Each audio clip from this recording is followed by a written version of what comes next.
successors according to law. So help me God.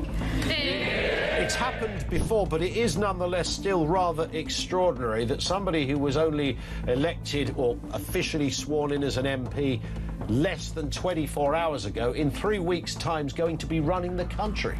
Yes, I think it is rather extraordinary. I think the issue isn't whether someone like that should automatically have to hold a general election. If Andy Burnham wants to introduce major changes to our constitution, he's talked about overhauling the House of Lords. He's also talked about overhauling our electoral system, bringing in some form of PR. I think if he wants to do any of those things, he needs a mandate from the public to do them. To try and do them without calling an election, I think, would be a constitutional outrage. I've got an interesting tweet. There's always a tweet, Julia. Yep. If I can just read this out to you from Andy Burnham 3 years ago. We need to start demanding a general election at the end of this Tory leadership election. Well, well, well. That was Andy Burnham actually 4 years ago in 2022. So we're saying stick by your word, be consistent, Andy, and when you're Prime Minister, call a general election. Look, the battle is really on, though, for number 11. Who's going to be the Chancellor? Ed Miliband, don't forget, has played an integral key role in this coup, and it is a coup because no one apart from 25,000 good people of Makerfield have voted for this guy. Yeah. So he's played a pretty integral role in undermining Keir Starmer. Keir Starmer and Ed Miliband aren't really speaking. He's going to want a big reward. But, he is, probably the most left-wing person in the government, and he will spook the markets. Lou Hay, I mean, the reality is, look, she served her time. She was cast out of government. The reality is, as you said, she has been central to his campaign. She was central to his campaign in Makerfield. More broadly, she's been central to his campaign to enter Downing Street. He owes her, and she will definitely get a role. I'm not. What do you say to the people that have texted me in their droves this morning? This is a really corny sentence, but it's true. That lawbreakers can't be lawmakers, Dan? Yeah, I mean, but the reality is she's going to get a job. So the answer is yes, they can. Across the UK, on DAB+, on YouTube, on your mobile, and on your side. This is Talk.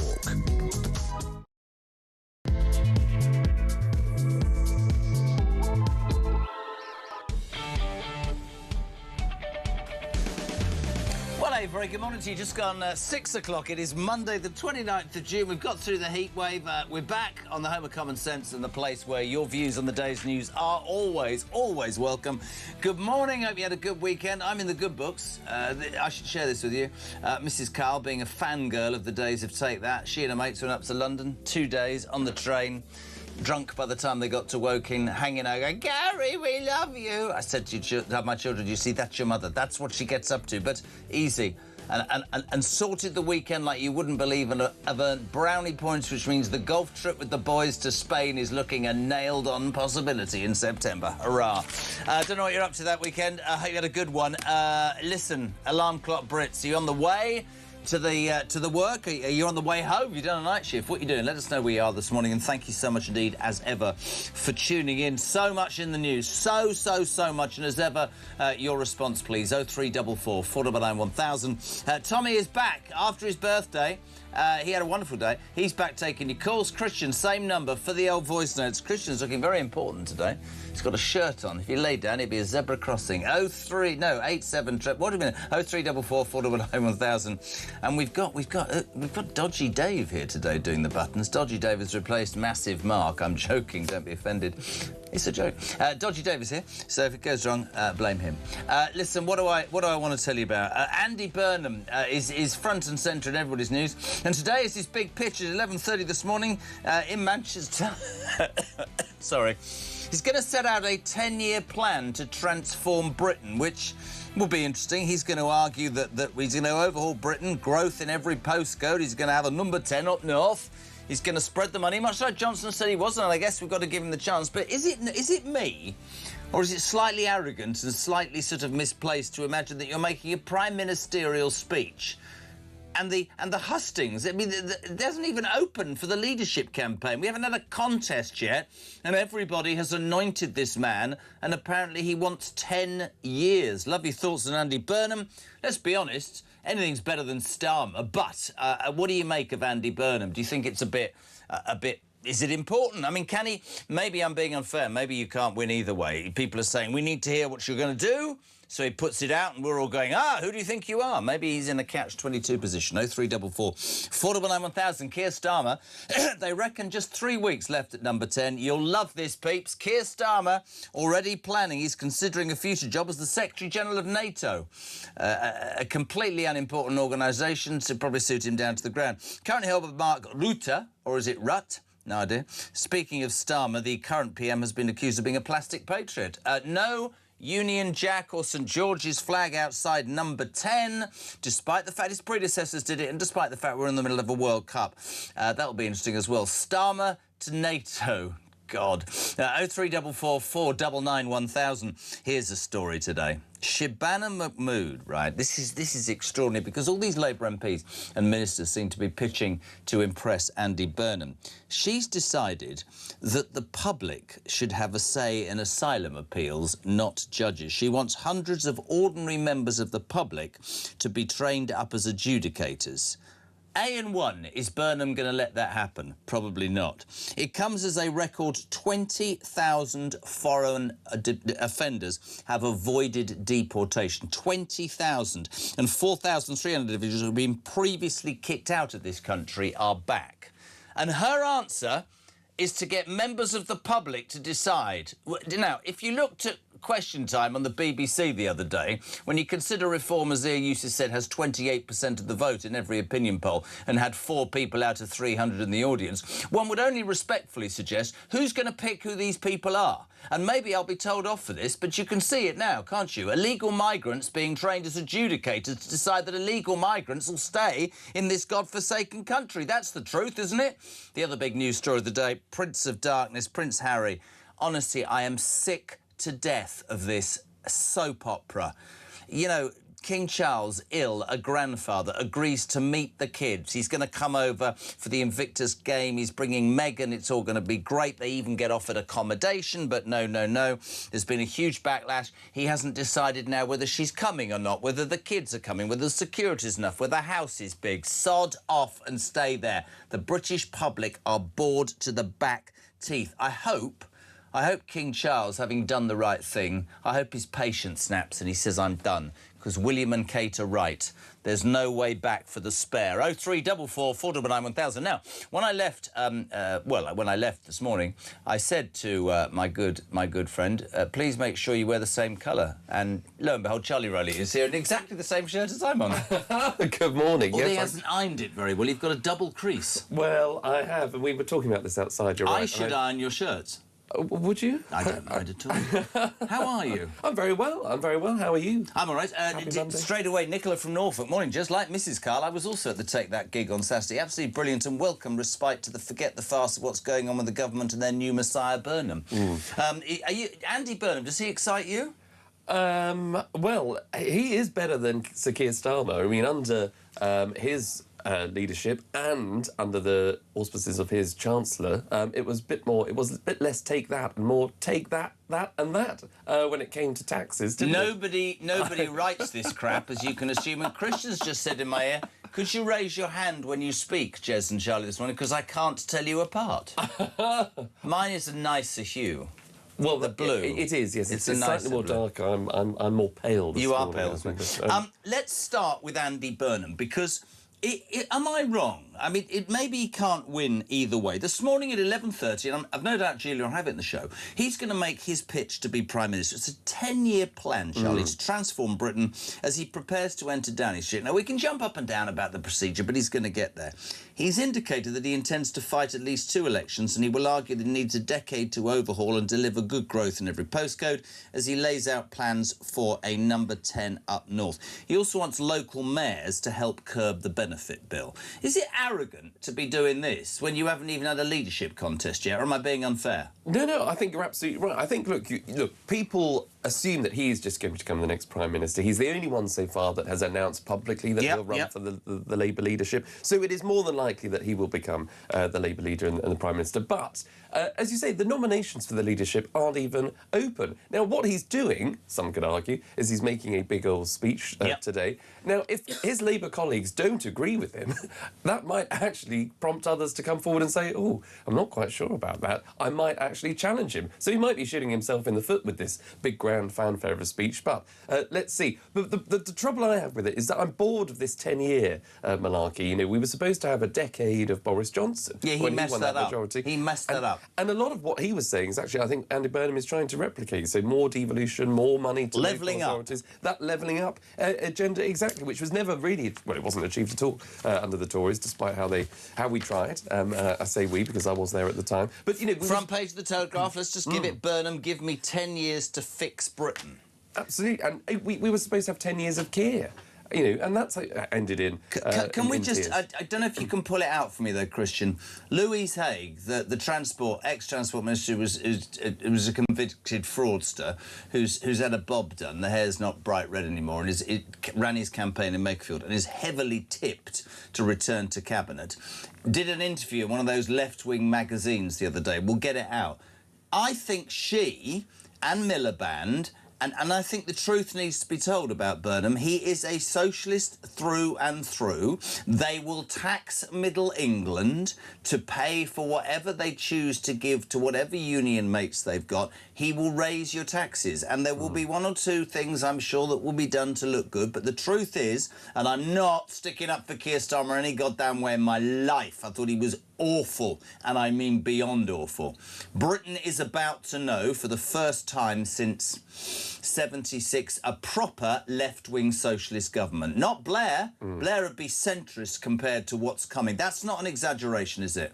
You're absolutely right. I mean, even under Blair's time, for all of his faults, you know, the top rate of tax remained at 40%. Louise Haigh calls for an increase in capital gains tax and a relaxation of fiscal rules, borrow more to give more away. And we will be even more skint, and inflation will go as high as it will ever go. And there's a wise old man who I can't quote, who said a couple of years ago, the wise old man said to me, Starmer won't last 2 years, and I laughed at him. He told me the other day, Burnham, by Christmas, will be as unpopular as Starmer. Because the reality of what Andy... Listen, I quite like the guy.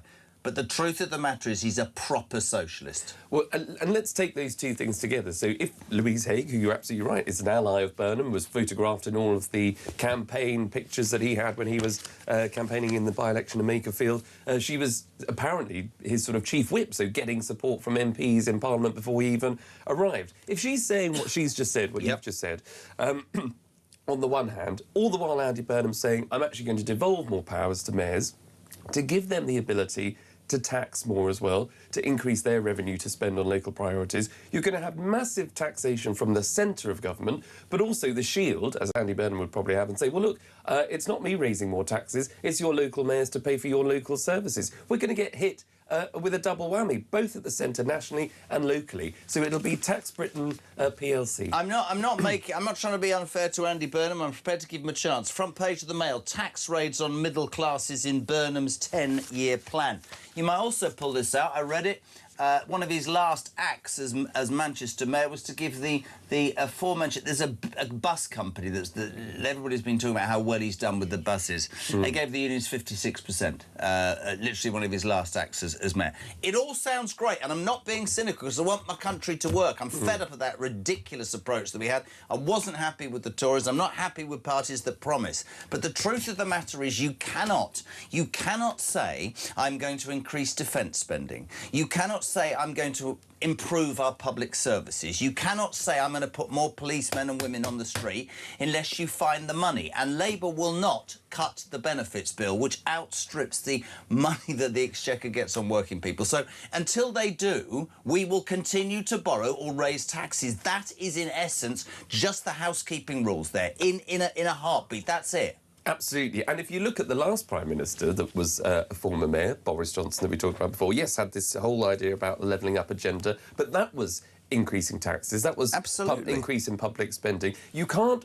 Being Prime Minister, you're not qualified for that role, just having been a mayor, where if you're a good time mayor, as I think Andy Burnham is... A good time mayor? You're a good time commentator, aren't you? I try. Yeah. But, you know, if Burnham is, like Boris Johnson, a good time mayor, where you can splash the cash, where you can give to people, A, because you're receiving money from central government, and you can put a big stamp on it and say, this is my project, this is the Manchester Mayor's delivering here, or the Mayor of London as it was under Boris.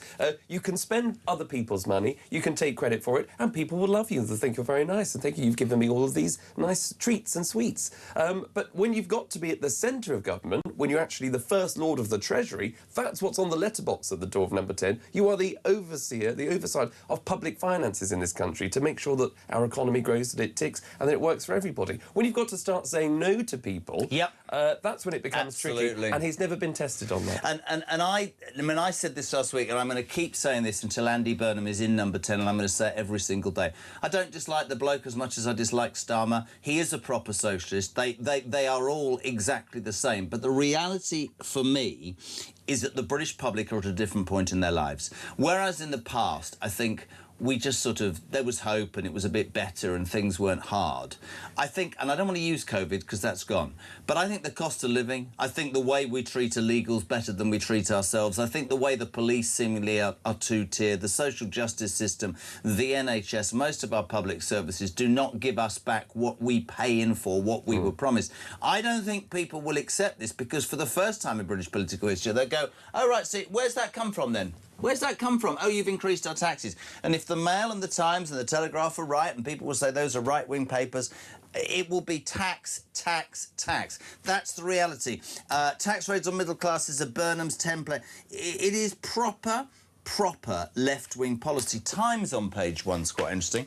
I want mayors to help cut benefit bills. Can you explain that to me? How does that work then? How does a mayor cut a benefit bill? Well, every single council I know in this country is billions of pounds in debt, aren't they? Like Birmingham's 300 billion in debt. How are they going to cut taxes and benefits? Well, exactly. And they'll be given the powers to raise revenue as well. That's what Andy Burnham's saying. But what he is also saying is that I'm going to give more powers to mayors and local authority leaders across the country to give them the power to create jobs. So they have more local economic say, so they've got a bit more money to spend on that. But that creates opportunities, that creates jobs, that creates training placements to get people in their local areas off benefits. So they'll have more responsibility of making sure that employment and training and skills are high in their own patches. But as you say, you know, every council always comes back to central government asking for more money. And, you know, where does the money come from? It's the people's money. It's more tax. I would make them balance their books before they do any giveaways. Well, I'll tell you what's really interesting. I said this to Christian this morning.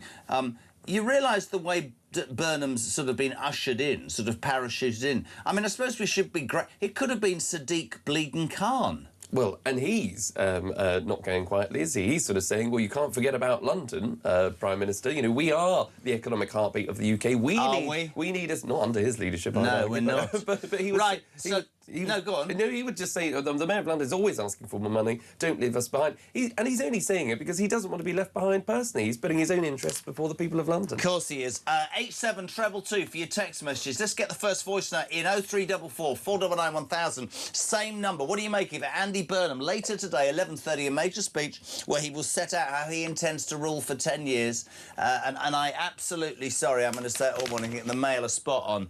Tax raids on middle classes in Burnham's 10-year plan. All that he's promising, how you're paying for it, because you're not going to cut the benefits bill, because you can't cut the benefits bill, because you would not be allowed to get that past your MPs. I asked this question, if I asked you Friday, forgive me.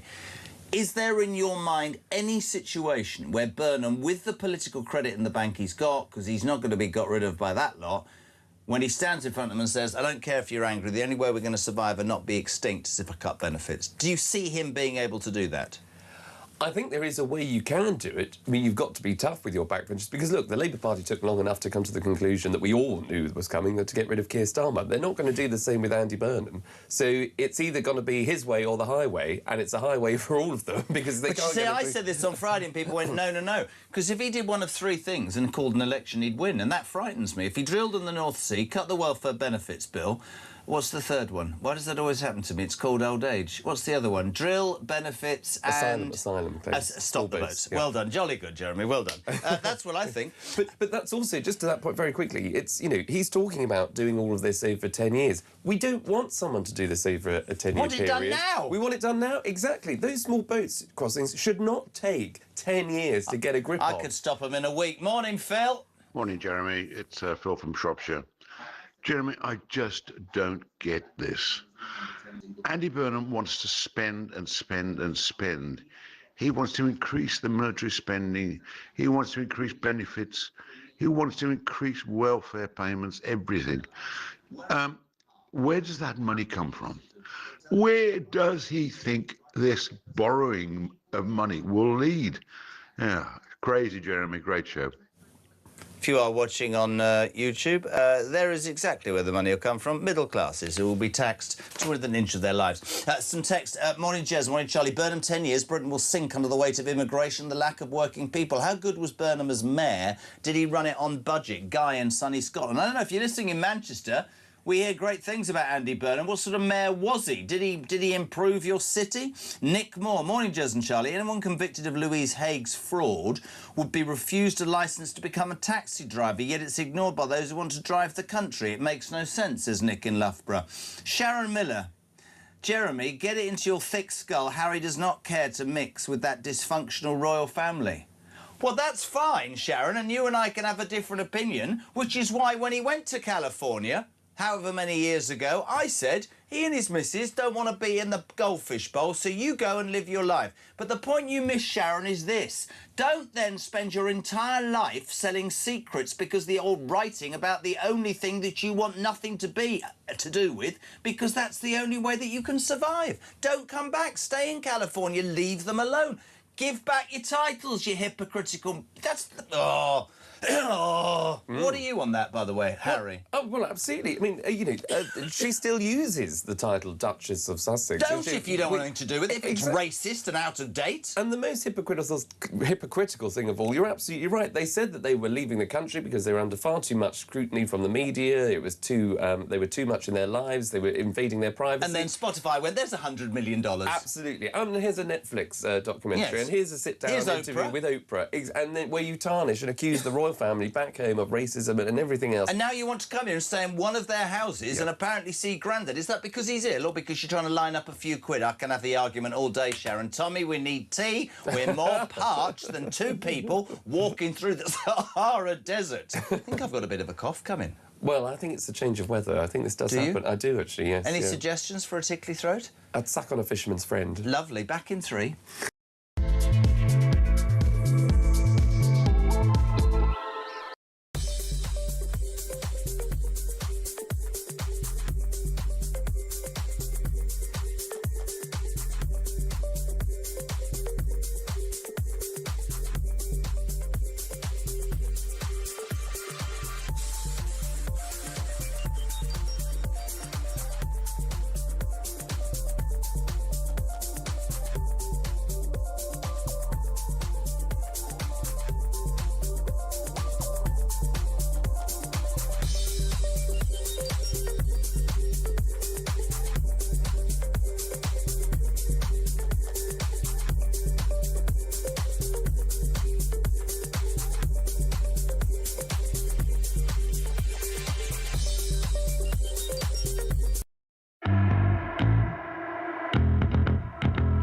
Lara Bird on Monday walked into the House of Commons as the new MP for Arbroath. She had a lot of attitude and held up her fingers as if she wasn't telling the truth and didn't really respect the king, and that was picked up online.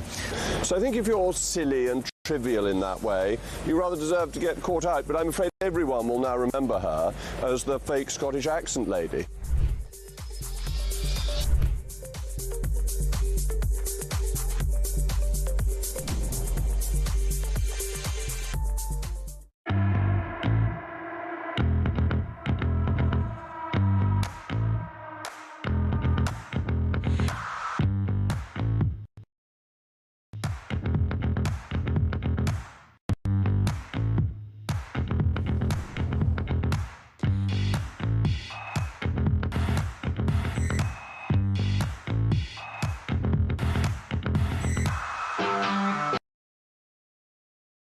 across the UK. On DAB+, on YouTube, on your mobile, and on your side. This is Talk. 6:25, it's Monday the 29th of June. You would Talk Breakfast, the home of common sense and the home of the alarm clock Brit. Whatever you want to talk about, your views on the day's news are always welcome. 0344 410 1000, text to 87222. Voice notes always welcome. This sounds like the cast of Bloody Rainbow. Charlie, George and Joanne, good morning. Morning, Jezza. It's Charlie and George and Joanne at the airport on our way to Italy for a couple of days in the sun, getting away from UK. Andy Burnham. Have you noticed that all the people that, all the reporters that speak to him, they're all from the BBC? He ain't had no scrutiny yet. He's had nobody go at him and question him about what his plans really are. I desperately hope he does do well, because if he doesn't, I think we're all in for a rough ride. I can only see more of the same. Left-wing government, communism, socialism, whatever you want to call it. They only know one way to go. Hit the people, the workers in the pocket. Have a good day, over and out.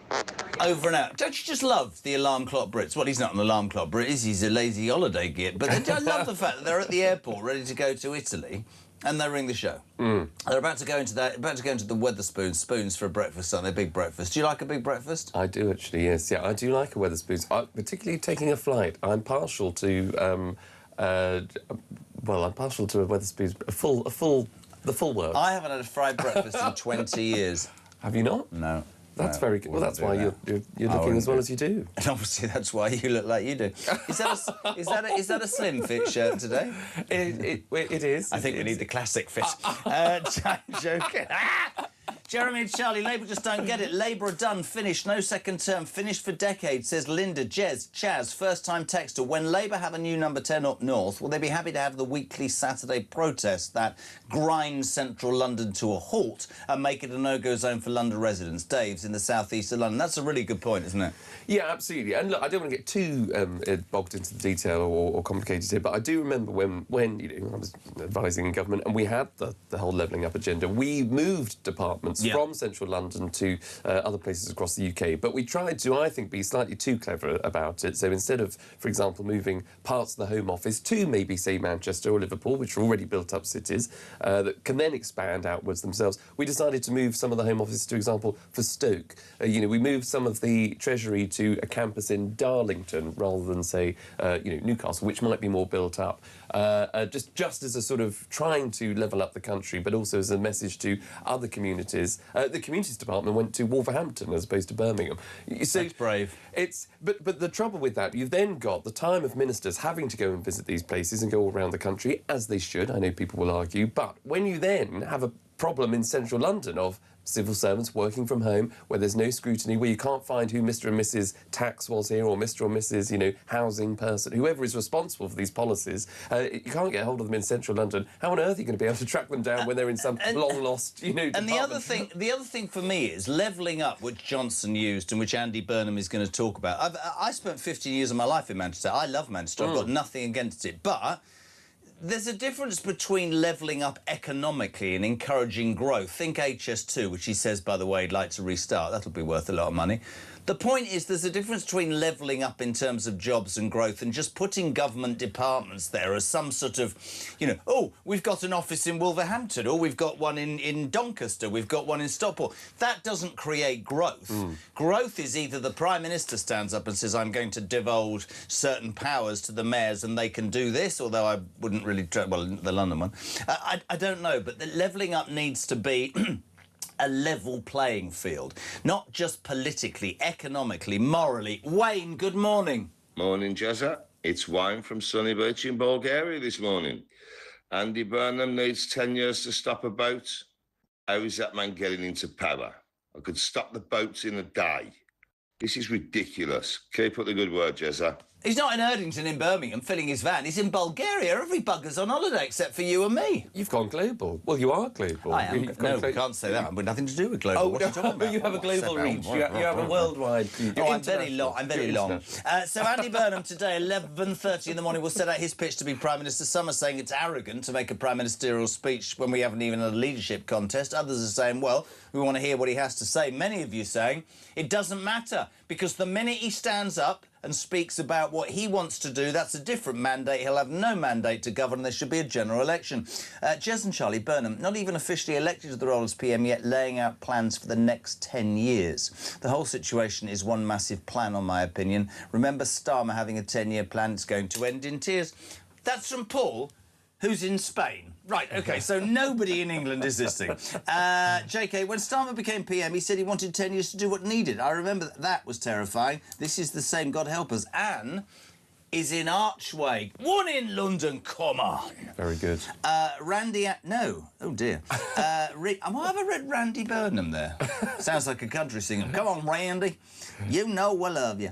To all those who rooted for Burnham, be very careful what you wish for. I fear you will rue the day. Amanda also in London. Paul's in Crewe. Have you been to Crewe? I have, What's Crewe famous for? Now, that's not ceramics, that's Stoke. But Crewe... Trains. Trains? Trains. Really? Massive trains. I thought, I was in York for 3 years, and I thought York was Did you go to York University? I did. Jesus. There are 57 universities, and that ranks 55th, doesn't it? It's not great, is it? What did you get a degree in? I think, actually, you'll find York is one of the... Where did you... well, it might have gone down since I've left. What did you get a degree in? I did social policy. What does that mean? And, well, it was the study of policy and public policy and how governments work and how they've achieved their goals, and it was a very... Did you pass? Thoughtful. What did you get? I did pass. What did you get? How dare you? I got a 2-1. Oh, a drinking degree. So a first is absolutely work, no drink and fun. A 2-1, which my daughter just got from Edinburgh, is work hard but have a life. And that's what you got. And I got a 2-2, which meant I never went anywhere. I just got drunk every night. Oi! Kyle, it's me again. Sharon's not happy. This is Erin and me having an argument about Harry. Harry is English born and bred. He can come back to the UK whenever he wants. Good for him for writing the book so the British people can see what this royal family is all about. Sharon in Staffordshire, if that's his opinion, that's fine, and it might be your opinion. But if you think your family's full of racists and you don't like anything about them, why'd you keep bloody sponging off them? Fact. Yep, yeah, absolutely. And, you know... Say to my family, I want nothing to do with you. Everything you stand for, everything you represent is nothing I want in my life. Don't... The only reason he's coming back to see Charles is to wheedle his way in. Paul... is this Burnham laying out a new manifesto? Well, he needs a mandate. He'll have to go to the people and get a general election. Chris is in Surrey. Posh there. Have you been to Surrey? I have been to Surrey. Yeah. Jez, Burnham better than Starmer. Who cares anymore? He's not elected, not wanted, and not very bright. He should be fine. Hey, Jez, you and Charlie like Howard and Hilda in your same outfit. Which one's Howard? I think I'm a bit more butch than you. Bill from Romsey. It does not matter what Burnham says or actions he takes. The bottom line is we all know where the money's going to come from. Tax. You see, people are switched on, Charlie. Morning, gang. They may give him 10 years, but he'll be out in 3. Or does that just apply to criminals under Labour? That's a very good point. Morning, Jeremy. 10 years. 10 years. I don't want to give Burnham 10 bloody days or months. Sunny Scotland. Burnham's going to change Britain. How or who is he going to ask to pay for it all? Us, says Guy. And that's why then people will ask the question, look, if he's setting out all these plans, if they are, as they are going to include more tax, more borrowing, more spending, more debt, that means, don't forget, for the what are we paying? 12 billion a year, a month in interest on the debts we can't afford. Absolutely. So let's borrow some more, eh? Ridiculous. Because these people don't care about their children and grandchildren. I have to suddenly... 61 next week, not a word, and genuinely, you think, in 30 years, we're still going to be paying these bills. I won't be around. My kids and grandkids are. Now, the other thing I needed to speak to you, you're a former special advisor, you're a very important person. Shabana Mahmood, bearing in mind that all of these politicians seemingly at the moment are rushing around trying to impress Burnham, will today say that the public should have a say in asylum appeals as she looks to replace judges. Ordinary members of the public could be trained as adjudicators. I don't know whether this would happen or not. So we've got 20,000 foreign offenders who have avoided deportation. You hear those terrible stories. I can't go back. Why not? Well, I had my son... We had it earlier in the year. People think, oh, my son doesn't like McDonald's. In Albania, they don't taste the same. Are you... Sorry, Lisa. She now wants to train adjudicators to deal with those, and also the 4,300 individuals who previously been kicked out of this country but have managed to come back in. Now, am I being cynical, right? Why don't we just have judges who have common sense rather than left-wing tendencies? And as for adjudicators, knowing how we are incapable... I mean, take a border force person. Hello, sir, how old are you? I'm 11. Right, well, ignore the fact you've got a white beard and you've got a passport which says you were born in 1953. Please do come in. We'll send you to a primary school where you can wreak havoc. So I'm not going to have any faith in adjudicators, am I? I mean, here's the million-dollar question as my wire falls out. I can see a scenario in this country where adjudicators... are illegal migrants who trained by the Labour Party that we're all paid for with tax to end up saying to illegal migrants, you can stay here. Yeah, I have zero faith in the government of any persuasion as it happens, but just how government works. Trying to find, as Shabana Mahmood has said, a cross-section of society, a society that reflects everybody in this country, and therefore they'll be able to adjudicate sort of fairly. No, they can't even say, them. Can they? So they can't even say, let's just get some common sense people in. No, we're going to get people who are sympathetic to illegal migrants. Yeah, I don't want that. I want people to uphold the law. I want judges who are trained to do that in the first place. And if they get it wrong, which on occasion, as you're absolutely right, they have got it wrong, then there is an appeal, then there is another judge and another group of lawyers that can look at it and actually... Why not tell your judges to have common sense instead of ideological rubbish? Well, absolutely, and change the law if needs be. We need to get tougher. So that's for politicians to then come in and say to the judiciary and to say to our legal practitioners and professionals, look, this is the direction of travel, this is what we mean. If you come into the country illegally, if you've got no right to be here, then you should be deported. No ifs, no buts, no appeals, nothing, just because for every one person that is in this country illegally, that is claiming benefits, that is getting the hotel accommodation and all the rest of it, we are denying taxpayers, their value for money on public services that we all need and should use. We're denying the opportunity to put up someone who has served this country, a veteran who is sleeping rough, into that accommodation. And we're also denying, actually, the help and support of someone that might actually need that help. So it's not being cruel about saying to people who come into the country, you must go, you're not entitled to stay here. It's just about being fair. Yeah, it's about being fair to the British public and also being legal. You'll also not be surprised here, peeps, that over the weekend Labour has quietly dropped plans to stop illegal migrants becoming British citizens. So all of this is to kowtow to Andy Burnham, when in fact the British people are screaming out for, could we please do something about our borders and this immigration? I was having a really interesting conversation with a driver on Saturday, and he came to this country 25 years ago, really nice guy, and he said to me, Muslim guy actually, and he said to me, you know, I came over with my family, I worked really hard, just sort of built himself a little business. He's apoplectic about the people that have come in here illegally. And you could see the anger that he was doing, and it goes back to your word, fairness. And, you know, we've always been a country that says, if you've got something to offer and you want to integrate, learn the language, pay your taxes, we're welcome to have you here, and that's surely right.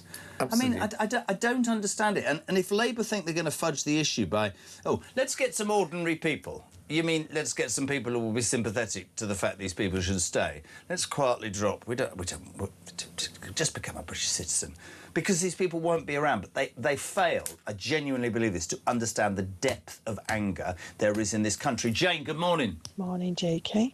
On Andy Burnham, I no longer have the joys of living in the northwest, but I spent the weekend with 6 of my friends who all do. And when I asked what their thoughts were on Andy Burnham, because for the first time in 30 years of being friends, we're talking politics. Never have done before, but we did that this weekend. They all literally spat his name out with hatred. They hate him. Absolutely detest him. That's what the Northwest think of Andy Burnham. Interesting, there was no 0344 499 1000. Jez, Keir Starmer didn't learn the lessons of the Tories. They went to the right to compete with Nigel Farage. Starmer did the same, and Andy Burnham needs to take the party to the left exactly the same way. Morning, gentlemen. Biggest news story of the day has to be that our Charlie, our lovely Charlie, says Jules in London, has actually been to a Wetherspoons. Thought you were too classy for that. No. I'm not at all. I'm partial to Wetherspoons. You like to get down and dirty, don't you? Well, I especially before a flight. But nice.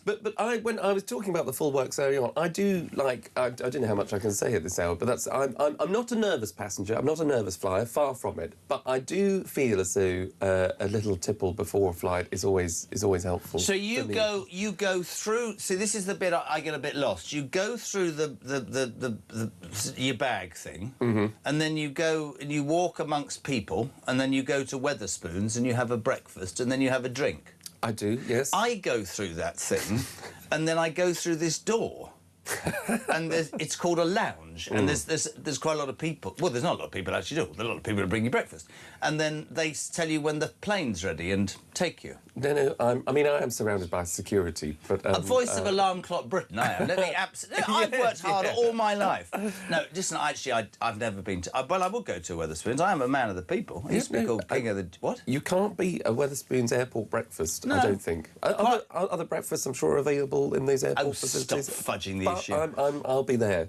William, we've heard. If Burnham needs 10 years, that surely means he has to go for an early election, says Dave in Donny. Do you know where Donny is? Doncaster. Well done. Johanna is in Salisbury. Hi, Jez and Charlie. Levelling up. All those rich Labour ministers in government attacking the rest of us. So Burnham is middle class, is he? He's a landlord owning a second property, which is an ex-council house in London. JK and Charlie. Harry is a pain in the bleeding backside. He chose to leave, end of. And they are coming over for his charities and expects the taxpayer to pay for his security. I'll respond to that lady. He can do one. Morning, Jez. The sun is out. The sky is blue.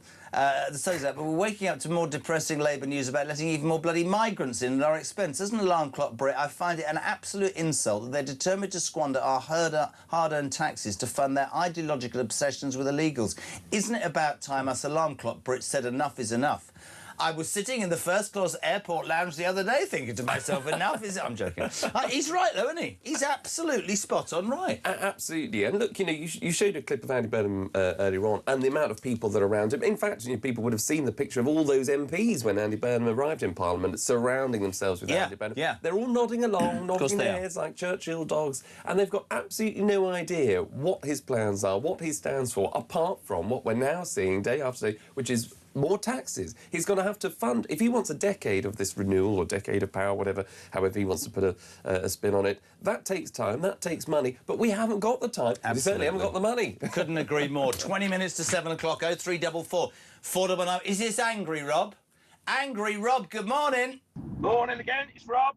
Listen to you talking about Shabana Mahmood and having these people trained up as adjudicators to rule over illegal immigration, or whether we should send them back games.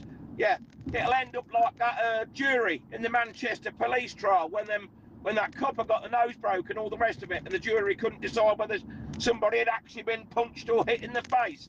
It'll be exactly the same markup as all of that. An absolute load of crap from a crap government that's full of crap ideas. Not one good one amongst them. Cheers.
Across the UK, on DAB+, on YouTube, on your mobile, and on your side. This is Talk. 17 minutes to 7 o'clock. We're live across the UK. It's Talk Breakfast for Monday morning. This is Jeremy Carr with Charlie Rowley in matching blue shirts. If you want to give us your views of the day's news, 03, nice blue, 0344 410 1000, your text to 87222. The news you're waking up to 11:30 this morning. Andy Burnham will make his pitch to be Prime Minister. He'll ask for at least 2 terms, 10 years. But the reality is, ladies and gentlemen, as he promises all of these things, I'm not being cynical, the Mail have got it right head on. The tax raids on middle classes is Burnham's 10-year plan. It will cut. That's what happens. They promise you the earth.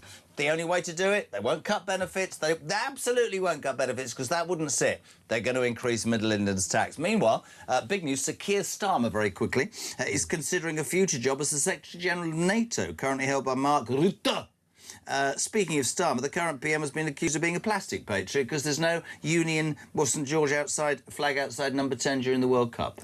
Well, that's a disgrace. I mean, they can put it up, as they could have put up the Scottish soul tie if they wanted for Scotland's games. You know, he's the Prime Minister of the United Kingdom after all. That's absolutely fine. But of all the hypocrisies about Sir Keir Starmer, you know, always saying one thing, that we're going for growth, that we're dealing with, you know, grooming gangs when he didn't want to have a national inquiry there and didn't want to go for growth, obviously, because he's put up taxes. He is now wanting this job, apparently, as head of NATO, having just left, or will be leaving, number 10, without wanting to put up defence spending in the UK. How can you apply or want to lead really NATO when you'll be asking countries, you need to spend more on defence? What's the new Prime Minister of the UK going to say to Keir Starmer? Well, why didn't you put defence spending up when you were the last PM? He would carry no weight whatsoever with these other countries to say you need to increase spending for NATO to increase your defences when he couldn't even be bothered to do it when he was the Prime Minister of the United Kingdom. Couldn't agree more. 0344 410 1000. One of the debates that is raging is Harry and Meghan supposedly heading back for the Invictus Games. A week ago he was bringing her and the kids. Then a couple of days after that they were staying in a royal palace. William wasn't happy. Kate did the 3 Peaks challenge. Now apparently Meghan might not come. The kids might not come. Again, an absolute cluster bomb. I nearly said the wrong word. We go live to Hollywood. There's only one person to talk. I cannot wait for this morning. Kinsey Schofield, good morning. I mean, is this not what we predicted? We both said we'll believe it when we see it. This all felt like a painfully orchestrated PR stunt. And I've even said from the beginning of this that my prediction was that Harry would not come, or Meghan and the kids would not come. Harry would say it was because of security, all to yet again villainize his father and say, look at my dad not taking care of us and not making my family feel safe in the UK. We had a woman on, I don't know if you've been listening, it's late with you, you've been working hard. She's going, you're so unfair. He's every right to come back to this country. The royal family is this and the royal family is that. And I'll say it to you, and I said it to him. Whatever you think, it was Sharon Miller, and she's entitled to her opinion. My point about Harry and Meghan is this, and I will say it until the last breath is taken from my lungs. If you don't agree with something, you have every right to, and walk away from it. You don't land 8 hours later and sign a $115 million deal with Spotify to basically just slag off the very thing that you don't want anything to do with, and then you start to ingratiate yourselves. This, you're so right. I mean, this will be, for me, the end game, because I think that Charles probably, some of us would say naively, but as a grandfather myself, I can see what he's doing. Probably because he's not well, thought, listen, it would be nice for me to meet the grandchildren. Then the Sussex's PR machine goes into full swing, and it's going to be, we're getting this, and we're getting a house, and we're doing all these sorts of things. Presumably, still, that isn't enough. I think Camilla's a massive part of this, by the way. I really do, Kins. It's been widely touted that she's as lacking in love for Harry and Meghan as William and Kate are. And I think there will come a time when she says to her husband, listen, mate, you've done everything, and these people are taking the mickey out of you, and that nothing will ever satisfy them. And I hope that the palace wakes up to the fact that they're just going to push them and push them and push them and just pull. But it's difficult for the palace, because if they say now don't come, this is what Harry and Meghan do, isn't it? Right. I did sense that Queen Camilla and I had the same enemy when we met, because she was awfully nice to me. So I do feel like you're right, that she doesn't necessarily like these 2 individuals and doesn't support them. You know, we're going to talk about the Princess of Wales and her amazing accomplishment. And I was working earlier today and I went over to their page and I saw that my daddy follows the Princess of Wales, and I started bawling because I thought it was so sweet that he is trying to engage in something that I care about and one of my passions and interests. And I thought, we are so special to have fathers. And if Prince Harry refuses to allow his father to see his grandchildren after 4 years, then it's Harry that is going to look like the villain. It is Harry that's going to look like the piece of trash. Because King Charles, to your point, is living with cancer, continues to show up every day and work and do a great job as an ambassador for the United Kingdom. You know, look at that trip to DC. He did incredible work there. And poor Thomas Markle just lost a limb, has never met these children. Harry and Meghan cry and complain, and then all they talk about is how empathetic and compassionate they are, but their actions say otherwise. The king deserves to see his grandchildren, and Harry and Meghan are manipulative and self-serving, and I'm sick of it. Yeah. Like, I'm tired. I'm with you, and I think the problem is they probably think, because the palace is old-fashioned and has ways of doing things, they probably think they're ahead of the 8 ball. Now, I think the king, probably, for the reasons I set out, has agreed to it. He's probably been counselled that it'll end in failure and that they'll use it, but they have used it. Because if you cared only about your cancer-stricken father and him meeting your grandchildren, right, you wouldn't be briefing the press, as all the people around the Sussex are, about what size house and how many servants and what about the security. It becomes a melodrama. It always becomes a melodrama, and I suspect that everybody, William, Kate, certainly Camilla, they just go, why would you bother? These people make it so difficult. They then, I mean, if they come and see Charles, you and I both know, Kins, that will be in the press within 5 seconds. It'll be in the press, because that's what they do. Here's what they said in response to Ravik denying them the security that Harry is insisting he requires.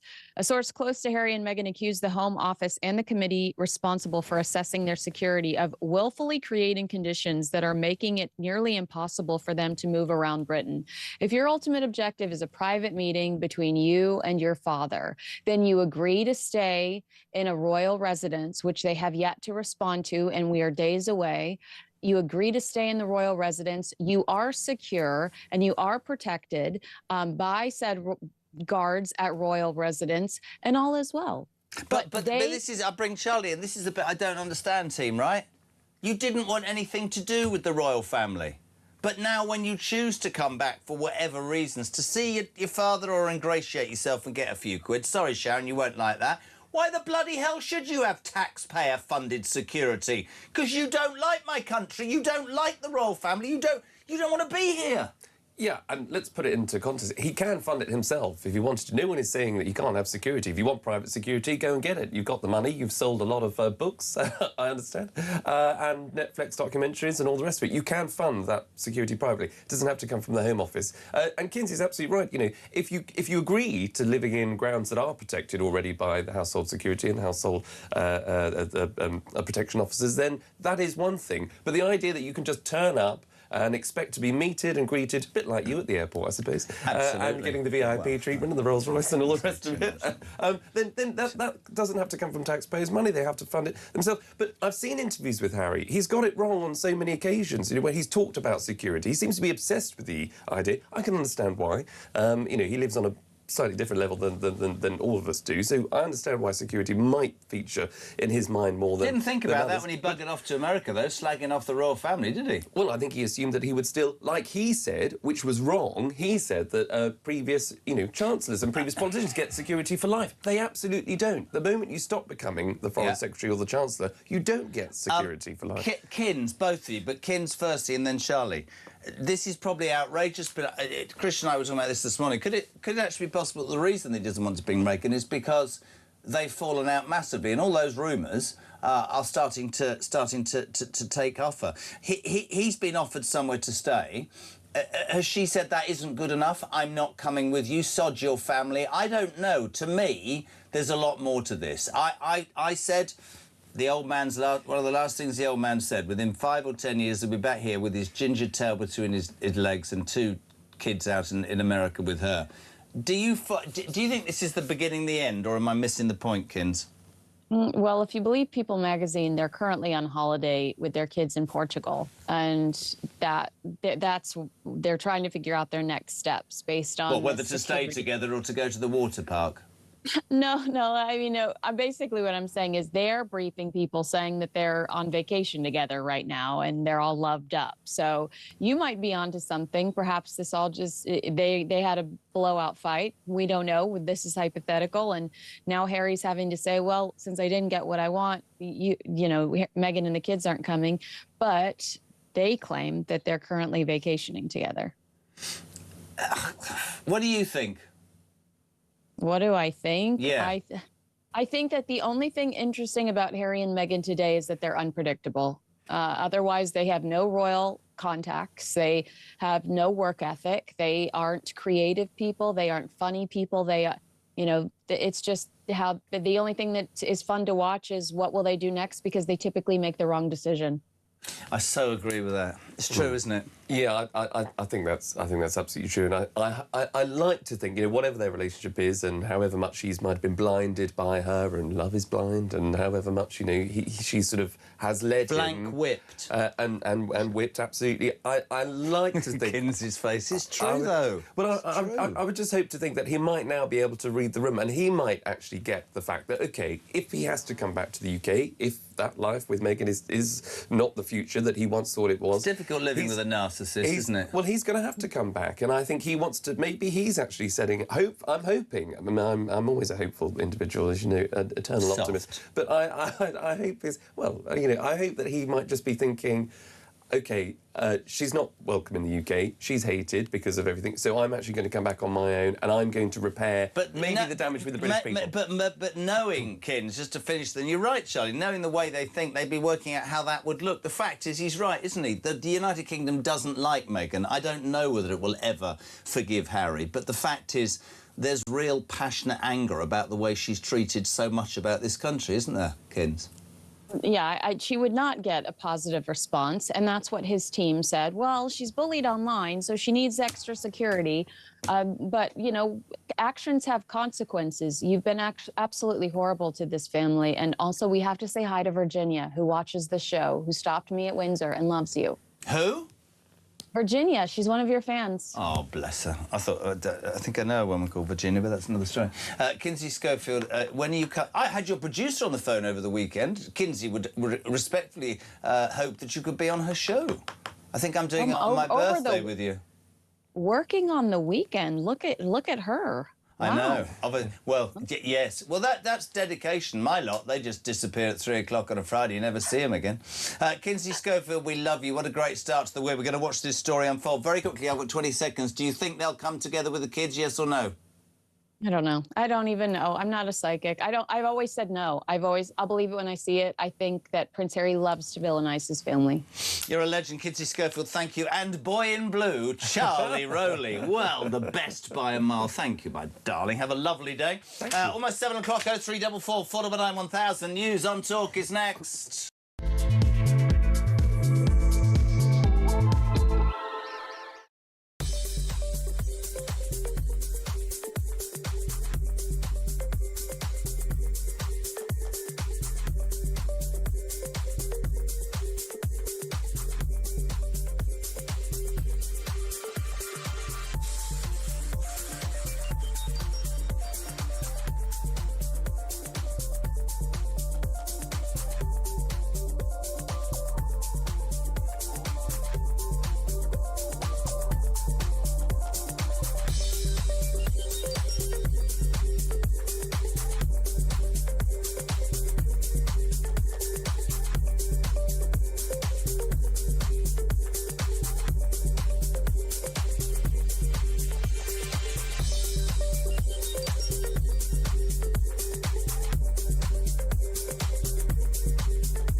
This idea that there's somehow a climate catastrophe just because you get the odd hot day, the odd cold day. The idea that we should turn our society upside down in order to change the weather, we can't. Ever since we had an electricity system that's fundamentally run to reduce emissions rather than to produce affordable and reliable power, we've been getting ourselves into trouble. The main beneficiary has been Communist China because they're making the solar panels and the windmills that are mucking up our power supply.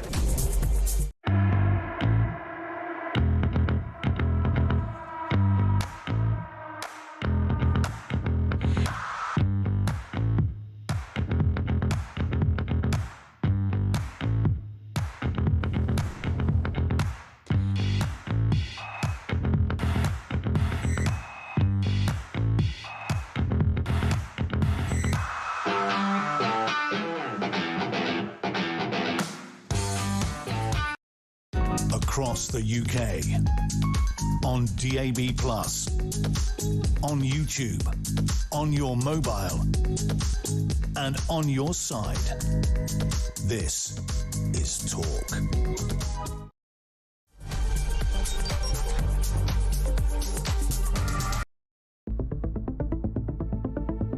The question my party is asking now is whether I am best placed to lead us into the next general election.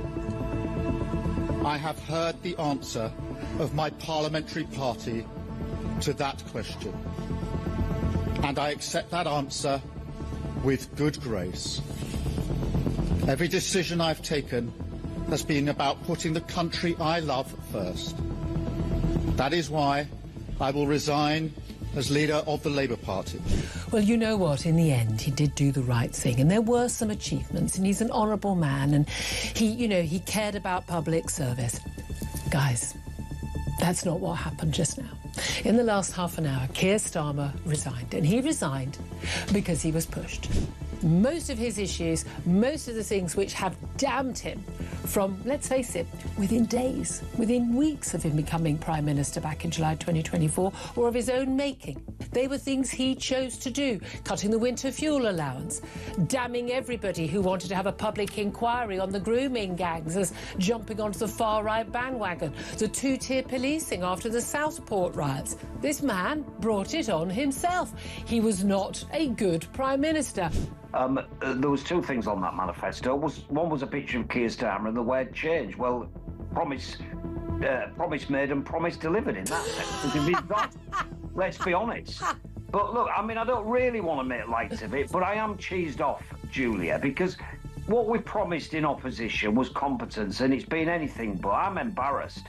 I'm really, truly, honestly, I am embarrassed because I did think we would be competent. We've not been. I've no idea whether there'll be a contest or a coronation. But what I do know is the British public have simply had enough of political parties chopping and changing their leaders at will.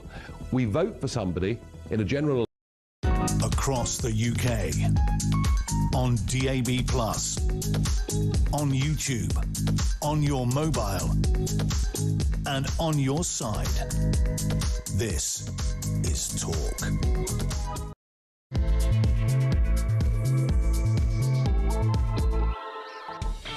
Welcome back or welcome along. Just gone 7 o'clock. What is it? Monday the 29th of June. We're live across the United Kingdom with Talk Breakfast, the home of common sense and of the alarm clock Brit. If you want to be part of the show today, your views on the news always welcome. 0344 499 1000. Leave a voice note on that number, whatever you want. 0344 499 1000. We'll speak to you live. You can text us on 87222. Start your message with the word Talk. Well, you're waking up to news that Andy Burnham is today going to set out a 10-year plan to transform Britain.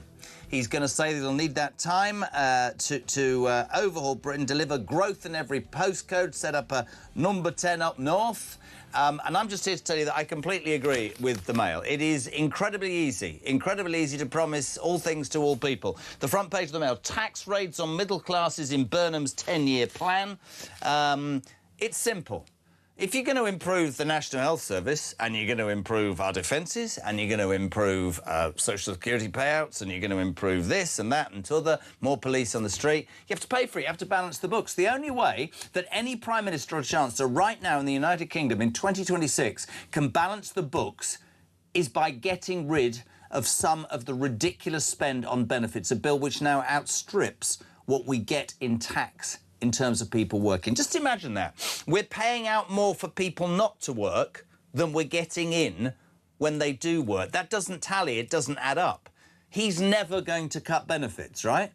If I'm wrong and Andy Burnham drills in the North Sea, cuts benefits and stops the boats, I'll put my hands in the air. If he did one of those three, he could hold an election and win. And I'll take anybody on with that.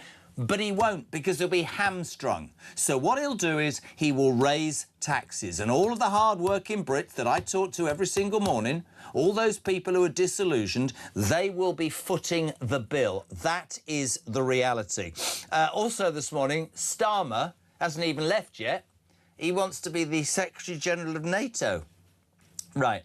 And as Charlie Rowley just said, that's going to be great, isn't it? Trying to convince countries to spend more on defence. You didn't, you idiot, did you? And Shabana Mahmood, this is by far away the most ridiculous thing I've ever heard.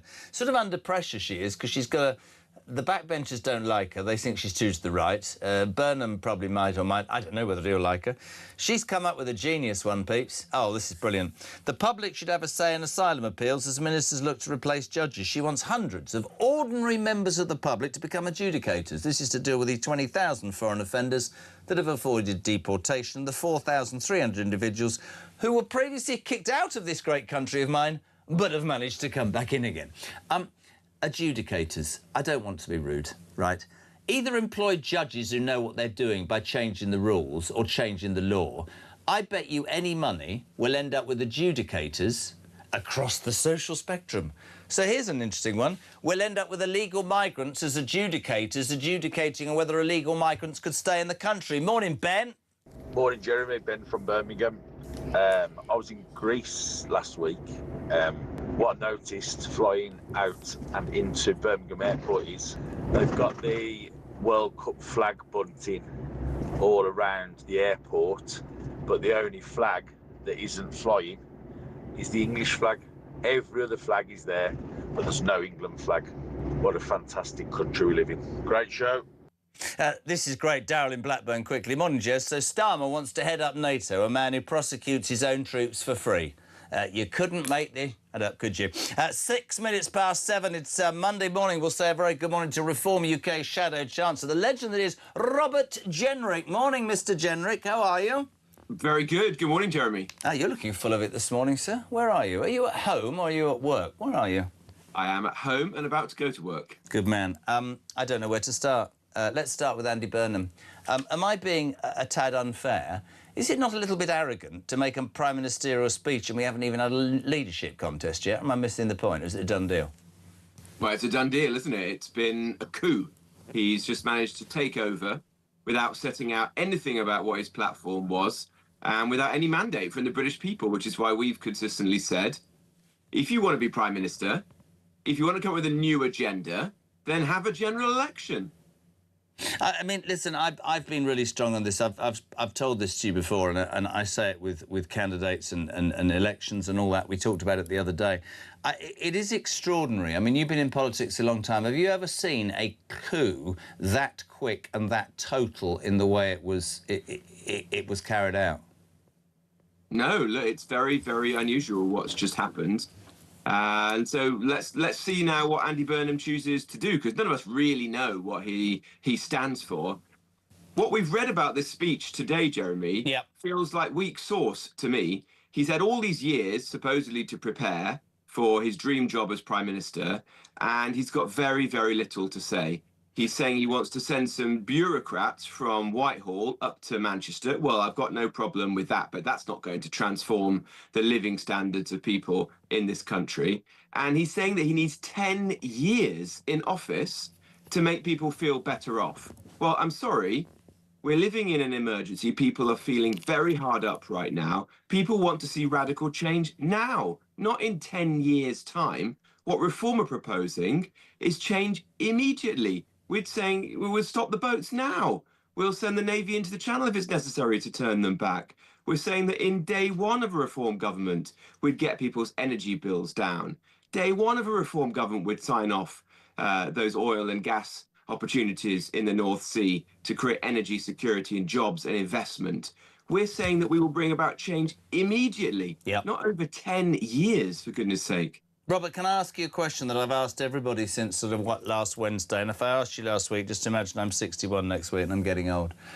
I believe that if Andy Burnham stopped the boats, decided to drill straight away in the North Sea, or decided to go against his MPs and say, I'm the man, I am cutting the benefits bill by £50 billion, I think he could hold a general election and possibly even win. Do you fear, from a reform point of view, and I asked somebody this from the Conservatives earlier, that actually he either has the cojones or the political capital to do any of the three things that you quite rightly just said are part of a big list of things that need to happen straight away? Well, on the basis of the speech that his people have briefed out today, none of those things are going to happen. This is just a speech of complete waffle. It actually sounds very much to me like speech I heard before from Boris Johnson in Manchester immediately after he became Prime Minister, from Keir Starmer when he became Prime Minister. Andy Burnham is someone who talks the talk, but he doesn't actually deliver. When he was a minister, he was good at PR, but not good at actually governing the country. And as mayor, he's been able to take money from central government, dole it out, and be popular as a result. I'm sorry, that's not the same as being prime minister. There are now tough choices. You're inheriting a country in dire straits. Britain is a mess at the moment. People feel that Britain is broken, and it requires someone with the guts, the courage to stand up and cut the welfare budget, bring down people's taxes, get people's energy bills down, have a sane energy policy so we can reindustrialize the country and secure our borders. And there is no evidence that Andy Burnham is willing to do any of those difficult things, in which case people are just going to be frustrated and angry because the country is going to continue to decline. In terms of, you say, is he brave enough? I think Nigel Farage and Reform have made a big plan, and you said it, a big thing of saying to people we would do it instantly. How do you then respond to a YouGov poll from last Thursday? Is this a bounce? I don't know. Britons in that poll believe that Andy Burnham would make a better Prime Minister than Nigel Farage, 43% to 23%. What do you put that down to then? Well, I think that Andy Burnham will be found out very quickly. With incoming prime ministers, you expect people to give them a chance. That always happens. I've seen that in every case. But I think people will discover very quickly that Andy Burnham talks the talk, but doesn't actually get things done. And as a result of that, none of the big challenges that people are worried about are going to be tackled, and the country is going to keep going down and down and down until we get that general election, when we can finally put the country on a better footing. Isn't it true to say, if we cut to the chase, and I'm allowed to say this because I'm getting old, that every Labour government, you're too young, every Labour government in my lifetime, Robert, have done one thing and one thing only, which is what Thatcher said. Socialists are really good at spending other people's money without working out who's going to pay it back. Right now, in this country, we're paying 12, 13 billion pounds a month in interest on debts we cannot afford. If you look back in history, and the Mail, I think, have got it absolutely right, you can promise this and promise that, and in 79, before Thatcher came, inflation was 30%. Every union was on strike because one union got 28%, and if you didn't, you went on strike, and the country was held to ransom. The only way that Burnham can do all the things that he's saying, if he doesn't tackle the welfare benefits bill, is to do exactly what the Mail said, isn't it? And to raise taxes on Middle England. And you know, maybe you're right, maybe you're not, but I tend to agree. By Christmas, people are going, well, that all sounded good, but we're even bloody worse off than we were before. Yeah, Jeremy, mark my words. Andy Burnham is going to raise your taxes as night follows day. If he's not prepared to do massive changes to the welfare system and get those people who are choosing not to work back into the workplace, to cut the insanity of our welfare system today, then he is going to have to increase billions of pounds of taxes. And that means that he's going to be coming for you, for your savings, for your pensions, for the assets that you've managed to build up over the years in the months to come. Oh, let's not forget, by the way, Louise Haigh, the one that was sacked from being Transport Secretary for fraud, she called for, over the weekend, some sort of left-wing magazine, an increase in capital gains tax and a relaxation of the fiscal rules that Richard III, Rachel Thieves put in place. So the whole Labour approach, which is let's just borrow more to give away to people we consider, without any consideration as to how you're going to pay that back, is alive and well, isn't it? Yeah, so Louise Haigh, the one who was sacked by her employer for stealing, is now saying that she's going to be coming after your savings.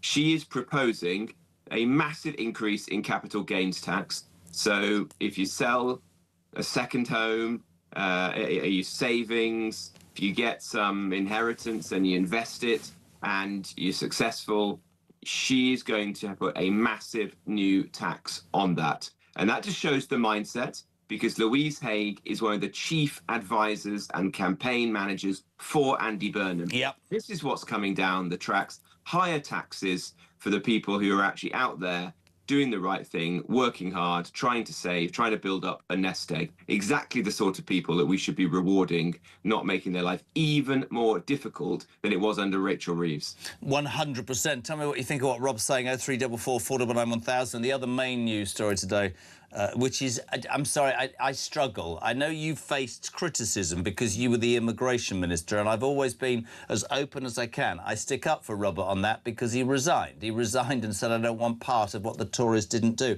Can you try and get your head around this for me? Shabana Mahmood says the public, this is great policy, isn't it? The public should have more of a say in asylum appeals as she looks to replace judges. She wants hundreds of ordinary members of the public, Robert, to be trained as adjudicators. Whether or not Andy Burnham lets that happen or not, we've got 20,000 foreign offenders who avoided deportation. And my favourite one of all today, he says with a grimace on his face, is that we have 4,300 people in this country who have been kicked out of the country because they're illegals, who have managed to get their way back in. Now, I'm not saying that ministers are geniuses. The common man and woman as an adjudicator, why don't you pass a law and make your judges follow the rule book and do what they should do with people? Because here's me, cynical as I'm always called. You can see the old diverse approach to this would result in illegal migrants being trained as bloody adjudicators to adjudicate on illegal migrants, can't you? Well, we've seen what's happened unbelievable with the activist judges in our employment tribunals. These are judges who've taken the law and then expanded and contorted it beyond all imagination. These are the sorts of people who said that an Albanian illegal migrant should have his deportation delayed because his son doesn't like the taste of chicken nuggets in Albania. The idea that we should replace these people and this failed system with a load of so-called adjudicators is for the birds. Reform have a very simple answer to this. Get rid of these appeals altogether.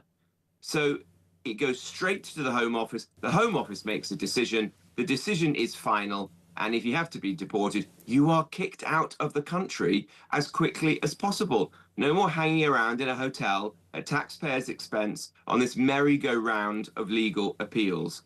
And Jeremy, this isn't the only mad thing that Shabana Mahmood has said in the last few days. Shabana Mahmood announced at the weekend that she wants to set up a scheme to bring 10,000 so-called refugees into the country, people from places like Sudan and Eritrea and Somalia, who live with people in this country and then ultimately get citizenship, bring in their own family and friends with them afterwards through so-called chain migration. We don't need any more Somalians and Eritreans.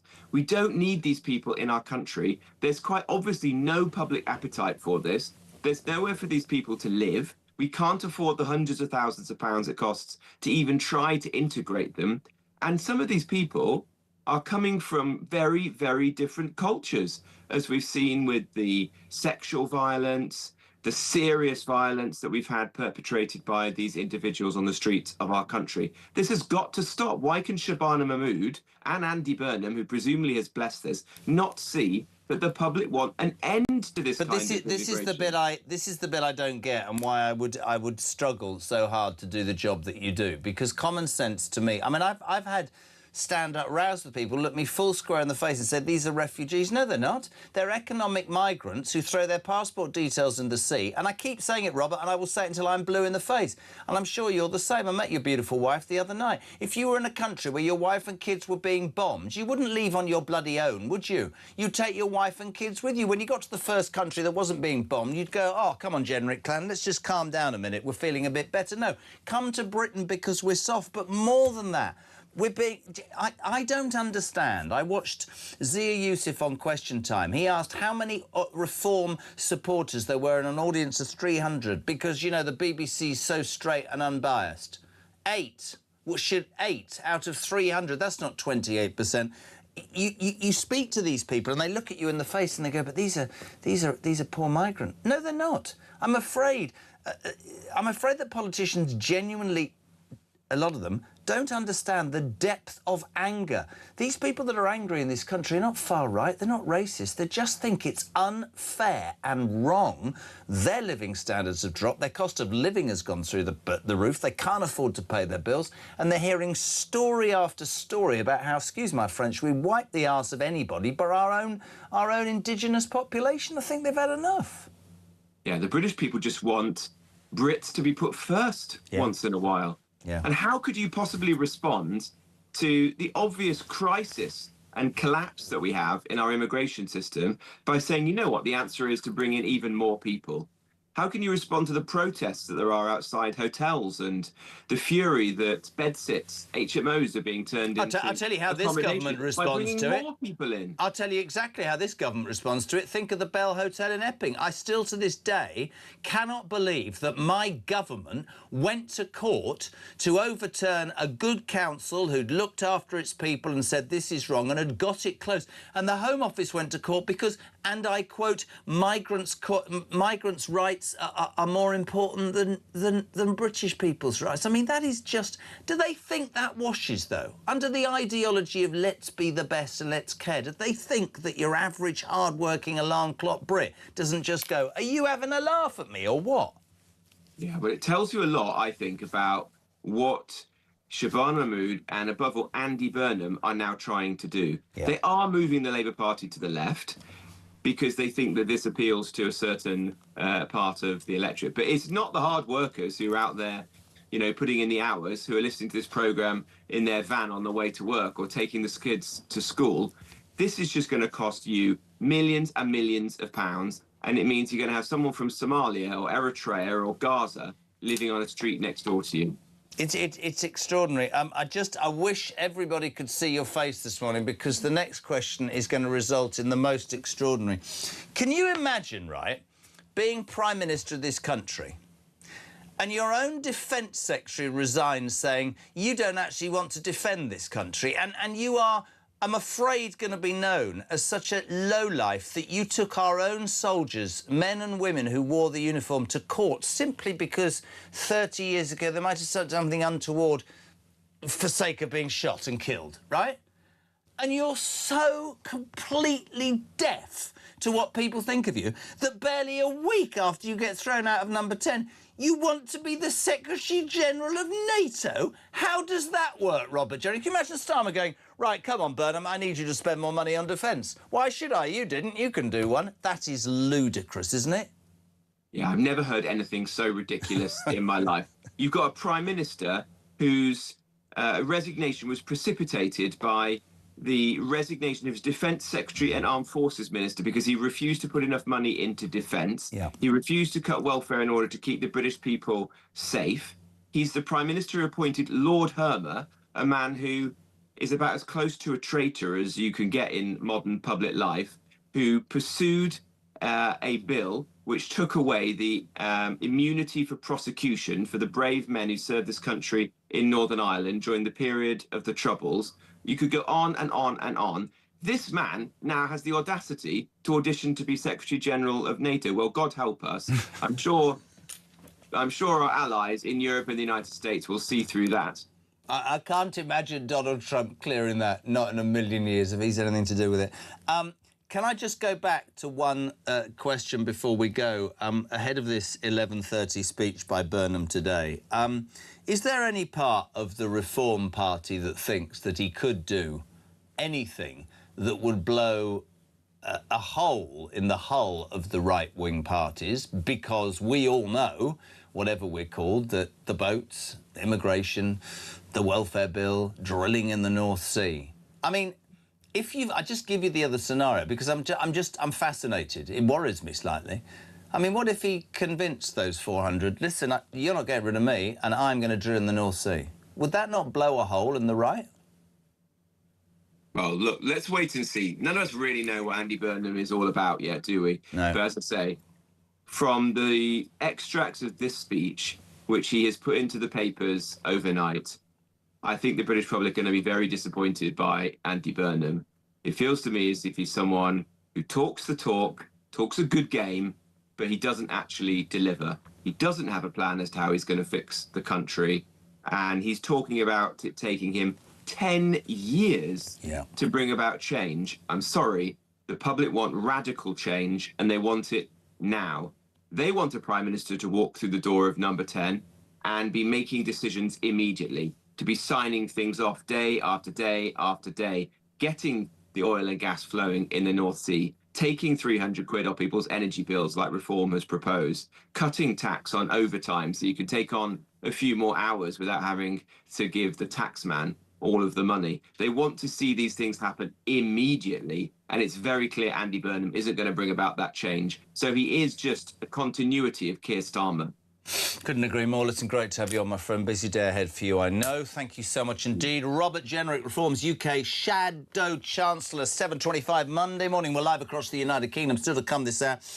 We'll talk about the England football results. A bit boring. Mike Neville, retired Scotland Yard detective, will be here. And more on that royal story. The Prince of Darkness, Harry, is facing a huge backlash. He was going to come with his wives and kids. Now they don't want to come. Or apparently he was worried because they might not get the security and the palace might not be big enough and all those sorts of things.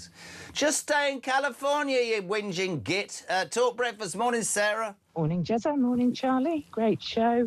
Just phoning up for a bit of a moan. Seem to be like a broken record at the moment. But I'm going to ask the same question again. How has this been allowed to happen?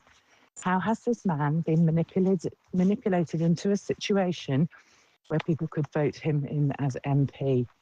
And he's been MP for 2 weeks, and now he wants to run the country. And he's strutting around like he's some kind of bloody saviour of the universe. I'm sure he's a perfectly nice guy. I'm sure he is. But, you know, he shouldn't be there. He shouldn't be in that position.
Is really on, though, for number 11. Who's going to be the Chancellor?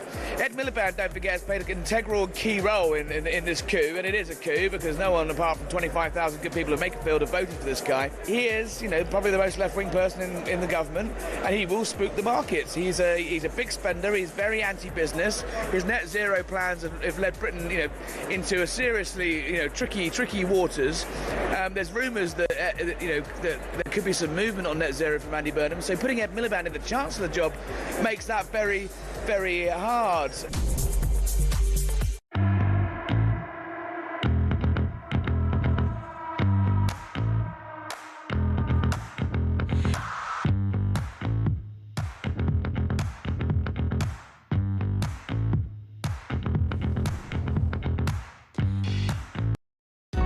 across the UK. On DAB+, on YouTube, on your mobile, and on your side. This is Talk. Welcome back, 7:28. So I had the kids on my own this weekend. Mrs. Carr went to take that, had a few drinks. I said to Oliver, who's 6, what time do you usually go to bed with your mother? He's 7, said you can go to bed whenever you want. So he watched the football. He's like that at 11 o'clock. Max Scott, the legend from TalkSport, is here. We dissect the England game. You're going to tell me, it's very positive. We won 2-0. Really? What I'm going to say is it wasn't as pathetic as the performance against Ghana, which was 0-0. No. You know, we saw, and you know, the two golden boys come up trumps. Yeah. Harry Kane, Jude Bellingham. You know, why on earth has there been a debate in the past about whether Morgan Rogers should start over Jude Bellingham? Not in a million years. He is a belter, and he is the is player that Northern for rather good? Yes. How utterly Andy Burnham you are. Sorry. So look, you know, Jude Bellingham in the Croatia game and in the Panama game, what does he do when the scores are level? He comes up trumps. Yeah. He makes it happen. Yeah. And so let's stop the sort of the questions around the best player that this country's produced since Wayne Rooney. Look, they got it over the line. They won the game. It's always more challenging playing against a side that's parking the bus. You're still doing this, aren't you? Yeah, You're saying that when we come up against a good team, our play will get better. But I have to give. All right, I've no reason to disbelieve you, but you have to question Tuchel. You have to think. What was the kid, Kwanzaa, whatever it is? Yeah. He's gone down. We've got no left back. We picked Livramento, who's injury prone. Yeah. Who's Reece gone with James, injury. who's injury prone. No Trent Alexander-Arnold. No, sorry, Lewis Hall from Newcastle by a mile for me on the left. That's going to be a real danger up against the better teams. You lot are all saying when we get it, but we haven't got any. Our defence is not looking great. No, I agree. My point is going forward, we'll create a lot more chances. Okay.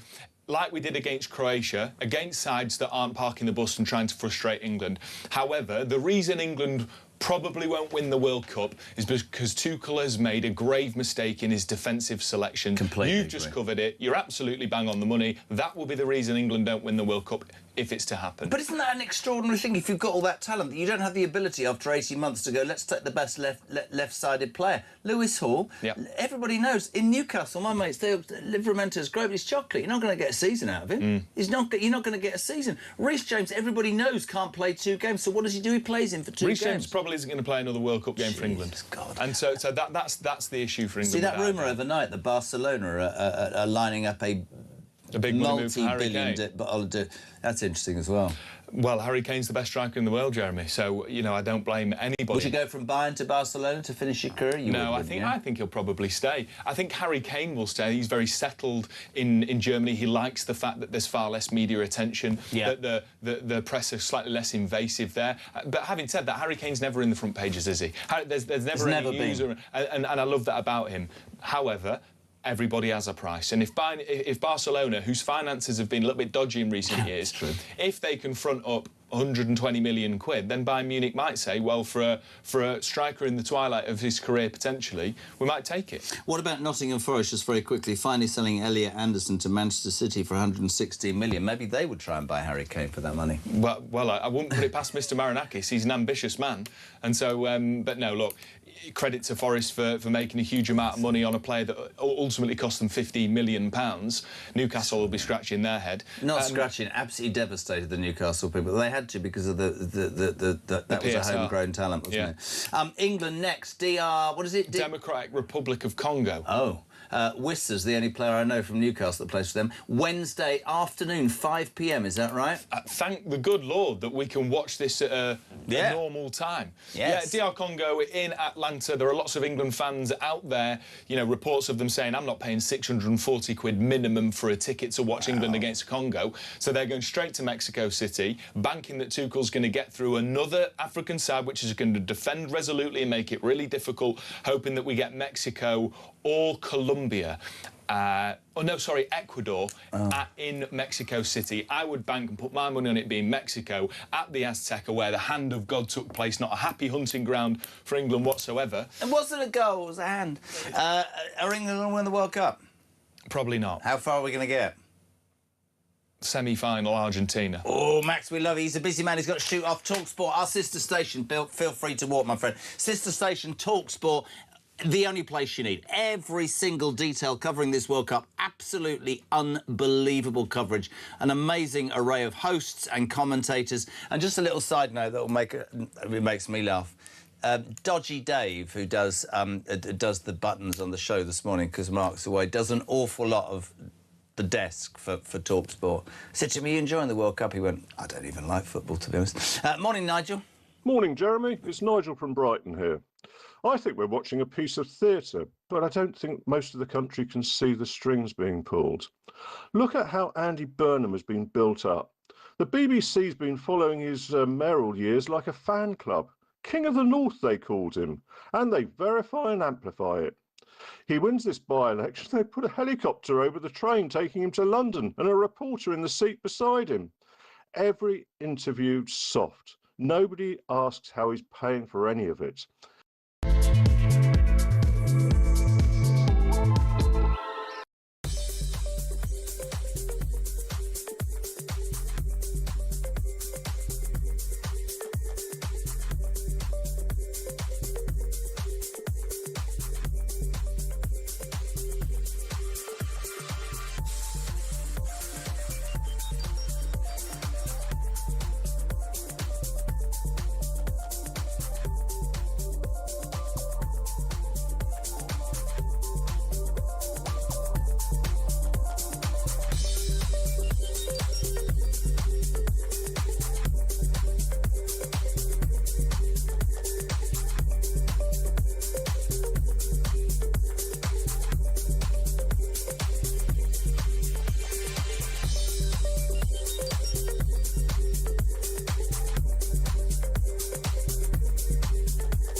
Across the UK, on DAB+, on YouTube, on your mobile, and on your side.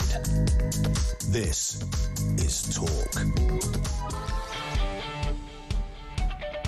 Oh, there is music. I can't hear a thing. It's very weird. Right, listen, welcome back. 7:35. I was just looking at this text message. My goddaughter. I said, "What do you want for your birthday, July the 1st?" And the reason there's a slight delay there is, I read it. I'd like a horse riding lesson. I think that's probably why I was slightly shocked then. I was like, woo! Hold on a sec. 0344 499 1000. Good morning on Monday, the 29th of June. You're waking up to the news that Andy Burnham, who is a shoo-in apparently to be the Labour leader and thus the Prime Minister, will this morning at 11:30 lay out how he intends to rule. He'll demand 10 years. He says we're going to level up the country, we're going to make sure the have-nots receive more. And I'm not being disrespectful, because maybe he will drill in the North Sea, cut the welfare benefits bill and stop the boats. But most of us, certainly here and in a lot of the papers, think it'll be one thing, which is that Andy Burnham will tax the middle classes. That's what he'll do to pay for giving money out that the Labour Party always does that we haven't got. What do you make of that? Shabana Mahmood, the Home Secretary, this is even more ludicrous for a Monday. Her idea of finally dealing with asylum seekers, because judges don't seem to be doing the right thing, is to train ordinary people as adjudicators and say to them, you tell these people they shouldn't be in this country. This is because she's found out we've got 20,000 foreign offenders avoiding deportation, nearly 4,500 have been chucked out and have got back in. Maybe I'm being cynical. So diversely politically correct is the United Kingdom under Labour, you can imagine her giving an opportunity to illegal migrants to be trained as adjudicators to have a word with people about illegal migrants. 0344 499 1000. Phil, good morning. Good morning, Jess. Phil from Hearts.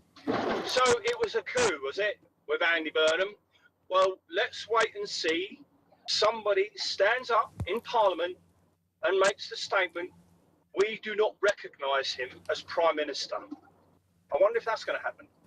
It'll be very interesting. The debate about calling a general election, not having a mandate, will only intensify today because, of course, today he's putting forward his ideas of how he would govern. But I'm going to be balanced and say that for the last week since he got the job, everybody's been saying, well, we don't know what you stand for. So is he supposed to say anything or not? Morning to Brian Goodwin. Morning, Jez. Regarding more immigrants coming in, the reason for this is simple. When they get the right to vote, who do you think they're going to vote for? Very true. Steve, Robert is correct, Robert Jenrick, in that the public do want radical change now. Trouble is, the ones holding the reins of power at the moment think we want to have more changes to the left, not to the right, so they are notably at odds with the public, yet refuse to see it. Of course, that's the point. Betty, good morning. Funny how Starmer also said 10 years. These student commies just expect they'll get 10 years because the Tories got to go. Student commies. Labour Party, according to Betty, are all student commies. Morning to Dave in South Gloss. The plan of Mahmood is a half a plan. These adjudicators may decide an asylum seeker should not remain in the UK. What does she propose doing with them? This is more gaslighting and fiddling about pretending to do something about the problem, but in truth, they are just surreptitiously increasing the numbers coming into the country for their own ends. I couldn't agree more. My 6-year-old son could stop the boats tomorrow. There is no will to stop the boats. And then you start asking yourself, is that because the government want these people to vote for them? Because anybody with a brain cell, my wife says to me, will you stop? I say it in the middle of the night to her. If you've got no money, she does love me, yeah. If you've got no money and the people that work in your country are being screwed to the ground, can somebody tell me how it makes any sense to invite more people into your country who don't work and give them something for nothing and screw your country still further? There's either got to be a screw loose or there's got to be a reason behind it, and I think he might be right about the vote. Keith's in Nottingham. Morning, Jez. Why is Burnham allowed to announce all these plans? How can someone who's not yet in power not be hauled in front of the Speaker? I think you'll find Sir Lindsay Hill's Labour. Oh, he's obviously completely and utterly straight down the line. I know that. But, you know, it is interesting. It is interesting as to why... Didn't he attack the government the other day, Lindsay Hoyle, for daring to announce? That's where this has come from. Daring to announce policy to the papers and the public before they did in the Commons. I suppose Burnham's answer would be, I'm not in government, so it's OK to do it. But I suspect that might be your answer. Certainly if he was a minister, it would be difficult. I still can't get over the handshake that he had with the Speaker. Have you seen that? It was slightly Masonic. It was very weird. Mahmood adjudication plan. Why not have prisoners interviewing the applicants for prison officers as well? Give us a break. Yes, Steve. What we've come up with is a really good idea. If you want to be a prison officer, we've got a new panel of adjudicators, and they're all ex-prisoners or current prisoners who have got off to help us out. Lawrence is in Bolton. Mahmood wants to give illegal migrants jury trials. The one thing being taken away from us, two-tierism yet again. Mary, good morning in Gloucester. Burnham wouldn't last as long as 2-year Keir. Interesting. Who's this? Dean Robinson. Morning, Jez. Alan and Dean here again from Cambodia. Oh, right. It's got so bad they've buggered off to Cambodia. How far afield are the people listening? I think Cambodia's the furthest. How on earth can Burnham dare ask for 10 years? He doesn't have a mandate and he's not even Prime Minister yet. What a shower this man is turning into already. The honourable thing to do is to call an election. Great show, buddy. Steve. He's in Portugal. Brilliant. Jeremy, Kinsey, Charlie, H&M with kids on holiday in Portugal. Where's the security there, then? This is a very good point. By the way, sorry, this is absolutely fantastic. Well done, Steve. We were talking about Harry and Meghan. There's a big furore about, you know, they want this and they want that, they might not come. They're apparently on holiday in Portugal. Steve makes the point. They're not moaning and bitching about security from the Portuguese government, are they? So you're safe then. Brilliant. Let's change tack. Delighted to welcome him. He is a man who always tells it as his retired Scotland Yard Detective Chief Inspector Mike Neville. Good morning. Good morning, Jeremy. How are you, my friend? Yeah, oh, very well down in the New Forest. Yes, lovely. Mate, I have to be careful, obviously, because I'll get sacked. The Manchester airport kerfuffle that resulted in this female officer being assaulting, 2 of them actually, but one very obviously with a broken nose. Over the weekend, I think Friday, Mohammed Fahir Amaz jailed for 3 years, so he'll be out in about 15 months. Not sure if that's the right... Well, yeah, that's not exactly true, Jeremy. So if we look at this, he got 3.5 years. Yep. So that's 42 months. So if he gets he only does 40%, like the government are saying they should do. That's 17 months. But he's been on remand for 12 months, so I reckon he'll be out in 5. That's the scandal of it all. Out in 5 months? That's what I reckon. My calculations. If you're watching on YouTube, there he is punching a female police officer in the face. He broke her nose. It's had a really detrimental effect. She's back at work, but it's psychologically affected her. No compensation or anything. He'll be out in 7 months. Can you explain to me... Actually, we don't have to be careful. We had a debate about this. The other part of this a terrible situation, the Manchester Bull, his brother got off another... what was that a couple of weeks ago? Because there was an outcry about how that didn't work out. A trial descended into farce. The second one couldn't get a thing, and they're not having another one. So he got away with it as well. Yeah, so the brother was charged with assault in the male, the police officer, but there was 2 juries couldn't come up with a verdict for whatever bizarre reason, having watched all this, quite incredible. And then, so the CPS decided there wouldn't be a third trial. So the actual brother walked away free. This character, Mohammed Amaz, he was found guilty of attacking the 2 female officers. He was never, again, he was not convicted of assault in the male officer. But it just goes to show, Jeremy, the society we live in. So Steve Watson, who's the Chief Constable of Manchester, was saying that 35 of his officers are assaulted every week. I mean, when I was in the police, you sort of accept that you will be involved in sort of violent struggles if you're going to arrest violent people. But the level of violence here offered, especially against the 2 female officers, was just quite incredible, quite wicked. You can see the damage that's been done both psychologically and physically. But the sentence just simply does not reflect the crime. When you see people, as we know, the likes of Lucy Connolly put inside for, 3 years for tweets, when you see people jailed for all sorts of things, which seemingly do not justify it, and we see this sort of brutality. And as I say, when you add up the numbers, it means he'll be out in about 5 months, to my guessing. The thing about talk is, what I love about talk, Mike, is that we can ask questions. It's not without fear or favour, because we do it correctly. But here's what I want to ask you. The brother who attacked a police officer, and the footage was there. This story started, if people don't know, with footage of a police officer kicking the brother in the head, and everybody was appalled and said the police are nightmares, and then the whole story unfolded, and they had been appalling, and there was a big debate. Did he get off because the jury or the public thought that the video of him kicking the head? Did the one get convicted for the sister because the female cop, because she's a female cop? There's no any balance in what I'm trying to say here. There's no balance in these 2 results, is there? Yeah, I don't think the kick in the head would have assisted. They would have the officer justified that. He said he's carrying a firearm. He can't use his arms, and so that's he had to explain it. But when you watch the video, obviously people would look at that and think, is that good or bad? What I fear here, and we don't know the makeup of the juries and the like, but I do fear we're getting sectarianism into it. A friend of mine was at Croydon Crown Court some years ago, and a black woman on the jury said, I'm not going to convict any black people. Now, if I was on that jury, I would have reported that to the court usher straight away, because our juries should be looking at people without looking at the colour of their skin. It doesn't matter if you're the same religion, the same ethnicity. Crime's a crime, isn't it? This is where I get so wound up. I don't care the colour of your skin, your religion, your race, your creed. If you commit a crime in this country, you should feel the full force of the law. Are you allowed to use the word force? And go to bloody prison and serve your time. What we're seeing, though, in politics as well, politics reflects reality, that voting is becoming sectarian. It's becoming...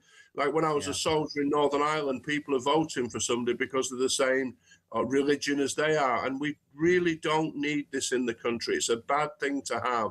And let's hope it isn't an influence on the juries. Couldn't agree more. And also very quickly, police watchdog is to probe if officers who handcuffed the dying student Henry Novak were influenced by protests at a nearby asylum hotel. Whether they were or not, the way they treated that kid was despicable, and I have always defended the police. Those officers, you have been stabbed, no you haven't. I hope they... Sorry, mate, you'll disagree with me. They need to go to jail. The way they treated that kid was utterly appalling, and I hear all the arguments about the bosses, but where's common sense, Mikey?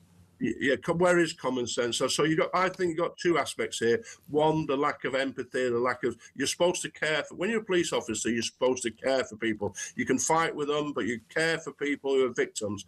But I really do think the influence has nothing to do with the asylum hotels.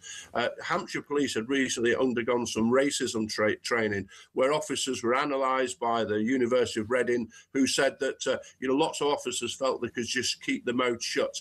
They're almost being brainwashed into believing that, if somebody's white, they're the sinner. Somebody's not white, they're the goodie. And what we've got here is that a case where seemingly knocking off somebody's turban is seen as a worse crime than stabbing somebody. And that can't be right. We've got to get back to that society that Martin Luther King wanted, or what the Bible tells us, where you look at has not the outward appearance, and we're still...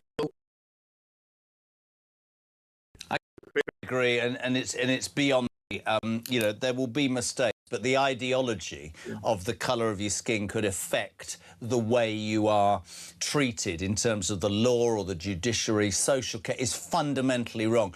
I mean, I've said this till I'm blue in the face because I believe it. There were many instances 30, 40 years ago where people of colour and different religions weren't treated correctly, but we've gone so far the other way, Mikey, and I'm not afraid to call this out. People look at me sometimes and go, how can you say that? Because it's true. We've become so box-tick, just mad, that we're ignoring common sense again, aren't we?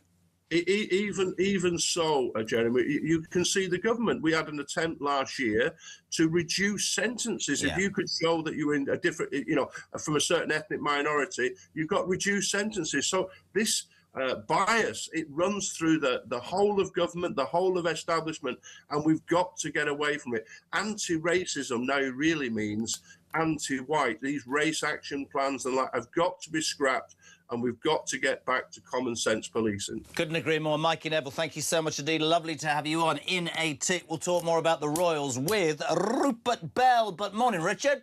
Morning, Jezza. Richard here from Crowborough in East Sussex. Just calling to say that that old traditional poem about the cuckoo could easily be edited, couldn't it? How does this sound? The Burnham comes in April. He sings his song in May. In the middle of June, he changes his tune. And then he flies away. Well, here's hoping. Anyway, let's see what happens in July then. All the very best. Take care. I will never have anybody say that this show is not cultured. 10 to 8, we're live across the UK. Let's say good morning to a dear friend of mine who we try and just give a career to because it's gone a bit, it's stalled a bit. Talks Royal correspondent Rupert Bell. Good morning, dear boy. Good morning. I'm ready to go and put my tennis hat on for a Where for a are week you? or Now, two. you're not at home. Has she sent you to the attic? Has Mrs. Bell said... Are you living in the attic now? Where are you? I'm in some digs in southwest London, near Southfields for the week. Where I went to college. Oh, that's your little thing, and you got your little skylight window. Have you got aircon there? No, well, there's a fan. No, it's not quite. Anyway, I'm not used to urban living, so there we go. Anyway, sorry, Jeremy, but that's where I am. So What's the name of your fan? Well, I'm not even sure I've got one actually. But there we go. Don't belly. Right, listen, mate. I was speaking to Kinsey an hour ago. This is a main story. Prince Harry facing a huge backlash as he keeps the palace in the dark over his visit to the UK. He was coming for the Invictus Games. Suddenly we found out, yeah, quite right, Sussex psychodrama. She's coming and the kids are coming. The King apparently offers a residence. We're several days out. They're in Portugal with no security on holiday, but apparently they're not happy about the security, they're not happy about the palace. Now we don't know if she's coming or the kids aren't. Has she woken up to the fact we all don't want to hear? I hope, and I genuinely mean this pushes King Charles's patience to the limit. I know why he's doing it, I don't criticise him, but I think Camilla and William are right. This is just, it's pointless, isn't it, Belly? The soap opera that really shouldn't be happening. They are creating the more eye-rolling coming from the royal family now, just thinking, what the heck is going on? Yeah. Put up, shut up. If you're coming, just get on the plane and get there, do your stuff. But this sort of will they, won't they, not happy with security is just ridiculous. And I think, you know, Harry should just, if he's coming here to launch the Invictus Games, get on the plane, do his thing. But sort of where are they staying? It's just a mess. And it's of Harry and Meghan's own doing. But it's always a mess, Billy. It's always a mess. And there are many people in the royal household who quite rightly think anytime we have a meeting, it'll end up in the press. There's always a problem. There's always an issue. And you know, don't get me wrong, I could be wrong, but maybe they've both woken up to the fact the British public have had enough of her and all the drama, the psychodrama. It's not even pointless. It's boring. It's boring. And woman said to me earlier, how can you be so unfair? The family are racist. Well, if family are racist and you hate the royal family, why don't you stay in bloody California and drop your titles then? Yeah, well, exactly. And also, it has an element of blackmail about it. Yeah. Look, if we don't get this, we won't come, and we'll throw our toys out of the bath, you know. And so it really is just a ridiculous sort of soap opera, you know, an episode of The Crown, you know, which you probably couldn't even think about. Meghan just wants to create drama, and Harry hasn't got the wherewithal to say, look, just put up, shut up, get on the plane, let's go to Althorp, let's go and spend time with Well, do you know, I was going to ask you, do you know where it is? Because there were rumours he'd been off at Buckingham Palace. You just said Althorp is his uncle's place. Well, his uncle's place, probably, you know, which seems would be a logical place to go, because there's talk that are saying, right, we're going to visit Diana's grave. We have to hear all about that. So that would be the logical place, or one logical place to go and see, you know, his children, his uncle.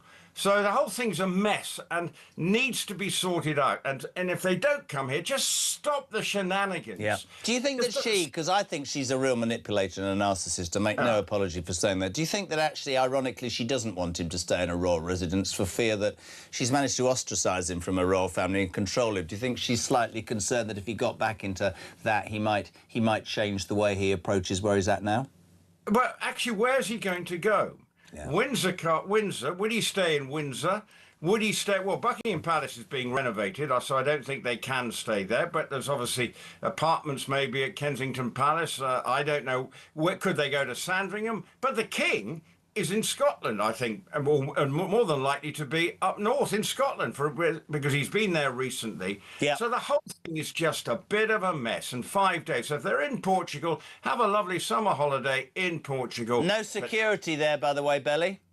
Well, I know, and this security thing is a sideshow. Of course he would have an element of security if he comes here, but she wants the bells and whistles version. But this is my point, and people say you're being really unfair. She wants the bells and whistles, she wants everything, but she doesn't want to be part of a family that she says are racist and unfair and treated her husband and her appallingly. So give me your title and bugger off back. I don't get it. I don't understand it. Well, I think that's part of the problem. People don't understand. He wanted... The grass isn't greener on the other side. That's and Harry is discovering that. It's a cold land out there for him, because when he was part of the royal family, he had everything done for him. He didn't have to worry about where the next penny was coming from. Now he is. Her career seems to be stalling. The as ever is not working. She's not being feted as she would like in the States. So she's clutching at straws. And now she's turning a potential visit into this country into another sort of royal enders. You know, and it's absolutely ridiculous. So I think she needs to learn to say, am I coming? I'll get on with it and quietly bring the children. I think somebody needs to just tell her we don't want you here. Do you think she will come or not? At the moment, I haven't got a Scooby-Doo. Yeah. I do not know, because 1 minute they're coming, next minute they're not. And this is sad, because actually we should be talking about the fact that the Princess of Wales has done an amazing physical achievement in walking the 3 peaks, Absolutely. You know, having recovered from cancer. And raising money. Absolutely. There you have the difference. Kate, weekend, 3 peaks, raising money for charity, cancer charities. I'll tell you one thing I think, we've only got a minute. I know William wasn't very happy about this sort of establishment, so let's try and rehabilitate the Sussex. I think Camilla are exactly the same. I get why the King probably did it, because this will prove them absolutely right, this whole psychodrama, won't it, Belly? It does, and because, you know, we've known about it for a long time. They should just come here and quietly do everything under the radar. But it's not in their DNA, certainly not Meghan's DNA. And that's why I think there is more eye-rolling within the royal household as to what's going on. And William is thinking we should be applauding the achievements of my wife getting out there and doing something which most people would find incredibly difficult to do. And yet she's done it in 23 hours, the 3 peaks. So and also, I completely agree. And also, very quickly, if it was just to see your dad because you're concerned about his illness, 2 things, and then I've got to go. 1, you wouldn't make it so public. You'd slip in and out of the country and introduce. And secondly, Thomas Markle, as Kinsey said. Go and see your father-in-law, or Meghan, your father, who's never seen the grandkids. Belly, off to Wimbledon today, are we? Strawberries and cream and a pint of Pimm's? Well, no, it's a working week, so just a little bit of strawberries, and maybe after a match or 2, I'll have a little glass of Pimm's, if I can afford it. You're a legend. Rupert Bell, thank you very much indeed. Talks, a royal correspondent. We start the next hour with Brendan O'Neill, but the news on Talk Breakfast at 8 is next.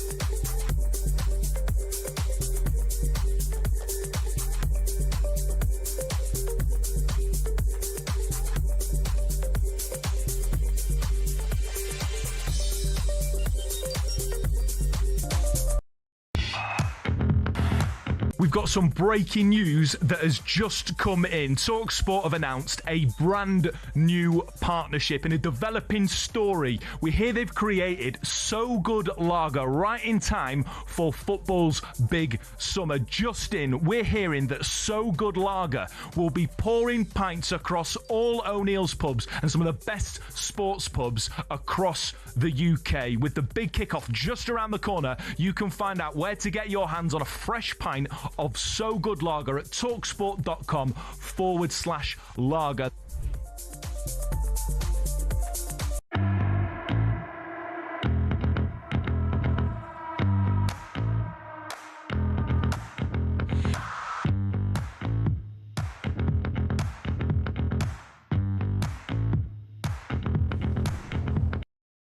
Across the UK, on DAB+, on YouTube, on your mobile, and on your side. This is Talk.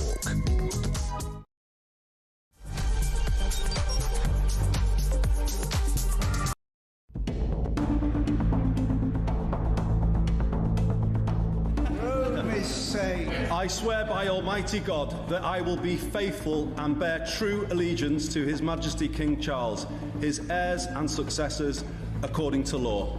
So help me God. It's happened before, but it is nonetheless still rather extraordinary that somebody who was only elected or officially sworn in as an MP less than 24 hours ago, in 3 weeks' time, is going to be running the country. Yes, I think it is rather extraordinary. I think the issue isn't whether someone like that should automatically have to hold a general election. If Andy Burnham wants to introduce major changes to our constitution, he's talked about overhauling the House of Lords. He's also talked about overhauling our electoral system, bringing in some form of PR. I think if he wants to do any of those things, he needs a mandate from the public to do them. To try and do them without calling an election, I think, would be a constitutional outrage. I've got an interesting tweet. There's always a tweet, Julia. Yep. If I can just read this out to you from Andy Burnham 3 years ago. We need to start demanding a general election at the end of this Tory leadership election. Well, well, well. That was Andy Burnham actually 4 years ago in 2022. So we're saying stick by your word, be consistent, Andy, and when you're Prime Minister, call a general election. The battle is really on, though, for number 11. Who's going to be the Chancellor? Ed Miliband, don't forget, has played an integral key role in this coup, and it is a coup because no one apart from 25,000 good people of Makerfield have voted for this guy. Yeah. So he's played a pretty integral role in undermining Keir Starmer. Keir Starmer and Ed Miliband aren't really speaking. He's going to want a big reward.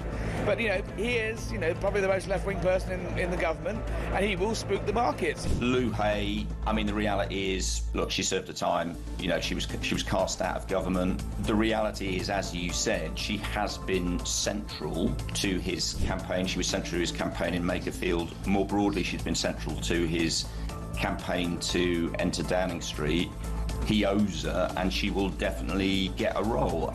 I'm not. What do you say to the people that have texted me in their droves this morning? It's a really corny sentence, but it's true. That lawbreakers can't be lawmakers, Dan? Yeah, I mean, but the reality is she's going to get a job. So the answer is yes, they can.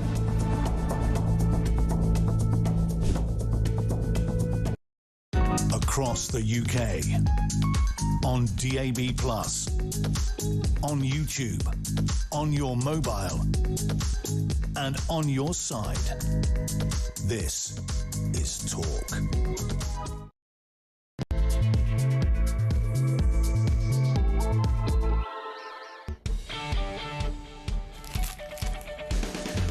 Welcome back and welcome along. It's Talk Breakfast, the home of common sense and the home of the alarm clock Brit. Thank you for tuning in. It is Monday, the 29th of June. My name is Jeremy Carl. I'm just looking through the glass, and I've just walked through to go to the toilet, and they're all tucking into egg and sausage and bacon and mushrooms. I've had a tangerine. That's what happens when you get old. Your digestive system doesn't work as quickly. All the kids are eating a cooked breakfast. Good God. Except for Big Dave, who can't eat a big breakfast because he's been eating all night. If you are tuning in today, what are you waking up to? The news that Andy Burnham, the man who's assuring to be Prime Minister, will this morning at 11:30 set out how he believes he will change Britain. He says, I'll need 10 years We haven't even had a leadership contest. I will need 10 years to go. So I'm marrying, as Christian says, I'm marrying your wife and going, you just need to give me 10 years to get this right, love, without getting divorced. Listen, Andy Burnham, he's saying his bit, and I get that. I absolutely get it. His idea of delivering growth is to devolve powers to mayors. He talks about building a number 10 up north. The truth of the matter is, and I'm not being cynical because I want my country to succeed, the Daily Mail front page is absolutely right. Tax raids on middle classes in Burnham's 10-year plan. Here's the thing, and listen, I'm just saying this, it's my opinion, you could tell me you disagree. Every single Labour Party government in history and every single Labour Party Prime Minister in history has promised everything to everybody, be it their union mates, to improve public services, whatever, all very laudable, right? Defence. But the truth of the matter is this country's financially screwed, and it's screwed because we have a welfare benefits bill that's out of kilter. I'll say it every hour. We're paying out more for people not working than we're getting in from people working. Then you know you've got a problem. We're paying 10, 12 billion a month in interest on debts that we can't afford to pay off. So any party who then thinks the way out of that is to indeed spend more money, i.e. borrow more money, i.e. increase your debts, isn't doing the job properly. Louise Haigh, the Transport Secretary, ex-Transport Secretary, was sacked for fraud, is his campaign manager. She's expecting to be back in the cabinet. Over the weekend, she wrote an article saying that capital gains tax should be increased, fiscal rules should be relaxed, and they should borrow more money. And as Margaret Thatcher once said, love her or loathe her, she said, the great thing about socialists is they're great with spending other people's money, but they don't worry about paying it back. Daniel, good morning. Good morning, Jeremy. It's Daniel here from Epsom. My broader question is, why won't the government do any of the things that the British majority are demanding? The country's going, why won't they do anything? Law and order's at an all-time low. Immigration's destroying the fabric of the country. It's ruining the place, endangering the lives of British people. Nothing publicly run works. We've got 72 million people trying to use an infrastructure fit for about 50 million, yet they still won't do anything about it. Why? I couldn't agree more. I concern myself every day with the fact that our politicians totally deaf to what the British public, the silent majority, want. Let's speak to a man who isn't chief political writer of Spiked. I love this man. I love talking to him. Brendan O'Neill, welcome to Monday. How are you? I'm good, thanks, Jeremy. How are you? I'm good. Let's start with that last voice note, because he's right. Why do successive politicians of successive parties, Brendan, not understand that the British people, whose bills have trebled, energy-wise, food-wise, petrol-wise, whatever you want to say, who try and live within the confines of the law, work hard, do all that. Why do people in government not understand that these people are truly hacked off? They feel it's unfair and unwarranted and wrong. And when the left go, you're just talking about refugees. No, we're talking about all sorts of people. Feckless, lazy people who have been gaming the benefit system for ages. And yes, people who shouldn't be in this country. I totally get their frustration, don't you? Absolutely. When you hear discussions in the papers over the past few days that Burnham might, you know, dig into the pension payment and take some of that back from old people, while at the same time, Shabam and Mahmood and others are talking about bringing in more and more so-called asylum seekers who cost, you know, tens of thousands of pounds every year to look after each individual. It's preposterous. It's completely preposterous. People up and down the country are asking why they are always being put second. They work every day, they get up, they pay their bills, they look after their kids, they do what they're supposed to do, and yet the other side of the social contract is not being held up. They're not being treated well. They're not being put first, which is what you should have in your nation. So people just feel cheated. They feel betrayed. And I've heard nothing from Andy Burnham to suggest he's going to turn that around. Well, let's talk about Andy Burnham. I mean, I'm going to try and be fair, because since this sort of coup, he's going to be anointed. That's politics. A lot of people say we don't know what you stand for. You can't become prime minister. So today he's going to stand up and say what he stands for, and everybody's saying, what right do you have to do that? There hasn't even been a leadership campaign yet. So I get that, but what I'm more interested in is the meat on the bone. And I think, I don't know if I said this to you last week. If I did, I apologise. But for me, there's three things that urgently need tackling in this country. One is stopping the boats, two is cutting the welfare benefits bill, and three is drilling in the North Sea, because there's your money, right? Not in that order. Do you think with 400 MPs who have basically begged him because they're so lacking in talent they've had to go outside, they've got rid of Starmer, they brought him in, they ain't getting rid of Burnham in 3 years. Do you think he has the political capital or the balls to stand up in front of those 400 and go, do you know what? We are going to cut benefits, we are going to drill, we're going to do one of those three, because I think if he did one of those three, he could hold an election and probably win. And I genuinely mean that. I think it blows a hole in a lot of the right. But can he ever be seen to be doing that, do you think? You know, well, firstly, your three jobs for the Prime Minister are absolutely right. Everyone around the country is going to agree with that. Stop the boats, or more broadly, police the borders. Yeah. Control the borders. Tell us who's coming into the country and why, and kick out people who shouldn't be here. Obviously, we've got to trim this cult of welfareism, this handing out of money often to people who don't deserve it and shouldn't be getting it.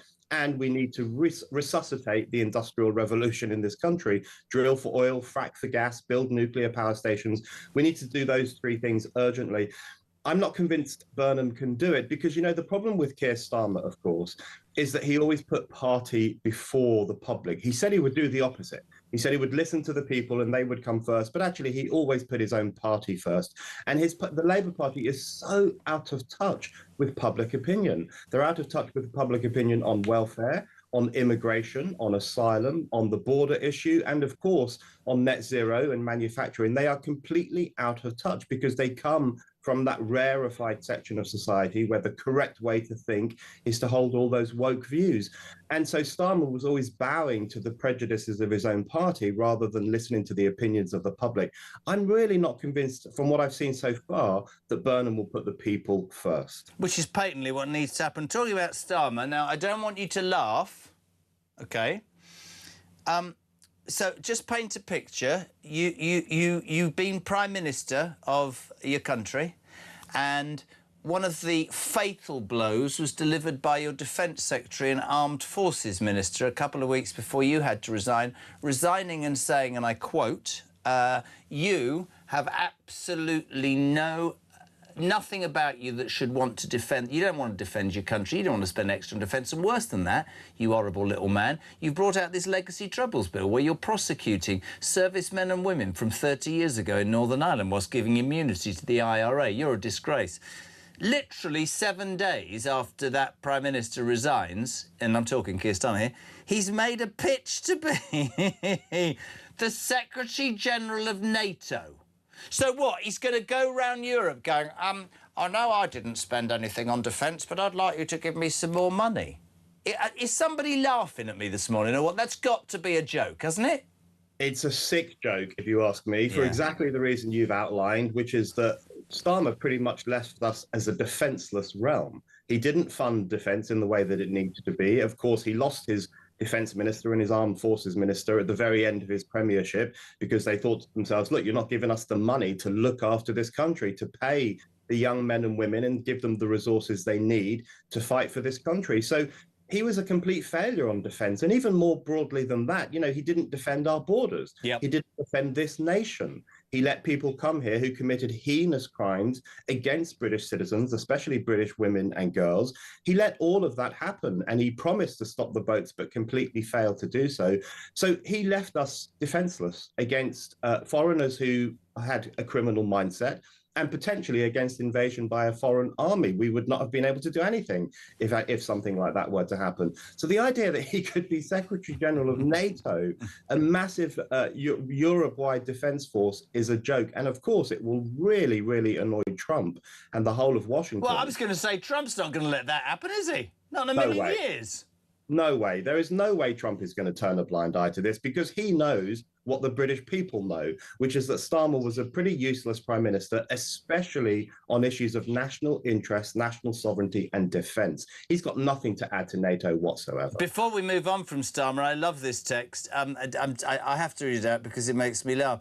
Tim Holman, thank you, says, how long do you and Brendan think it'll be before darts and footy fans are chanting, we want Starmer back, we want Starmer back, instead of Starmer's... yeah, that one. That's interesting, isn't it? I mean, because I think... don't get me wrong, I think Starmer was utterly, utterly incompetent, out of his depth, ill-fitted. We'll see with Burnham. Listen, I'm patriotic. I want my country to work, but I don't believe that he will have the political nous, the conviction to do what needs doing. The other big news story of the day, and I'll try and keep calm, Brendan, right, because this is outrageous. Shabana Mahmood, the Home Secretary, who is presumably fighting for her political life, they're all trying to impress Andy Burnham and running around doing things, has decided to say that instead of you know, these dreadful judges who say, yes, you can stay in the United Kingdom, I'm sorry you raped a child or a girl or did this, that and the other, but, you know, I understand you could be persecuted if you go home, so you just jolly well stay. Her idea is she's going to replace them with hundreds of ordinary members of the public to be trained as adjudicators. This is because there's a record 20,000 offenders, foreign offenders still in the country. Even better is the figure of 4,300 individuals who've previously been kicked out of the United Kingdom who have found their way back in. So she thinks it's a really good idea not to instigate stricter laws that tell the judges exactly what to do. You know, we live by the ECHR, we should live by our own laws. If you've done this, you're going to jail or you're being deported. No, no, no. She wants to train normal people, right? So I only have this comment. Do you not think in the world of diversity and inclusivity, or whatever it's called under Labour, that probably a third of those will turn out to be illegal migrants who've been given the training to actually train as adjudicators to decide if they and their brethren can stay in? I mean, the whole thing's ludicrous, man. But you know what, Jeremy? You know who will train to be those adjudicators. Firstly, it could well include illegal migrants. There's no question. Yeah, so it says. But it will be the sharp-elbowed middle classes. It will be the kind of people who are of a Labour mindset anyway. The kind of people who love these officious jobs. The kind of people who would be sympathetic to the idea that you should let people stay in this country even when they've committed terrible crimes. You know, ordinary working class people who are the communities most concerned about this crisis, they've got jobs to do, they've got kids to raise, they're busy people, you know, they work with their hands, they can't be on Twitter all day saying, make me an adjudicator, I'll save you. So it will be a stitch up. It will probably make things worse, I think. But the issue is this, Jeremy. The seriousness of this crisis, I think, cannot be overstated. No. But, you know, people will say, oh, it's only 4,000 odd people who managed to come back into the country after we kicked them out. That is deadly serious. We are a laughingstock. It's this kind of suicidal destruction of our own sovereignty by government after government who seem to think it's fine that we don't know who's in the country. It's fine that criminals stay here even after they've committed their terrible crimes. It's fine that people find their way back in even after we said to them as a nation, get the hell out. None of this is fine. It really does demonstrate the death of Britain as a serious country. I mean, I couldn't agree more, and that's my frustration. It's not that I disagree with I can disagree with policy. It's this total, I don't know whether it's an unwillingness or it's an ideology, or it's a fear about segregation, sectarian voting. I don't know what would fuel anybody to go, that's acceptable. And the only thing that motivates me every day, actually, is that here in Liza Channel, where you can say that 10 years ago you couldn't you mentioned the word immigration without being called everything in the world. And I think Starmer is living proof that the British public have found their voice. And I still get it. I get it. I'm sure you do as well. Oh, that's terrible. That's far right saying these poor people should go. Really? Try telling that to people living on the streets over here, or struggling to pay their bills, or being served with county court injunctions and losing their houses. You don't know what you're talking about, you lot. And that's why somebody like Burnham, a self-styled man of the people, I think it'd be the first thing he would do, but he won't be able to. But let me just paint a picture. If he does one of those three things against what we believe, he does it, he takes the backbenchers by the scruff of the neck, that would blow a hole in the right, wouldn't it? It would, absolutely. And I'm like you, Jeremy. I'm a patriot. I love this country. I want it to work. I want it to do well. I want people to be comfortable and happy. I want our borders to be controlled. I want people to be in this country if they have a right to be in this country. That's not much to ask for. And any prime minister that delivered that would get my support. I really don't care what party they're from. If they did those things that you outlined earlier, I would support them. The thing is that, I just think that the unfairness of what we're living through now is genuinely sickening and shocking. I saw video footage yesterday of asylum seekers dancing around in a 4-star hotel, getting their meals, living it up and seeming pretty happy. And someone spliced it together with footage of ordinary Brits living on the streets, very unwell, obviously hungry. And people see that and they think this is disgustingly unfair. This is a grotesque betrayal of the British people by the British state. I couldn't agree more. If you go abroad and you say that, they look at you like you've landed from the Mars. When I worked in America, it took me 6 months to get a visa. We seem to get what I call, Brendan, priorities, common sense, just stuff that would... I mean, listen to this, Jez. This government's abject refusal to listen to the general population is quite staggering, says David Lambeth. The primary focus, surely, of any government is to protect and help its citizens prosper. This crowd, to me, are doing the absolute opposite. Yeah, that's exactly right. They are always putting the British people second. But you know what's so interesting? You made this point. The racism accusation just doesn't work anymore. That worked for years. In fact, that's one of the reasons we're in this problem, because discussion about it was suppressed for so long. Absolutely. Discussion about the rape gang scandal was repressed by calling us Islamophobic. Discussion about radical Islam was suppressed because that was racist to talk about that. And discussion about our broken borders was completely shut down by people calling us racist. That's now falling apart because the crisis is too urgent. People are speaking out, they're speaking honestly, they're demanding answers. They don't care what names they get called, because what's at stake is the future of this country. Couldn't agree more. Love having you on. Check him out on Spike, chief political writer, Spiked Online. Brendan O'Neill, thank you, my friend. 8:20. We're live across the UK. Talk Breakfast is on 0344 499 1000. Let's shoot. Are we outside? Are we outside Victoria Gardens? Here's dedication for you from a man who sent me a WhatsApp on Saturday. Sir Mel Stride, Shadow Chance of the Exchequer. Good morning, Mel. You did. Good morning to you, Jeremy. Good morning, my friend. I don't know really where to start. I'll start with the obvious, and I'm going to start a little bit nicely. People have spent the last week saying to Burnham, you know, how can you damn well become Prime Minister without explaining to people what you stand for? Today he's going to make a sort of prime ministerial speech at 11:30. You can't please everybody all the time. But we've sort of, and this has been sent out by his sort of people, it seems to be that it's all about growth and it's all about, we're going to put a number 10 operation in the north and we're going to split the, you know, everybody's going to benefit and it's all going to be... The fact is, the Mail's dead right. You can see it on screen. Every single Labour government in the past, Mel, you know this, I know this, has done one thing. They've taxed the middle classes and screwed them to the ground so they can give pay rises to their union mates or whatever cause they believe is important. That's what we're going to get from Andy Burnham, isn't it? Well, there's certainly a lot of talk about increased taxes amongst his outriders, including Louise Hay. Capital gains tax increases, which of course will affect investment and wealth creation and better paid jobs and all of those kind of things. Look, Labour, Jeremy, are, as they always have been, addicted to taxing and spending and borrowing. And unless we hear something concrete from Andy Burnham about how he's going to get that under control, particularly the welfare bill, getting people off benefits and into work, then I'm afraid it's all going to sound like rather process-driven warm words, I think. And also, bear in mind, I mean, this is somebody, you know, who is Andy Burnham? He was, back in the day, a Blairite. He then became a Brownite. He then became a Corbynista. And now I don't think anybody knows exactly what he is.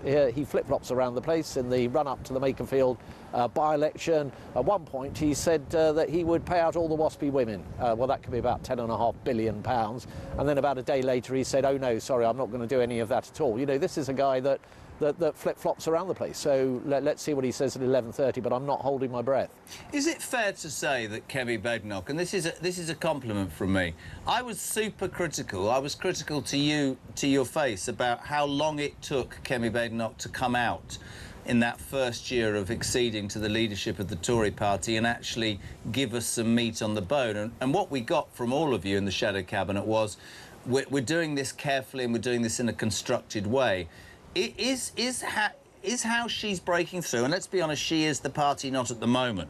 Is it living proof that your criticisms of Reform and Labour and other parties is it's OK to speak the words, but you gave an example there of the WASPy, you have to be able to back it up with fact, Mel?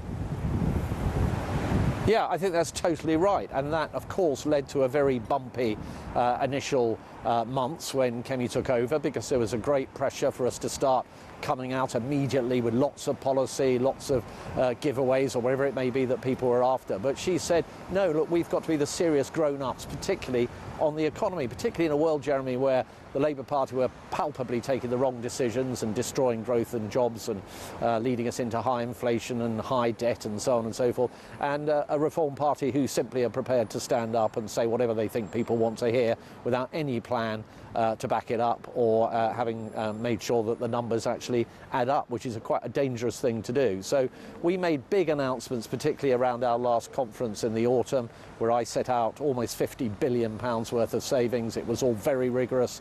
That included 23 billion in savings from the welfare bill. But if you're to do that credibly, and we did do it credibly, you have to do the hard yards, the work, to make sure that it stands up. And that is what differentiates the Conservative Party, particularly on the economy, from other parties. And on the polls, Kemi is ahead of all the other leaders when it comes to the polls, and we are ahead of every other party when it comes to who would you trust on the economy. More people say the Conservatives than any other party out there, and your analysis is part of the reason. So is it frustrating? Kemi Burnham, you're absolutely right, is doing, I think, a fantastic job, and that is starting to cut through. It must be frustrating. I'm not talking about Makerfield or Gorton and Denton, but still in the polls you're at 17 or 18%. My question to you, Samel, is, and I have great respect for you, how long do you think it will be till the country forgives the Tories? And I'm being completely honest when I say that, because I think exactly the same is going to happen with Labour. Can you do it in 3 years, or will it be a longer project in your mind?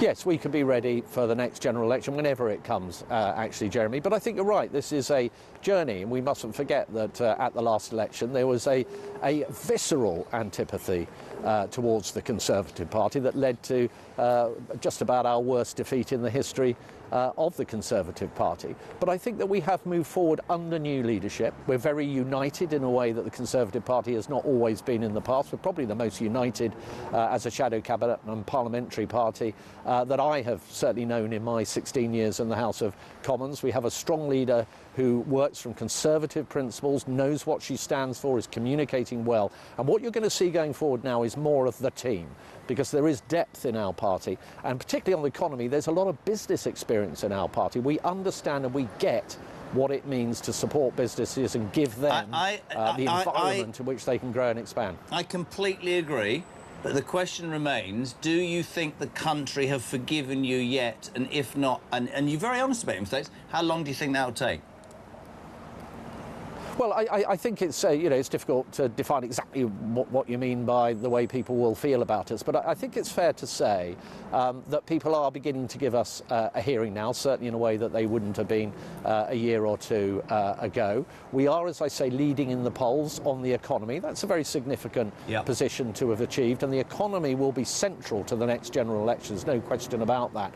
And I'm extremely optimistic, and I think the Parliamentary Party is very optimistic about our prospects. Now, you mentioned the polls, and you take Reform. Back in the autumn of last year, they were up in the early 30s. They're now down in the mid-20s. They've not had great results in certainly the Makerfield by-election and so on, and I think they've got a ceiling to their vote. I think to many voters, they are quite a toxic party, actually, and I think when you're in that position, and you've got tactical voting in play, which will be a big feature of the next general election. It will. I think the Conservative Party should emerge as the only natural party of the right that can actually get over the line. And I think that's a critical factor, and I think people are going to appreciate that more over the coming months. Samel, it's always a pleasure. I mean, that's really important on this show for me to get as many sides as possible. Not that Labour will come on, but we thank you enormously as ever. Shadow, Chancellor of the Exchequer. Samel Stride, top man, 8:27. Stop there. Poor boy can't even go into school. He's been waiting 15 minutes. Oliver, William, Robin, Kyle, getting ready for you. Such a good boy this weekend. Love you, mate. And you little Rissy Roo. She's at the back. Have a great day. See you later. 8:27. Rob, good morning. Good morning. How are you doing? Oh, sorry, it's a call. I thought it was a... Oh, my God, I'm all over the place. There's Robs everywhere. Whereabouts in Cheshire are you, Rob? The posh bit? In Alderley Edge. Oh, the posh bit there. Coffee shops and wags are plenty. What you got for me, kiddo? Well, I was just looking at the super Manchester. Andy Burnham?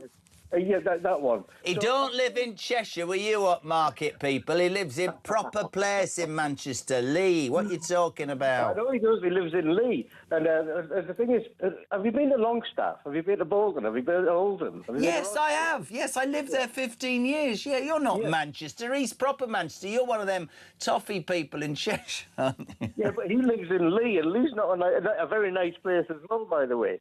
But the other thing that gets me is that woman with the blonde hair works for the Green Party, and she lives in Hale. Oh, yes, Hannah Spencer. Yeah, you're absolutely right. Yeah, she does. She's part of the Golden Triangle as well, and she's looking after Denton and Gorton. Do you think he'll make a good Prime Minister, Burnham? No. Why? Absolutely not. The guy is off his head. He's no idea. I mean, he doesn't understand anything. The man cannot be the Prime Minister of this country. Well, he's going to be in about 15 days.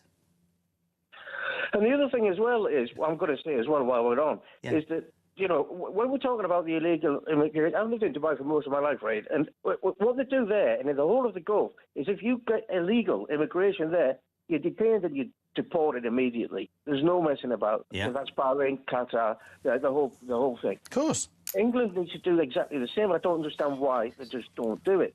So, we need to learn a few things. Oh. But we can't have people like that blonde-haired woman with the Green Party who lives in Hale and looking after places like, Gorton and Denton, completely miles apart in terms of, of how they work together. And somebody like Andy Burnham. Rob, can I ask you a question? Have you rung this show to start a campaign to bring Keir Starmer back? No, but I tell you what, I prefer him to that Andy bloke. There you are, Keir. Some good news. Burnham's not even taken your bedroom yet. Thank you, Rob. Not even taken your bedroom, and there's at least one person on Talk who said, let's ask the question. Are we so terrified by the thought of Andy Burnham and his middle-class tax raise and how left he's going to go? Are we all suddenly going, oh, Keir, we fear our tears are wrong. Please come... No, it can't be that bad, can it? It can't be that bad. Morning, the voice of reason, Robbie. Morning, Jez. Another day in this madhouse. I'm watching the news and listening to what's coming down the track. It's terrifying to me because Burnham is going to make things so much worse. Don't ask for a general election now, although I would love to see them gone. Let him do his worst because it's going to be terrible, let me tell you. I'm a high-end taxpayer. I'm lucky enough to work myself into a position from absolutely nothing. I don't whinge on about it and want to tell everybody that story. I'm just making the point today because I know what it's like to have nothing. I know what it's like to struggle and I know what it's like to live off the state. And if you ask the hard-working people of this country where that tax money could go, do you think it would be on mass immigration, to people who pay nothing in, to give them the houses that are spare when we all know people who can't get one? Do you think the answer would be for us all to work harder so people can sit on their backsides? Of course it wouldn't. Hang on to your hats, everybody, because this raid is not over yet. It's going to get so much worse. They're not going to stop boats. And remember, it's legal migration as well. You need to look at. They're letting them come in at all angles. If you have a proper look, your head would spin round. But stop people being able to just sign on the dole and take what they want and do nothing for it. We're sinking, man. Come on.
Was never an end point, right?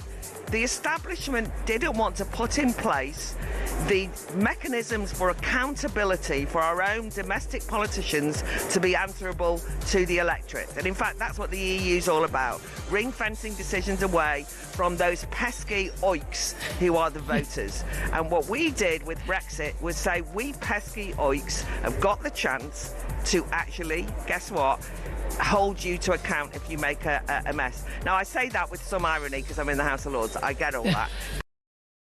Across the UK, on DAB+, on YouTube, on your mobile, and on your side.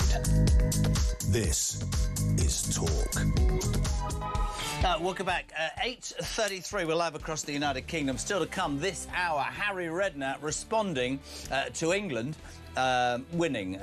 Harry and I are quite similar on this, not just because we wear Sandbanks clothes, but probably, on a serious note, because he's a little bit cynical like me. We wish and we hope, but we're not so sure. Also, fantastic. Got to tell you this very quickly. There's a World Cup competition on.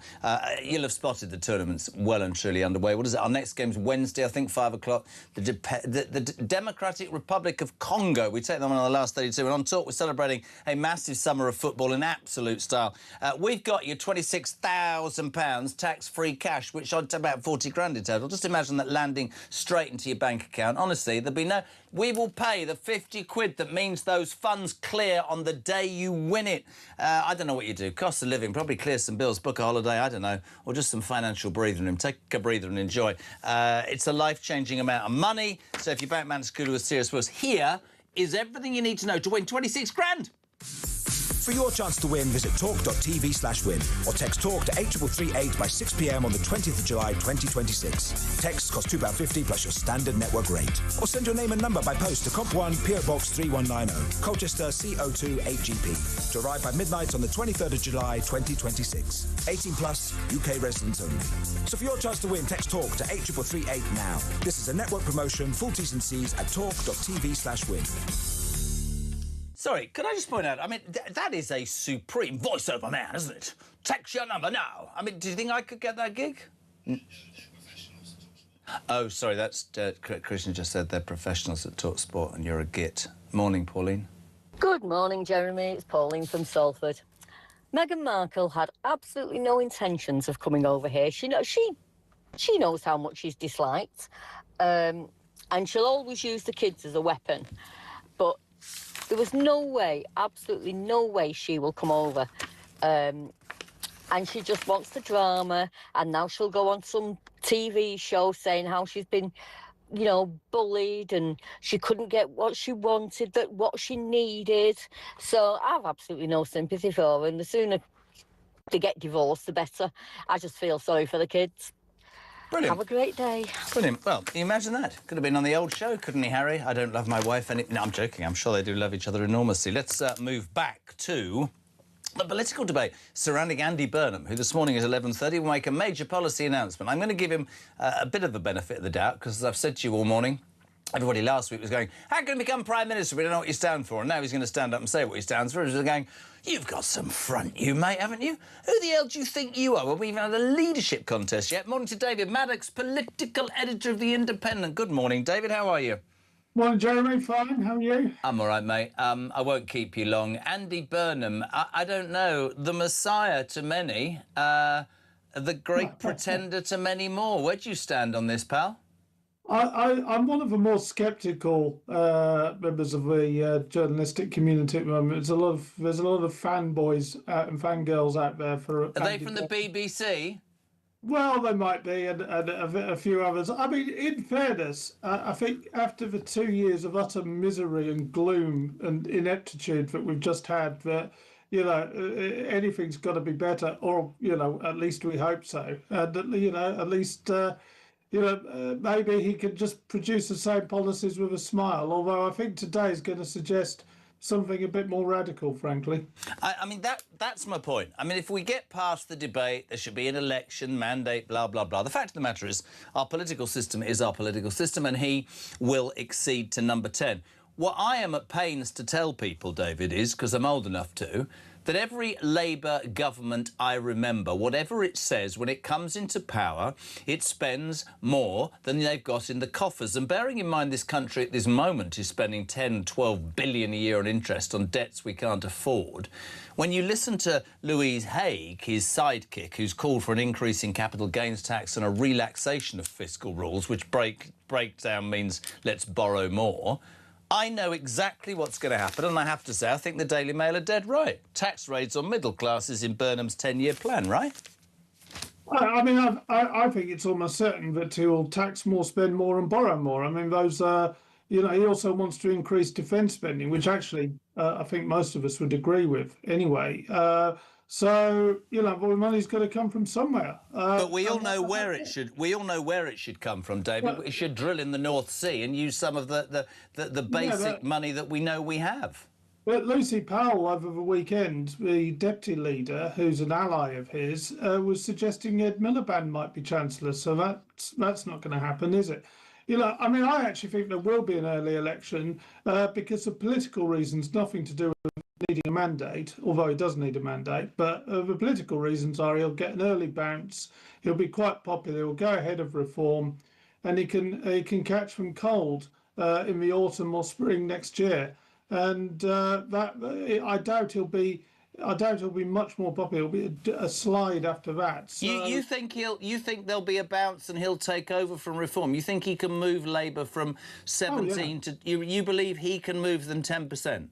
There was a poll last week, and one of the more reform-friendly polling companies, Find Out Now, where they had a 6-point boost for Labour, just on the prospect of Andy Burnham being leader, let alone actually being leader. I think he definitely. I think by the end of the summer, it's my prediction, and hold me to it. Labour will be ahead of Reform in the polls, generally, on average. What do you think? Why is that? What do you think's happened with Reform? Well, I think Reform have their own problems. They're clearly bottomed out at the moment, or topped out at the moment. They're having leadership issues. Nigel looks exhausted. And, we're still waiting for substantial policies. We're still waiting for anything more than a bit of a kind of sugar rush on polling, frankly. And they're certainly not as inevitable as they were trying to claim they would be. And Labour can smell blood after Makerfield. They know what they can do to beat him. And part of that is putting Andy Burnham in as leader. It'll be very interesting. I think Reform probably, they probably need a chief executive. You're probably right. I read some stuff at the weekend about Nigel. We'll try and get him on to talk about that this week. My thing about Burnham is, and that's, listen, I'm a patriot. I've been saying all morning I want my country to succeed. But when you strip away... I think Sarah Vine got it right last week in the Mail when she said that Andy Burnham is the Labour equivalent of Boris Johnson. It's all very wonderful and there'll be a bounce and everything will be great. And when you start to scrape the surface, we're talking about inside. And the inside is purely socialist, which is, tax more and spend more by borrowing more. Well, funnily enough, I wrote a very similar article a few weeks ago saying that he was Labour's Boris Johnson. And I think he is. And that's why I think he'll want an early election. Because the longer he holds in there, the more people are going to find out. I mean, he's talking today about 10 years.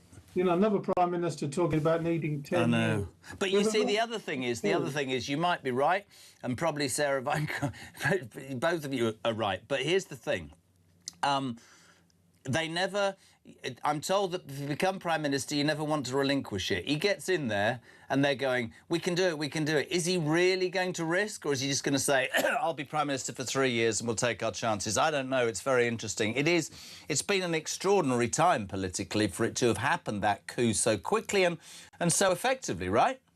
I honestly have never seen anything like it. I mean, I've been in Parliament covering the events for the last 16 years, and it feels like everything becomes more extraordinary as we go along. I mean, it's just an incredible coup. I mean, it's an absolute indictment on Labour, but they got 400 odd MPs and they couldn't find one to be the leader and Prime Minister. And you don't think the British public, you don't think the British public will smell a rat? You were talking about how they'll increase it and go, hold on a second, you can dress it up how you want, but there wasn't enough quality. You brought this man in from the outside, but exactly the same is going to happen or is happening, as did under Starmer. We're talking about a personality. Can one man...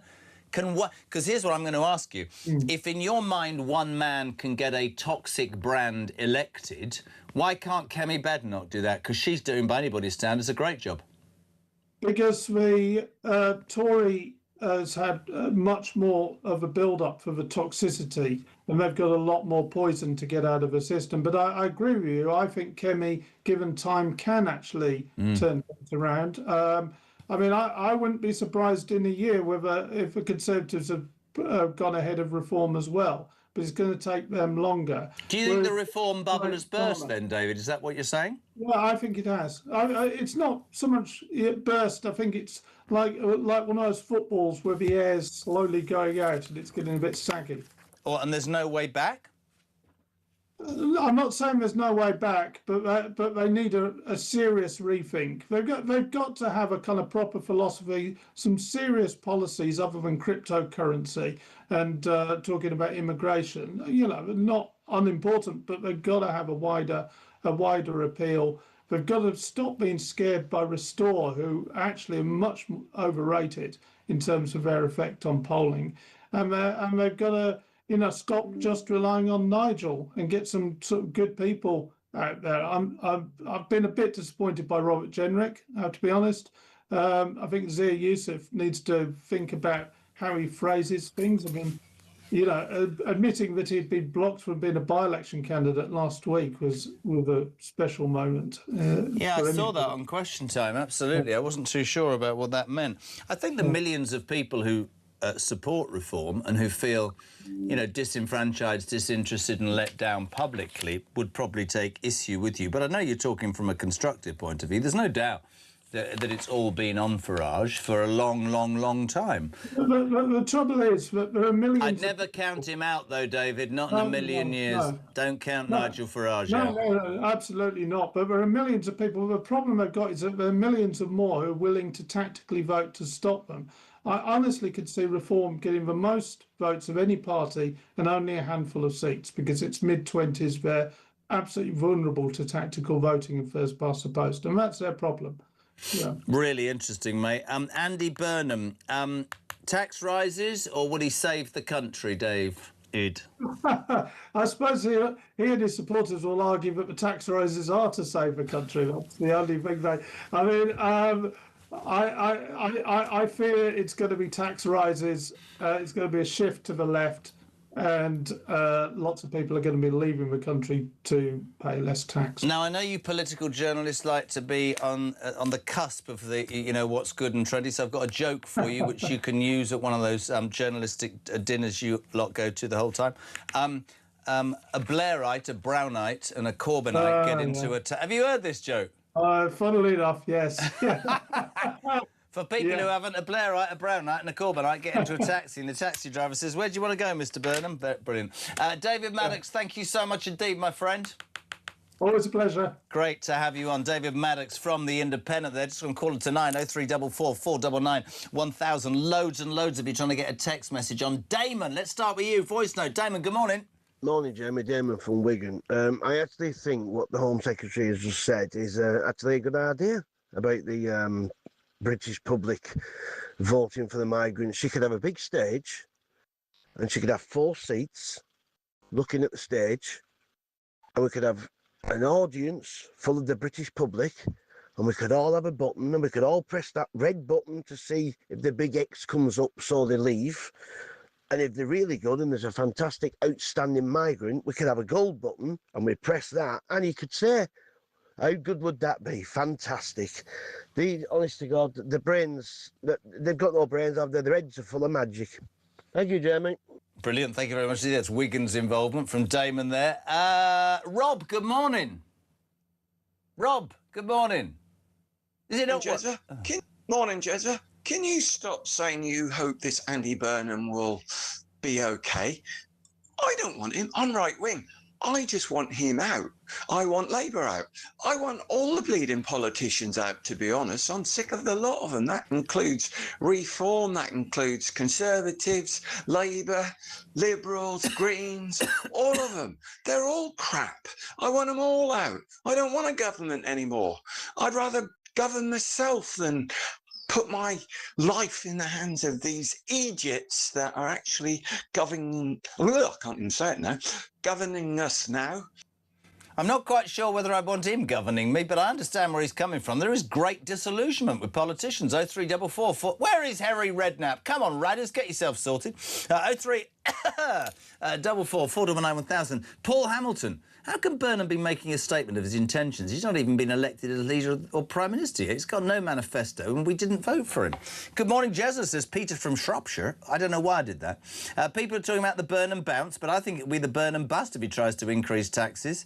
He might well do. Leanne, morning, Jez. These illegal migrants. These migrants are illegal. They broke the law the minute they stepped onto our shores. They should be kept in prison or a detention centre and not be allowed to leave until their claim is processed. We are publicly funding housing for an illegal army. This is an invasion and nothing else, but once they realise it needs to be dealt with seriously until it's too late. Leanne says, I'm terrified for my kids, and she's every right to have that opinion. David, Todd, why do you all refer to alarm clock Brits as ordinary people? Why don't you promote that they should be able to have a British dream like the USA? Anybody can dream. I think anybody can dream. When I say ordinary, I don't mean it disrespectfully. I'm talking about when I say ordinary, run-of-the-mill, hard-working, dedicated, law-abiding, tax-paying people who get screwed by the system. Peter, good morning. What's the point of having armed police at places like airports if they're not prepared to use weapons if violently attacked? Let's got a voice note. Mike. Oh, we're going to a break, are we? Break sounded like Mike. OK. 10 to 9, let's go to a mic.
Across the UK, on DAB+, on YouTube, on your mobile, and on your side. This is Talk. Welcome back, 10 to 9. We're live across the UK. Talk Breakfast is on. This is Jeremy Kyle, 0344 499 1000. Whenever England play, I only ever want to talk to the man who should have been England manager, because he would have been a better England manager, frankly, than anybody else. And he's probably wearing a top from Sandbanks, the greatest clothing company in the land. Oh, Harry, you've let me down some. Where's the Sandbanks? Have we not got a logo on today? What's going on? Well, I was going to, but I thought I can't keep pushing it, you know. I don't care. Fire me. OK, no problem. See, Mark, I'm sticking up for you, and your dad's just dumped you like a good one. I'm joking. I don't. How are you, mate? Yeah, good. Jeremy, all good, mate. All fine. So I watched it, and, you know, 2 minutes of brilliance and all that, but you come away from it without wanting to be cynical, thinking to yourself, how on earth did he pick a squad, now Kwasner, or whatever his name is, has been injured, with no Lewis Hall, no Terence Trent D'Arby, as I called him? We're absolutely light at the back, aren't we, Harry? We are, well, short at right back for sure, yeah. So it's going to be a problem, but I suppose you'll have to play Jed Spence will play there. What did you make of the performance, Harry? Very average, wasn't it, really? To be honest, first half was poor. Then the two, you know, you could see a draw coming. I'm thinking, oh, hang on, we're going to finish second in the group. Yeah. Then obviously Nick got the 2 goals, and then they created a few chances after that. They woke up a bit. And in all honesty, what is the standard of Panama? I mean, what would they be if they played here in England? They'd probably be bottom half championship, I would imagine, you know. I mean, this is my point, and people keep saying, "Oh, Jizz, you're cynical." I said, "Get Harry on, because he agrees with me." I don't understand all this planning, all these great players. I mean, it's all very pretty and all that. My father-in-law was saying to me, it's like Chelsea, they just go backwards and forwards and backwards and forwards. If they say to me, "Oh, you know, when you get a better team, they won't put 10 behind the bus, part of the bus and all that," but good teams break down teams like Panama and Ghana, don't they? Yeah, I mean, it's been disappointing, to be honest. We lack somebody, Jeremy, or, you know, people that can do something. That's why I said Cole Palmer. Yeah. You know, he's a player with great ability who, OK, he's not had the best of seasons, but still, you know, he's been OK. But he's a player for a big stage who can come off the bench if he has to and change your game for you. We need them. We're looking for one or two of them people at the moment. Yeah, we're relying on Bellingham really to score and do something. I mean, how much of a... Can you imagine that the major debate in all the newspapers and on talkSPORT, our sister station, for ages was, should Bellingham start at 10? He's the only shining light, isn't he? Yeah, oh yeah, he's different class. Yeah, he's top. He's a top player. So he's an absolute cert. Him and Harry Kane have got it in Rice. You know, they're the first starters in the team for sure. Do you think we're scared? I was saying this the other day to somebody, that it reminds me of the rugby team in the 90s before Woodward took over, early 2000s, where we used to be so scared of losing that we were always tight. We'd either win 6-0 or we'd lose, you know. And then they took the shackles off and won the World Cup. Why don't England ever take the shackles off, Harry? Well, I don't know. I think I honestly think when we play some better teams, Joe, I think it'll open the game up. I think you will see a much better performance. And we've got a decent run. I mean, you know, Congo, we should, you know, getting through the next round shouldn't be a problem. Mexico, possibly, in the last 16? Mexico, Ecuador, you know, that'll be a different game, a difficult game.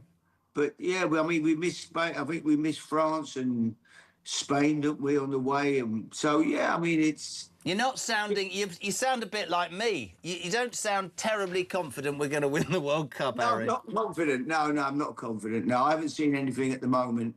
As I say, second half against Croatia was good.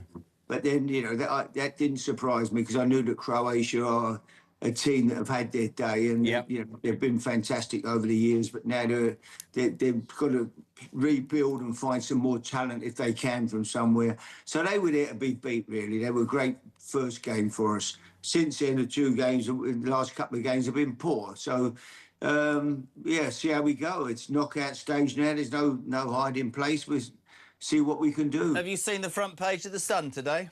No. Jude, Jude, Jude, come and do the Congo. Jude, Jude, Jude.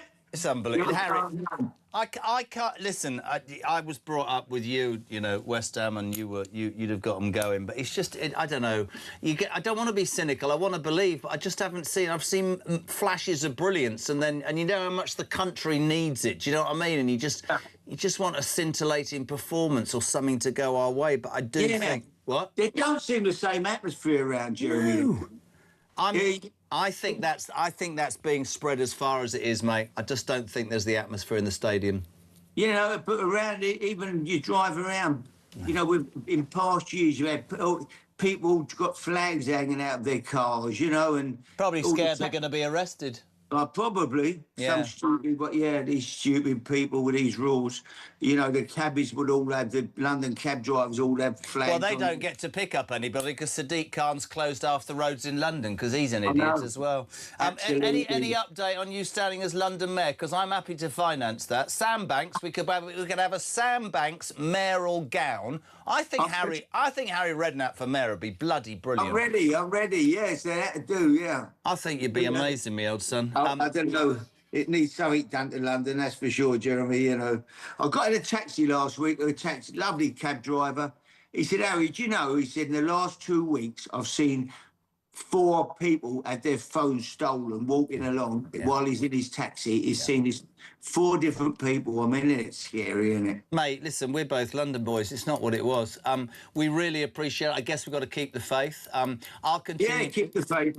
Yeah, we got to keep the faith, haven't we? Yeah, we have. Yeah. Listen, we could turn it round. Who knows?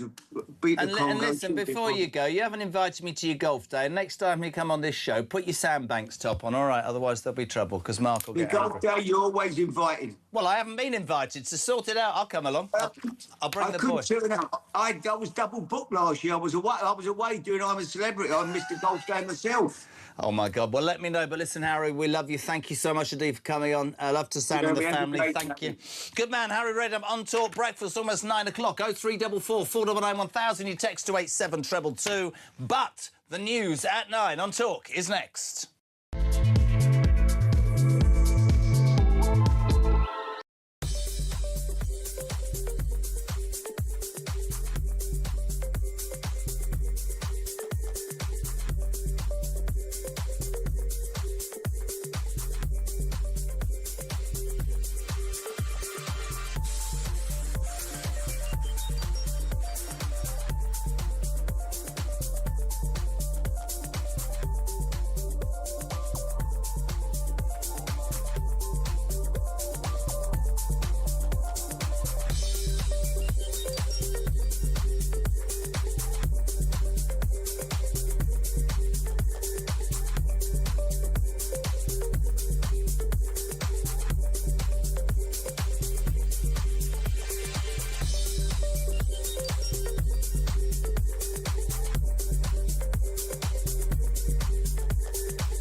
Old news. On to the next. There we go. That was Andy Burnham, who just drove through there on his way to the palaces of Westminster to be sworn in as an MP and, of course, on his route to number 10. I swear by Almighty God that I will be faithful and bear true allegiance to His Majesty King Charles, his heirs and successors, according to law. So help me God. There was two things on that manifesto. One was a picture of Keir Starmer and the word change. Well, promise made and promise delivered in that sense.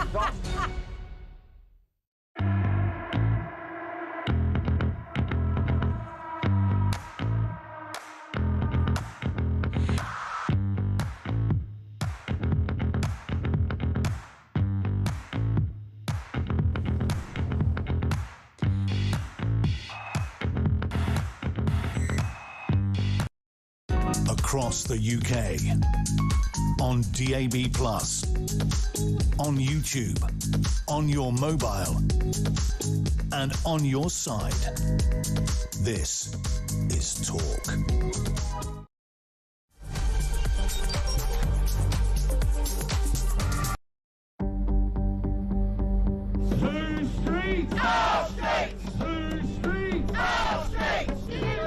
Some breaking news here. The Crowborough Army Training Camp could hold male asylum seekers all the way until 2030. Good. After the Home Office claimed it would only be for 12 months. Not much ambition involved in that, is there, in terms of solving the migrant crisis?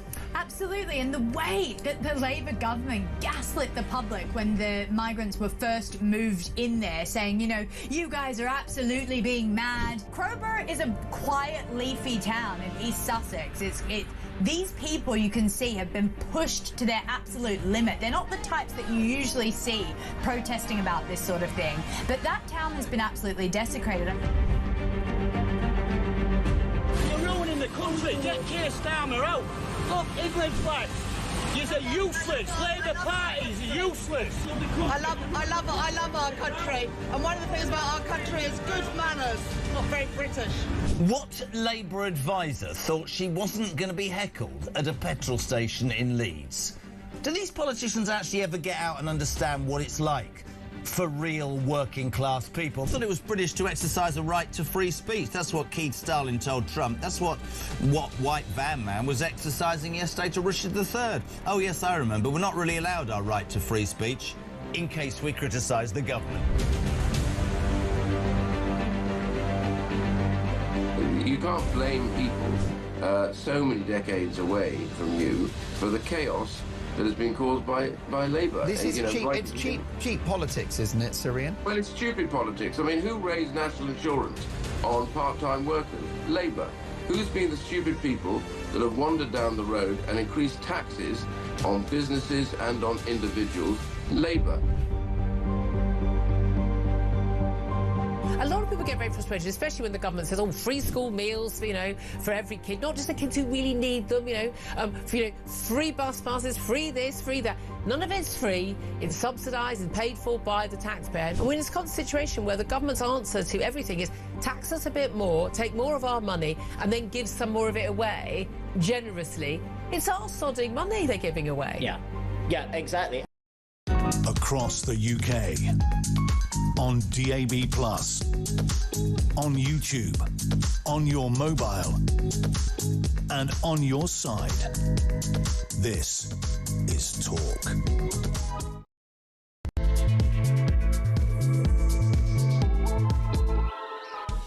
Welcome back or welcome along. Just gone 9 o'clock. It's Monday morning, the 29th of June. God, I'm sounding full of beans today, and so I should be. 0344 499 1000 is your telephone number, and your number for a voice note, 87222. Start your message with the word talk. We're lining up Julia Hartley-Brewer from 10, Ian Collins from 1, and Kev O'Sullivan on Talk Drive from 4 p.m. What are you waking up to? Well, predominantly Andy Burnham, as you heard in the news, an 11:30 a.m. sort of launch about what he's about, what makes him tick. Now, people in his camp have been letting out the information. He intends or wants to serve for 10 years. He says that he needs a decade to overhaul Britain and build good growth in every postcode.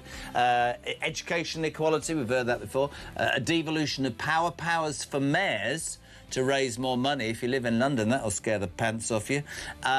He also wants help from mayors to cut benefits. But all of this is great. All of this is great, and I'm not being cynical, and I'm not trying to be unfair, because I'm a patriot, and I want my country to succeed, and anything after the nasal night. However, do not be fooled, and if I am wrong, I'll put my hands in the air. If he drills in the North Sea, cuts the benefits bill, and or stops the boats, I will take my hat off to Bernie, Andy, Bernie,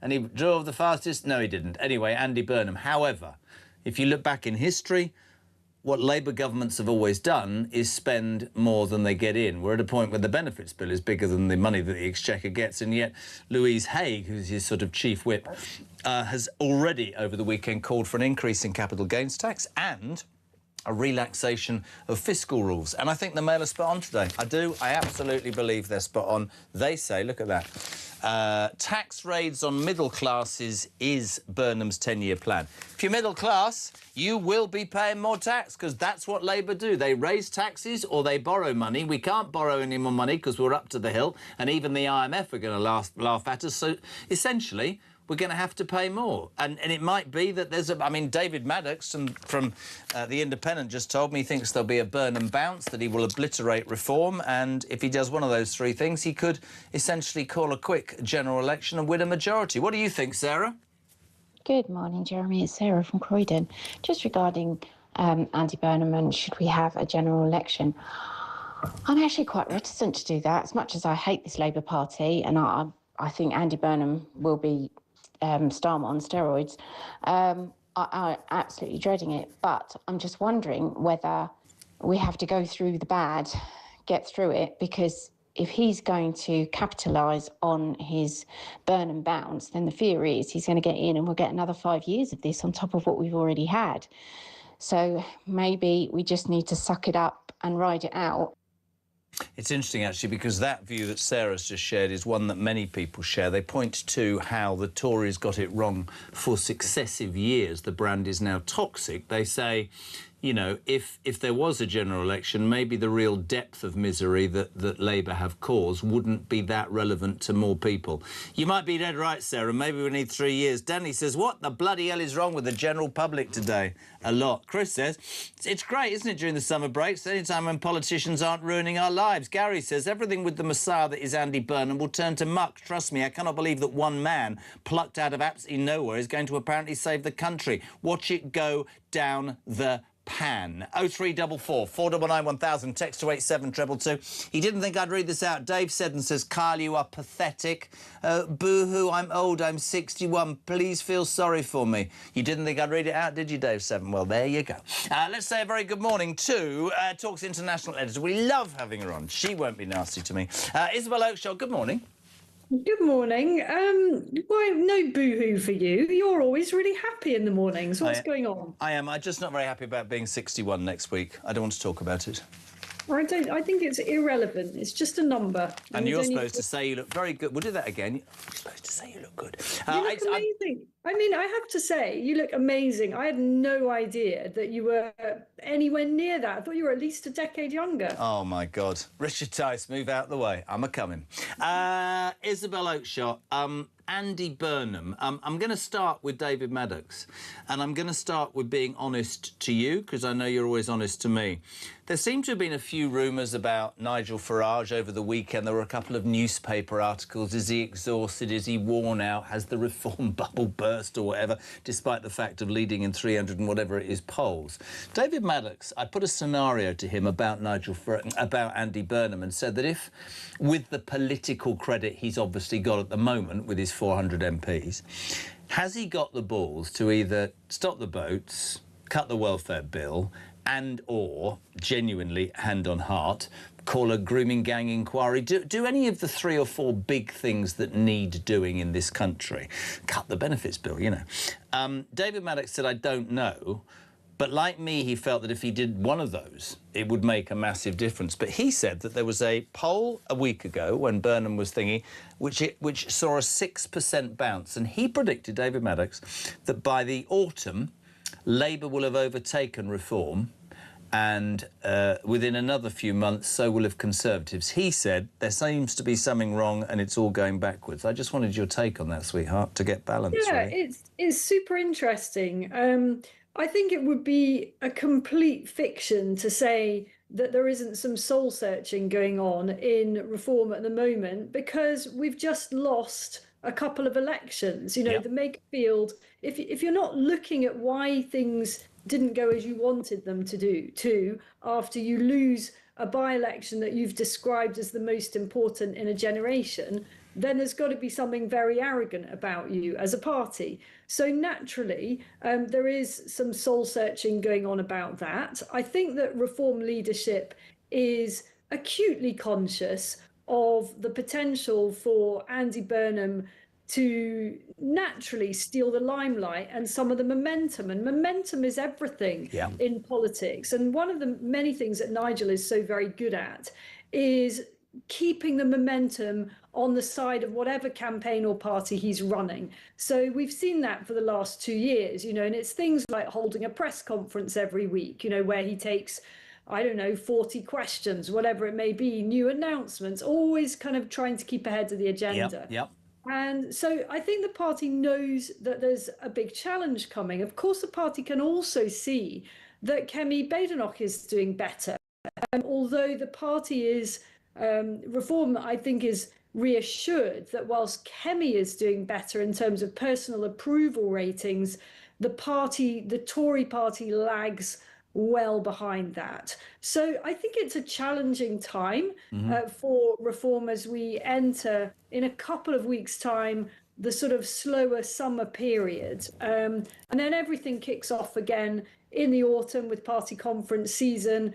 And, you know, I think Reform has to go at things with a bang in the next few weeks in order to dispel this whole, oh, the steam, the puff is going out of Reform, you know. There is a scenario, of course there is, where all 3 parties kind of meet around the mid-20s mark in the polls. How much does that matter? Well, it all comes down to whether or not there's going to be a general election in another few months. If there isn't, then, you know, I'm really not, I think Reform leadership wouldn't be too panicked by the fact that Labour naturally is getting a bounce from a new Prime Minister. Yeah, and I think look, I don't know.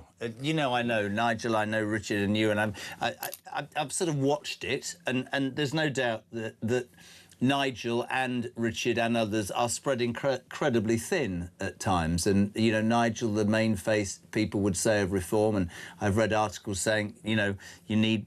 But help and change, but you're right when you say about structure. If you don't take an opportunity to look in the mirror and go, we need to do this differently or we need to do that, and let's not, we should never forget how far reform have come in such a small space of time. And so occasionally, you know, take stock and come back stronger. But I would say, to counter everything that we've talked about this morning, Isabel, 313 continuous opinion polls and millions of Britons across this country supporting a party that was brave enough to stand up and acknowledge the problems in this country that nobody else was talking about.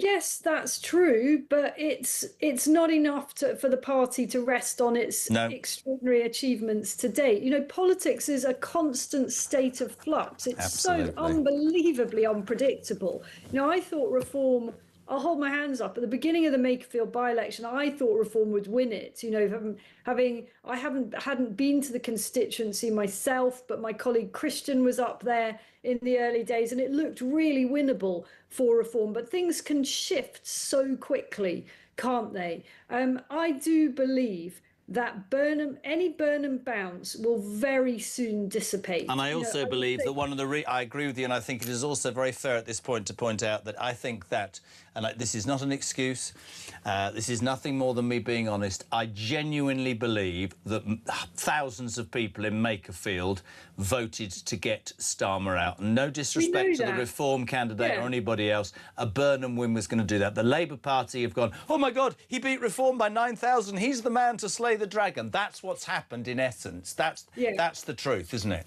I think that's exactly right. Now, we don't know just how many people voted for Labour just to get Starmer out. We don't have that data, but it's a significant number. Now, it could be that it's not enough to kind of make an excuse, if you like, for Reform not winning. But I think it would, if we knew the number that had done that, it would definitely take the shine a bit off the idea that Burnham is, you know, kind of almighty, all-conquering hero that can win these seats back for the North. I mean, here we have him today talking about a 10-year strategy to kind of fix Britain. And I agree with him that it's at least 10 years. I think it's probably longer than that. I think so much has gone wrong in such a deep-seated way that it is going to take a very, very long period to put right again. But is he going to get 10 years? I would be astonished if he gets anything like that. How long does the party need? If Reform got elected, in your mind, you know far more than me, how long would you need to right the wrongs of this country?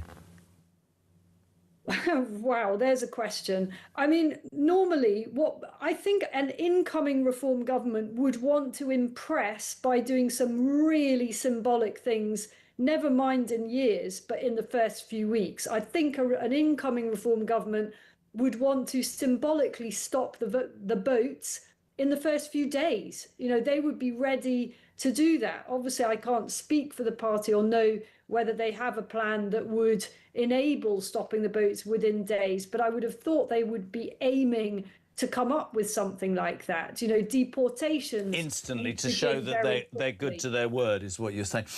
Burnham, we talked with you last week, and you were saying you've known Andy for a while, and I described him as sort of the Boris Johnson of the Labour Party. There's undoubtedly going to be a bounce. But it is fair, is it not, to say, however you dress up devolution to the North, mayors setting benefits cuts, blah, blah, blah, every single Labour leader that I've ever known in my time has done one of two things. They borrow money or print money to pay out the people that got them to where they are and they've promised, most notably people in unions in the past, and inflation hits 30% and we end up broke. Well, we're broke already. And when I hear Louise Haigh over the weekend, the transport secretary with the pink hair who got sacked for fraud, she's now back in the limelight with a Rachel Reeves bob that's deep auburn. She says capital gains tax should be increased. We should relax the fiscal rules set by the Chancellor, borrow more and give more away. That's Labour's philosophy, but we're screwed financially already before they've started, Isabel. It's insane. And, you know, all these warnings that we're getting now about more taxes on the middle classes. I mean, I think when you're raising taxes, you've got to have a very clear answer to the question, for what? Yeah. What are the middle classes, so-called? And it's a very big and fluid bracket, basically, which extends to pretty much anyone who's not living on the state. Yeah. What are the middle classes being asked to fund?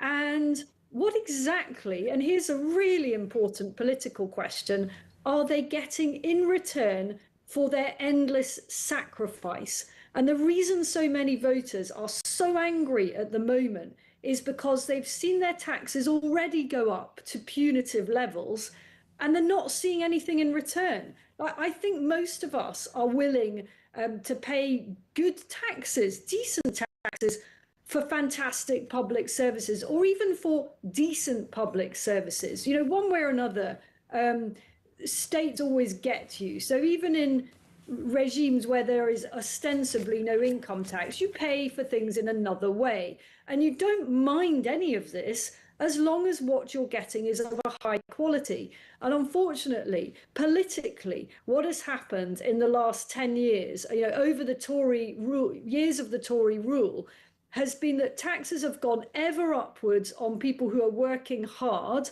And in return, they are seeing nothing but things getting worse. Yeah, whether that is the state of the streets on a local level, whether that's crime, whether that is their ability to get their children into good state schools, the best local state schools, whether that is the state of the NHS, none of this has got better. And yet they keep being asked to pay more and more and more for declining public services and an ever expanding pool of people that just don't want to work or don't have any skills. Do you think that Burnham has the courage, to go back to something I was talking about earlier, or the political capital to attack that welfare bill, to drill in the North? Do you think he does or not? Or do you think he's your average archetypal socialist politician? I don't actually think in his case it's a question of courage. I mean, I think he's shown a fair bit of courage taking the gamble he did, coming, running for that by-election, which he might have lost. You know, he's positioning himself as someone who's going to save the country. Well, that takes a fair bit of guts, doesn't it? I mean, we can all sit here in our comfortable studios, you and me, Jezza, and critique from the cheap seats, but it takes guts to put yourself forward. It's not that he doesn't have the courage to do these things, it's that he doesn't believe in it. Yeah, this is what people are saying. How do we know what... But then I sort of had a tad of... People will attack me. I sort of thought this morning, I walked in, Burnham, who the hell does he think he is, giving a prime ministerial address at 11:30? The leadership at Hustings haven't even owned. He's right up... And then on Friday they were going, who does he think he is when we don't even know what he stands for? To even think that he could be Prime Minister? I was thinking, well, he's got to say it at some point. It'll be really interesting, though. That bounce that Maddox talked about, I get that, but it'll be interesting to see how this plays out. The other big news story of the day, and I just know you will have so much to say here.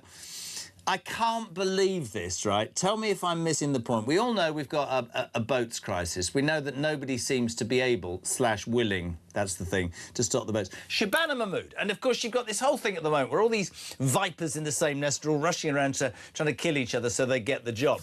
Apparently, Burnham's not as sympathetic on immigration as perhaps Shabana Mahmood is, so she's come up with an idea over the weekend. It says the public should have a say in asylum appeals as ministers look to replace judges. So her idea is to use hundreds of ordinary members of the public. Isn't it lovely being called ordinary? Being trained up as adjudicators because there's a record 20,000 foreign offenders avoiding deportation. And perhaps an even more impressive figure this morning is there's 4,300 who've been deported and have found their way back. My problem with this is so many-fold, right? You're basically saying, I don't trust the judges to pass the sentence that I think. So if I was the Home Secretary, I'd change the bloody law so that the judges knew exactly that they shouldn't be conned with terribly stupid excuses about why somebody should say common sense. She thinks, let's train people. Do you not think in this DEI-obsessed world, Isabel, that some of those might end up being illegal migrants who have been trained to be adjudicators to make sure it's nice and balanced? Well, we've got so many illegal migrants, that would probably happen just on the law of averages. Precisely. Look, I think it's a terrible idea. It is an absolutely terrible idea. It's a complete acknowledgement of defeat, isn't it? Yeah. When your system has become so overwhelmed, you're thinking of just farming it out to every Tom, Dick and Harry and Sue and Charlotte to adjudicate. I mean, and Mohammed as well. Honestly, words fail. How about the government just does the job? What they're elected to do is control our borders, not subcontract our borders to ordinary people who may have a range of political views and backgrounds. We elected them to control our borders, to keep us safe. So get on with doing that. It's a #1 priority, and don't expect others to be trained up to do the job for you. Honestly, for goodness sake. I mean, it is almost unbelievable, but not as unbelievable as the final thing I want to talk to you about today. And I want the camera on Isabel Oakeshot's face. I don't want to look at this footage. I need it on Isabel's face, if I could, please. Oh dear, no pressure then. Imagine this scenario, right? You lose the prime ministerialship of this country because one of the biggest criticisms from your Defence Secretary and Armed Forces Minister to resign is that you don't have the wherewithal, the desire or the will to protect your own people, and you wouldn't find the money to increase our defence. Not a week after you have to resign, humiliatingly, in front of your wife and child and 3 other people, because Rachel from next door wasn't around, you're letting it be known that you'd like to be the next Secretary-General of NATO. I'm not sure how that works. You're going to basically go around Europe saying to countries, I need more money from you for defence. Really? Oh, well, you didn't spend a bloody penny, Starmer, so you can do it. He wants to be, look at her face, he wants to be the Secretary-General of NATO, Isabel.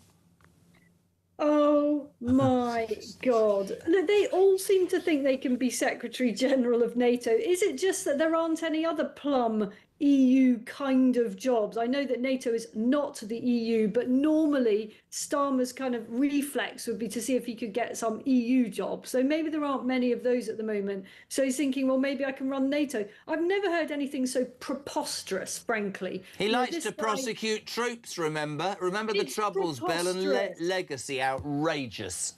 He's completely unqualified for that job. It's an incredibly important job. NATO is, without it, you know, so many serious dangers will be that we already have and we're already facing will escalate. You know, NATO is in a perilous position as it is. We know that Donald Trump kind of blows hot and cold, doesn't he, when it comes to this incredibly important alliance. And the last thing we need is some total muppet in charge of it that can't even run the defence system of his own country, never mind start trying to organise all the many, many member states there are, the most of whom don't know how to pay enough into it either. It's absolutely true. You've never been to a darts match, have you? No.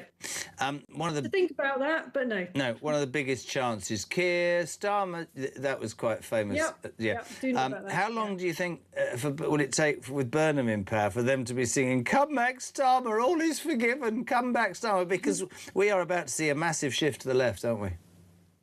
It's terrifying, Jezza, but that's for that reason that I just don't think this bounce is going to last very long. I give it 3 to 6 months, absolute maximum, and then I think the country will be absolutely up in arms as it has been for 2 years now. Margaret in Birmingham says, good morning to Isabel, Jez. I really hope Nigel recharges his batteries and keeps fighting. The bounce will be over by Christmas. I've seen it all before. I'm going to finish with a joke, Isabel Oakeshott, because I know you will use this at those high-end dinner parties you go to.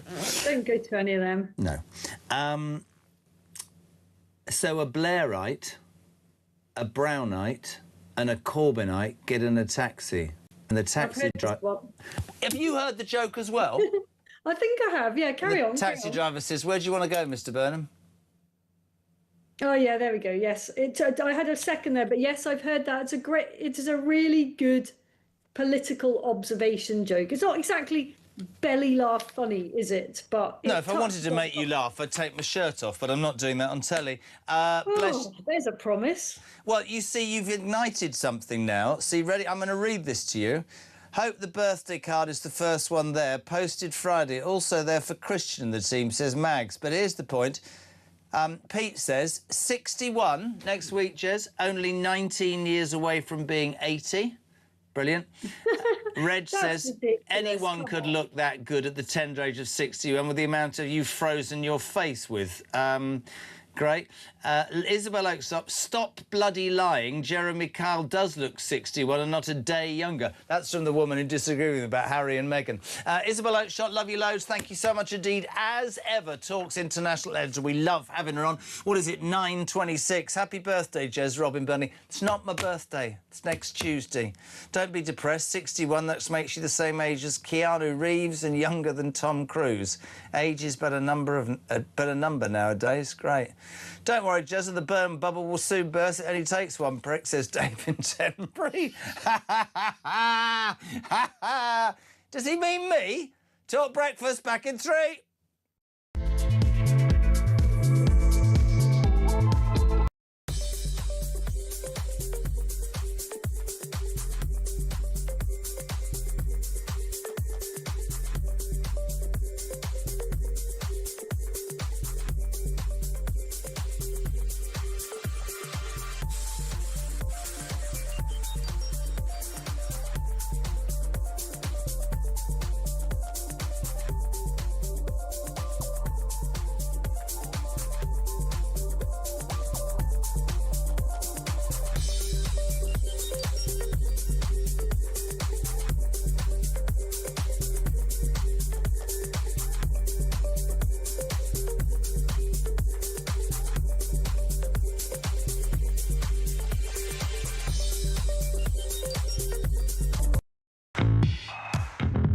Kemi Badenoch, was front page of the Mail on Sunday this weekend, ruling out the possibility of any electoral pact with Reform. But you know what? It's difficult to do a deal with a party that gave us net zero and wrote it into law. It's difficult to do a deal with a party that promised to do one thing and gave us the Boris wave. So for me, it's about trust. Very difficult to trust them.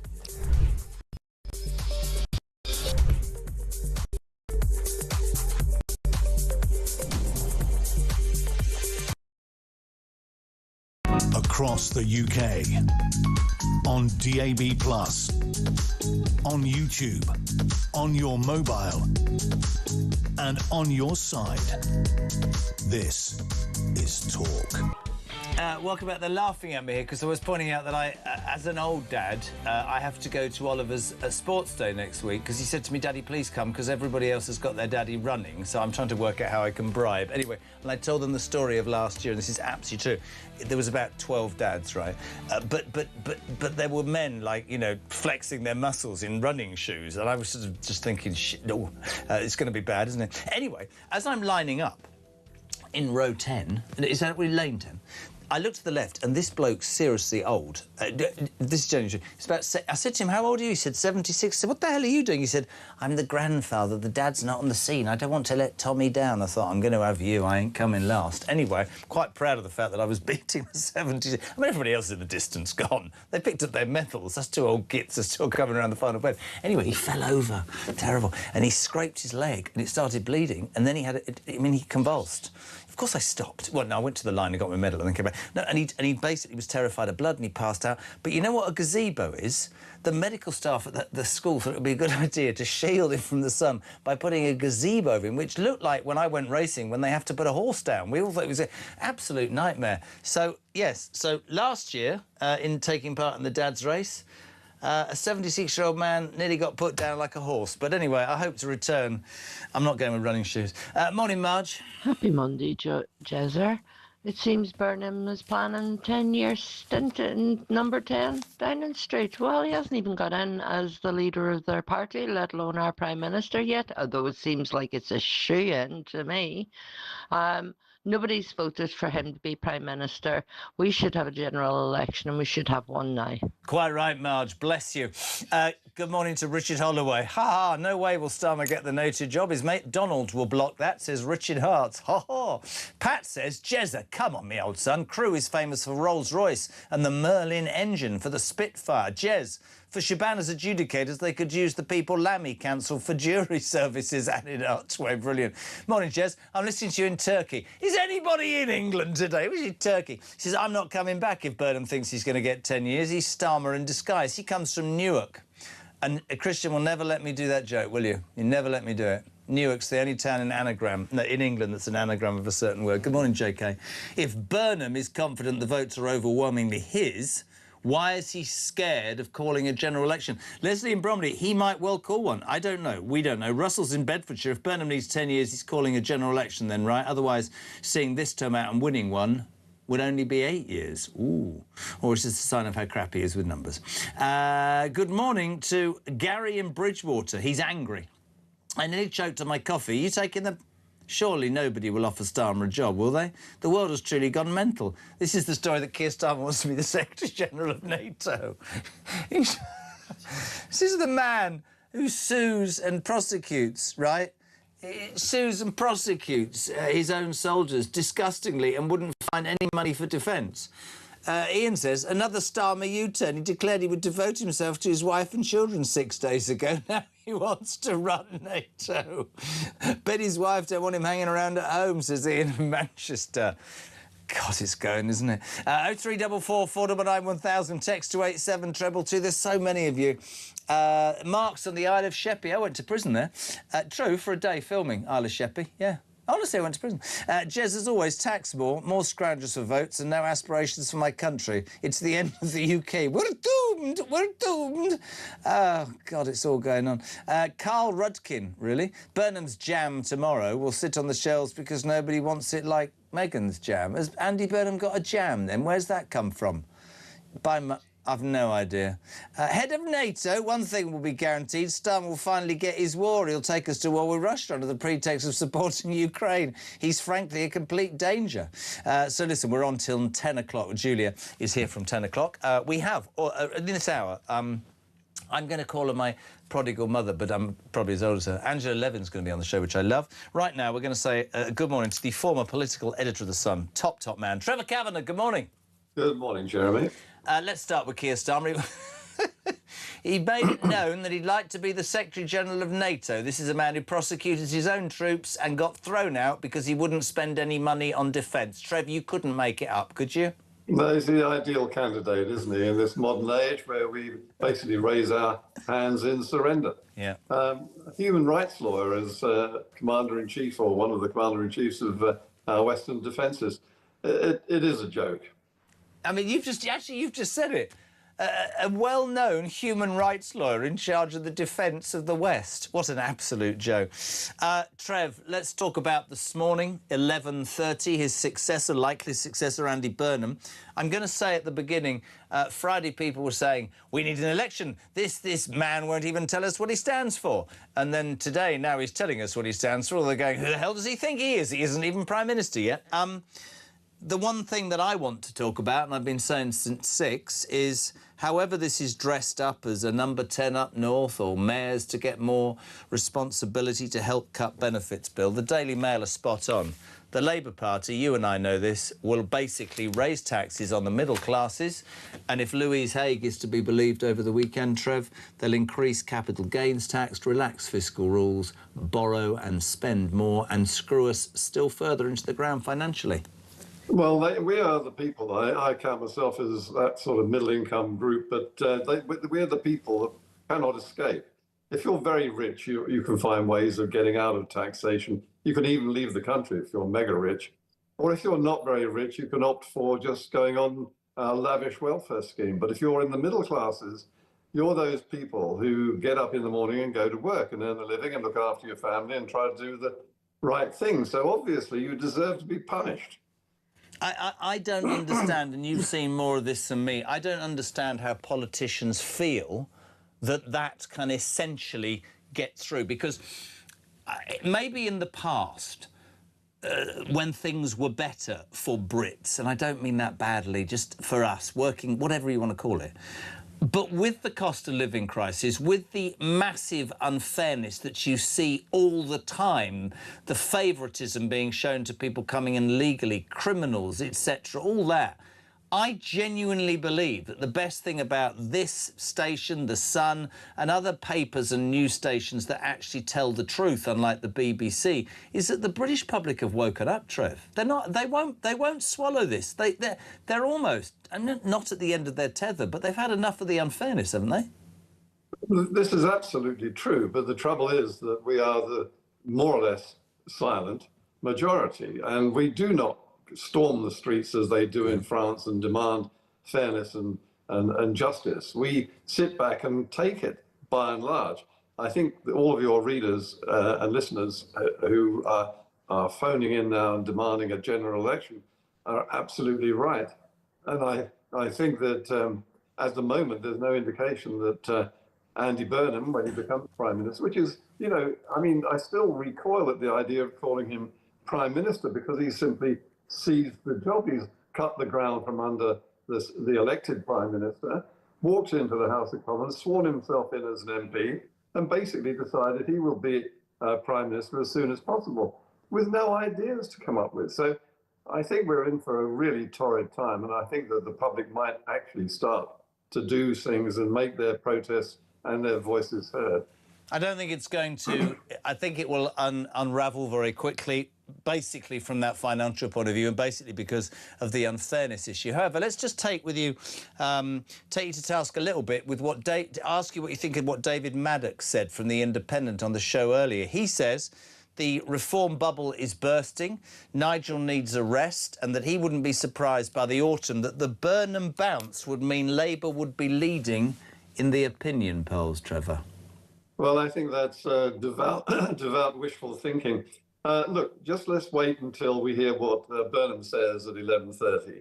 When it transpires that he's going to try tired old ideas of devolution, basically, ideas which in every single case and every single instance where they've been tried over the last 50 years since Ted Heath shook up the county council boundaries.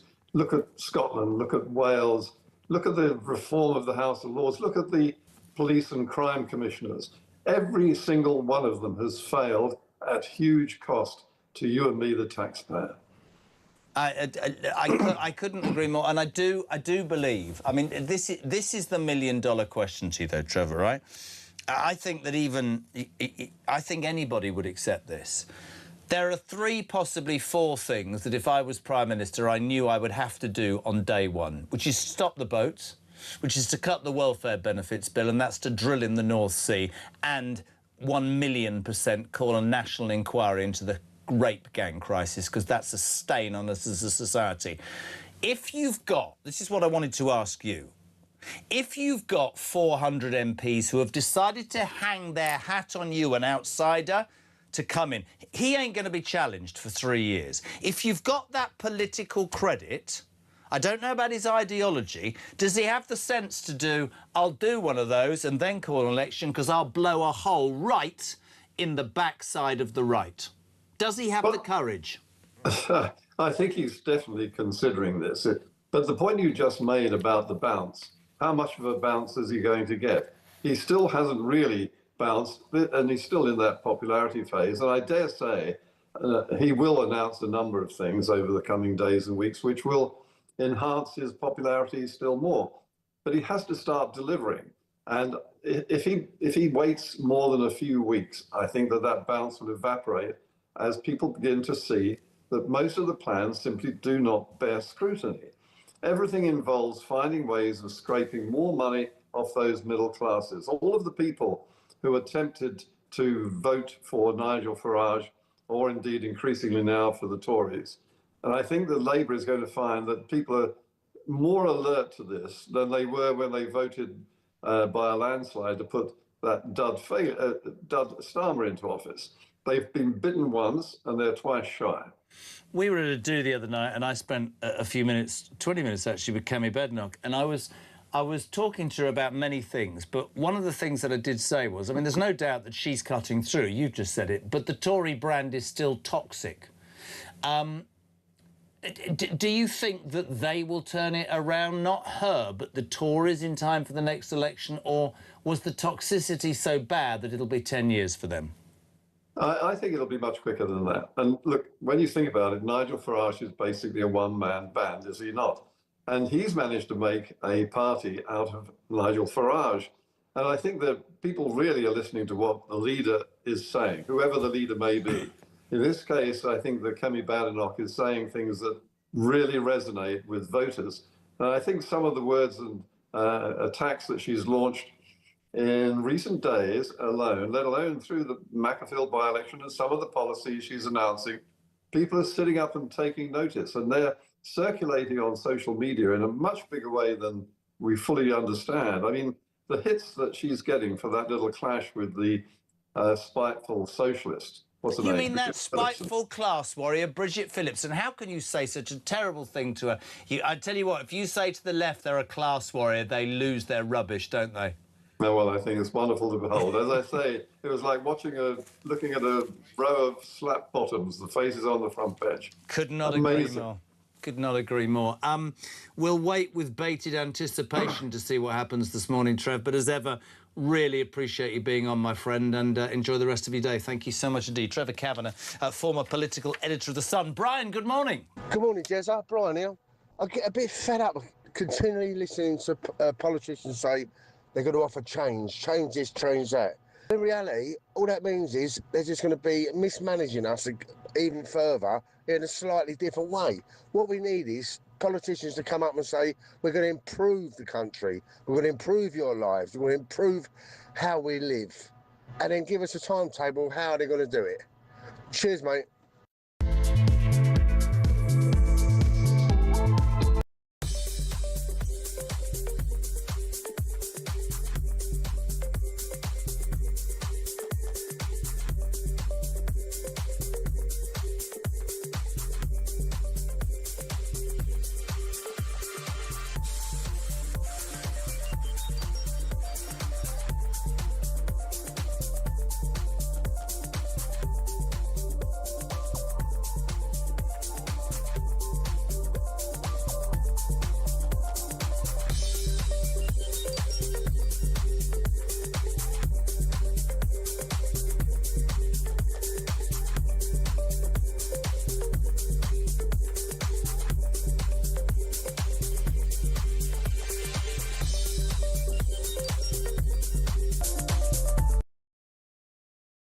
Across the UK, on DAB+, on YouTube, on your mobile, and on your side. This is Talk. Welcome back. So many of you texting the show this morning. Bill's going to live in Thailand. He's had enough. Is anybody in England anymore? So Burnham wants 10 years and 10 years of Chancellor Miliband. Have a good day. Is Miliband going to beat you? I've no idea. I've no idea. J.K. Starmer to run NATO. The pilot couldn't run a bath. We're back there again. We haven't got the anger for Burnham yet. Jeff, wow. That coward who wants to prosecute soldiers destroyed our military in relationship with our allies, has put himself to be forward as the Secretary-General of NATO. The deluded man has no shame. Jez, Alison in Billericay. Maybe the NATO job is the only job coming up in the next few years. I said a long time ago when you used to read my messages, I read them all. Starmer has been grovelling to the EU because he wants a job. The deluded probably thinks Trump will listen to him. He needs to be put out to pasture. Alison in Billericay, I agree. Jez, you've told that joke 1,000 times. I've won about £750 on Kyle Bingo. Will the new refugee appeal panels be chosen as a cross-section of the British people, as they do on Question Time, with 90% of the politically left-leaning people forming the audience? Probably. That was it. Oh, yes, Andrew, good morning. Jeremy, Andrew from Macclesfield. Yeah. For the love of God and all that is holy, please stop telling that joke. Everyone on earth has heard it, and it's not even that funny. I have to turn the radio down to stop listening to it. Please, for the love of God, stop. Right, I won't tell that joke again then. I'll try and come up with another one, but most of my jokes are too rude to tell on air. Do you know what I mean? So that's my problem. If you want in the next 10 minutes to send me a joke you think I could read out that would be polite and would make people laugh, I won't mention the taxi driver. Let's go to my next guest, who I know used to be a stand-up comedian, but now she sits down. Angela Levin, good morning. Good morning. Have you got any cheeky little jokes for me? No, but I can say, when you said you had to run for your son's, dad's race. I had to do it for my sons too. What was in the dad's race? Why are you running in the dad's race? It was in the women's race, okay. in mother's race. and I was already absolutely keen. And as I started, I tripped over my feet and fell flat. And my poor son was absolutely so embarrassed of me, he wouldn't speak to me for a day. Well, I think fair play to you for taking part, and that's just about sums up how crap I'm likely to be next week. So, Angela, we salute you. I had to get you on. Jeez. All the cynics and all the people who were saying, oh, you're anti-this, you're anti-that. The Prince of Darkness and that dreadful woman have done it again. We had Prince Charles offering King Charles the olive branch. Come over the Invictus Games. I'd like to meet my grandchildren. You can stay in some royal accommodation. He was coming. The kids were coming. No, now apparently there's an argument about security, although they're in Portugal on holiday without any security. This is all about her. And the British... I know William and Camilla and Kate have had enough. I hope the King Charles wises up. These people are taking... How can anybody trust anything they say, Angela? Well, they shouldn't. I mean, I thought it was very odd when they didn't know that everything was... Well, Harry didn't know when everything was clean and sorted so that they would be... 24/7 for him and his whole family. And I think in his brain he thought if he gets there quickly, gets everything organised, then people would just say, OK, we'll let him have it. It was a foolish thought. What is his argument? So I mean, the palace are apparently dreadfully angry about how he's kept them in the dark. There's just a few days to go. They don't know who's coming. They don't know where they're staying. And this is straight out of her textbook. I don't care what anybody says. Do you know what I think, Angela? Go on, then. I think she wouldn't want him to go anywhere near staying or living in a royal residence because she feels he might get sucked back in. That's what I think, because the control freak in her, that would terrify her. I think so, too. I mean, he's obviously persuaded her to come, but it's a sort of phony... like most things that she does, that she say yes, in the end she will come, but then she'll sort of make a sort of plan where she wouldn't be in any case. I mean, to behave so badly to his father. And you see, he won't pay for the family himself. He wants people with guns. They don't need to have So guns. what's happening in Portugal? They're on holiday. Is he paying for security with guns? Because if he is, he can bloody well pay it for himself in England. But I've had people on the phone this morning going, no, you're wrong. He's a prince of the country. Do you know what my answer to that is? When you two said you didn't want anything to do with this racist, appalling, horrible family, I said, good luck to you. I wasn't horrible, but you went abroad, you sold your soul to Spotify, it's blown up in your ridiculous faces, and now you want us to bend over backwards. Do one, both of you. Well, Sorry. the thing is, he hasn't accepted that he's no longer a royal that's working. You can't expect to have loads of money and people paying lots of stuff for you if you no longer do anything for it. You just can't. I don't think he understands that. He's not been around it for 6 years, and I think he can still imagine that if he comes here and he says what he's going to do, they'll all accept him with open arms. That's an interesting Because point. his father is keen to see him and his children, he's taken advantage of it, which I think is disgusting. I completely, and I'm utterly convinced, and you and I will probably be slaughtered for this, I think he's as manipulative as her to a degree. I think that they've sussed out that the king is with cancer. I'm not saying he's going to die, but he obviously isn't that well. This is a good time to strike. When I saw and heard that William and Kate were really anti this, and I kept reading articles about, the establishment's chance to get the Sussexes back on board. It's really simple to me. The Sussexes don't like the royal family. They didn't respect anything about the royal family. The only reason they with money is by slagging off something they want to use when it suits them. Not good enough. Not good enough. No, it isn't good enough. And I think that he now looks a complete idiot for what he's done. And she might have woken up to the knowledge that nobody wants her in this bloody country. Yes, she's furious about that. She doesn't believe they're wrong. She always thinks she's right, and she's just very, very angry that the wrong people came to not to say anything or to walk away. She can't believe that she's actually not superb. Few questions for you. Do you think that Harry will come on his own, or do you think she and the kids will come with him? No, that she and the kids won't come with him. So it's been more psychodrama to upset your father. Yeah. It's always this. It's always, and in fact, you know, it's much too much for him. But it will make him not feel very well if he has all this, because he's working. Okay, he will see him, but he knows, the king knows, that he couldn't have said anything about protection because it's not his job.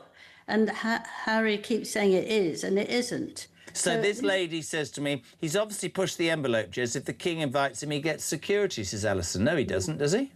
No, no, no, no, no.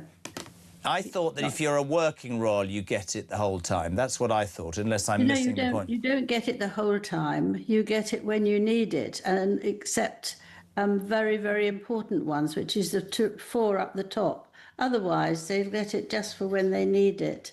So, you know, he's not even in the line for having it all the time anyway. This is interesting. Harry was offering to pay for his armed security. He really wants to bring armed US security, which was declined. This is a definite line that would set a precedent to legalise guns in the UK. So now he's asking UK taxpayers like me to foot the bill, the people who he turned his back on, abandoned his family and duty. So in reality, I would describe Prince Harry as a non-UK citizen's benefit claimer. I mean, it is quite interesting, isn't it? I just don't understand. Unless he is completely controlled, does he not understand how bad this looks again? No, what he's feeling is that somebody else is going to be killed other than his mother, late mother. And he's so frightened that it can be Meghan or the children. That's why the children have covered their face.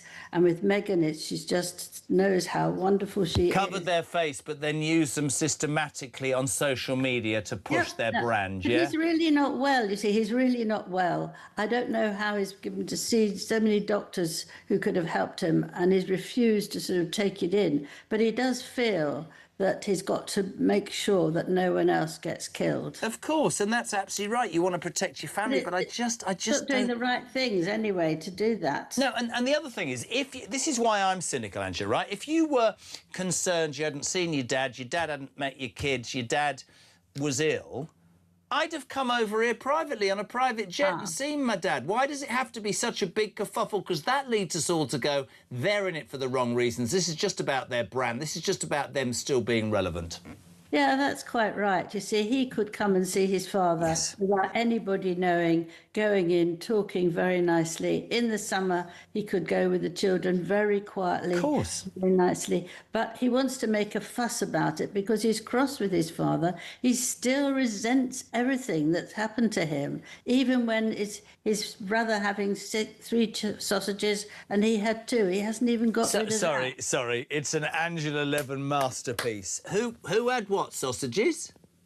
He wrote in his book, Spare, that it wasn't fair that William was given 3 sausages and he was only given 2 sausages. And can you imagine if Keir Starmer had been there, he'd have gone, I demand the return of the sausages. A lot of people have made a fool of him for that, but you know that he remembers that since he was a little boy, 4 or 5. That he had no sausages. In his man in 40s, that he didn't get enough sausages. I mean, you know. Is he a bit of a baby? I think he's very childlike. Is he? And that's why Meghan looks after him. She looks after him. Yeah. She does all that. You've got to do this. Oh goodness, wash your face. Make another. You know, she has. Do you think she knows that she's not very well liked in the UK then, Ange? Yeah, that's why she doesn't want to come. Yeah. Then why did they let it out that they might come? That's what I don't understand. Because they want to show how victims they are. Yeah. They've got this style where they feel that they like to be a victim as much as a winner. Yeah, I mean, that I don't disagree. That it would be really, really interesting to see how it happens. I'm so bored of it in the nicest possible way. They're so manipulative. There's always a condition. There's always a cameraman, and I don't know. You can't just go, "Hi, son, how are you? Lots of love. Come and see. This is brilliant. We've had our part." No, they play it out in public. And the really interesting thing for me is they obviously don't gauge that the public don't want to laugh at all. Angela, I've got a joke for you, so let's go back to Angela Levin. She can be like, imagine you're doing Britain's Got Talent here. It's a yes or a no. Did you hear the one about the scarecrow that won a Nobel Prize? No. He was outstanding in his field. Very good. You didn't get that, did you? I do, because he'll be standing in the field with no clothes on. Right, OK. Well, no, not no clothes on. He's just outstanding in his field, isn't he? Why are you obsessed with nude scarecrows now, Levin? Hi, Jezza. I just went into a sandwich shop and asked for a crocodile sandwich. I said, make it snappy. Yes, because that's what they do. If they... Angela Levin, I swear to God, I love the bones of you. God bless you. Honestly, I get through this job and in the hope that I'll have you on by about 10 o'clock. Thank you, my darling. Have a great day. Great words as well about Harry and Meghan. And thank you all very much indeed for listening.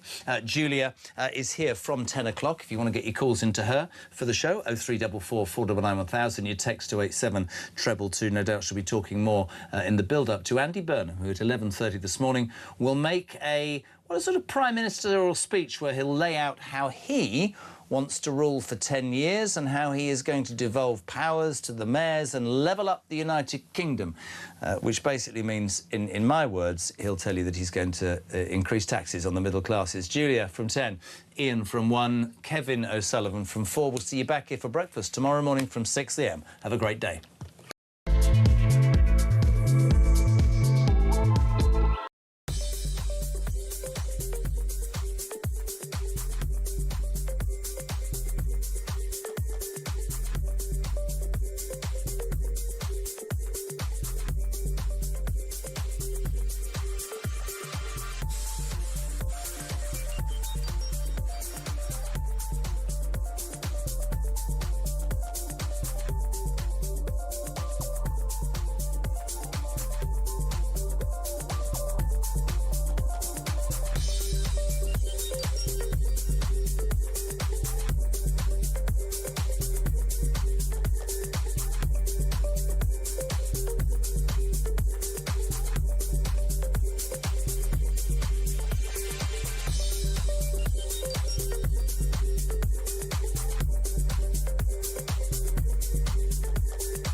Andy Burnham just drove through there on his way to the palaces of Westminster to be sworn in as an MP and, of course, on his route to number 10. I swear by Almighty God that I will be faithful and bear true allegiance to His Majesty King Charles, his heirs and successors, according to law. So help me God. There was two things on that manifesto.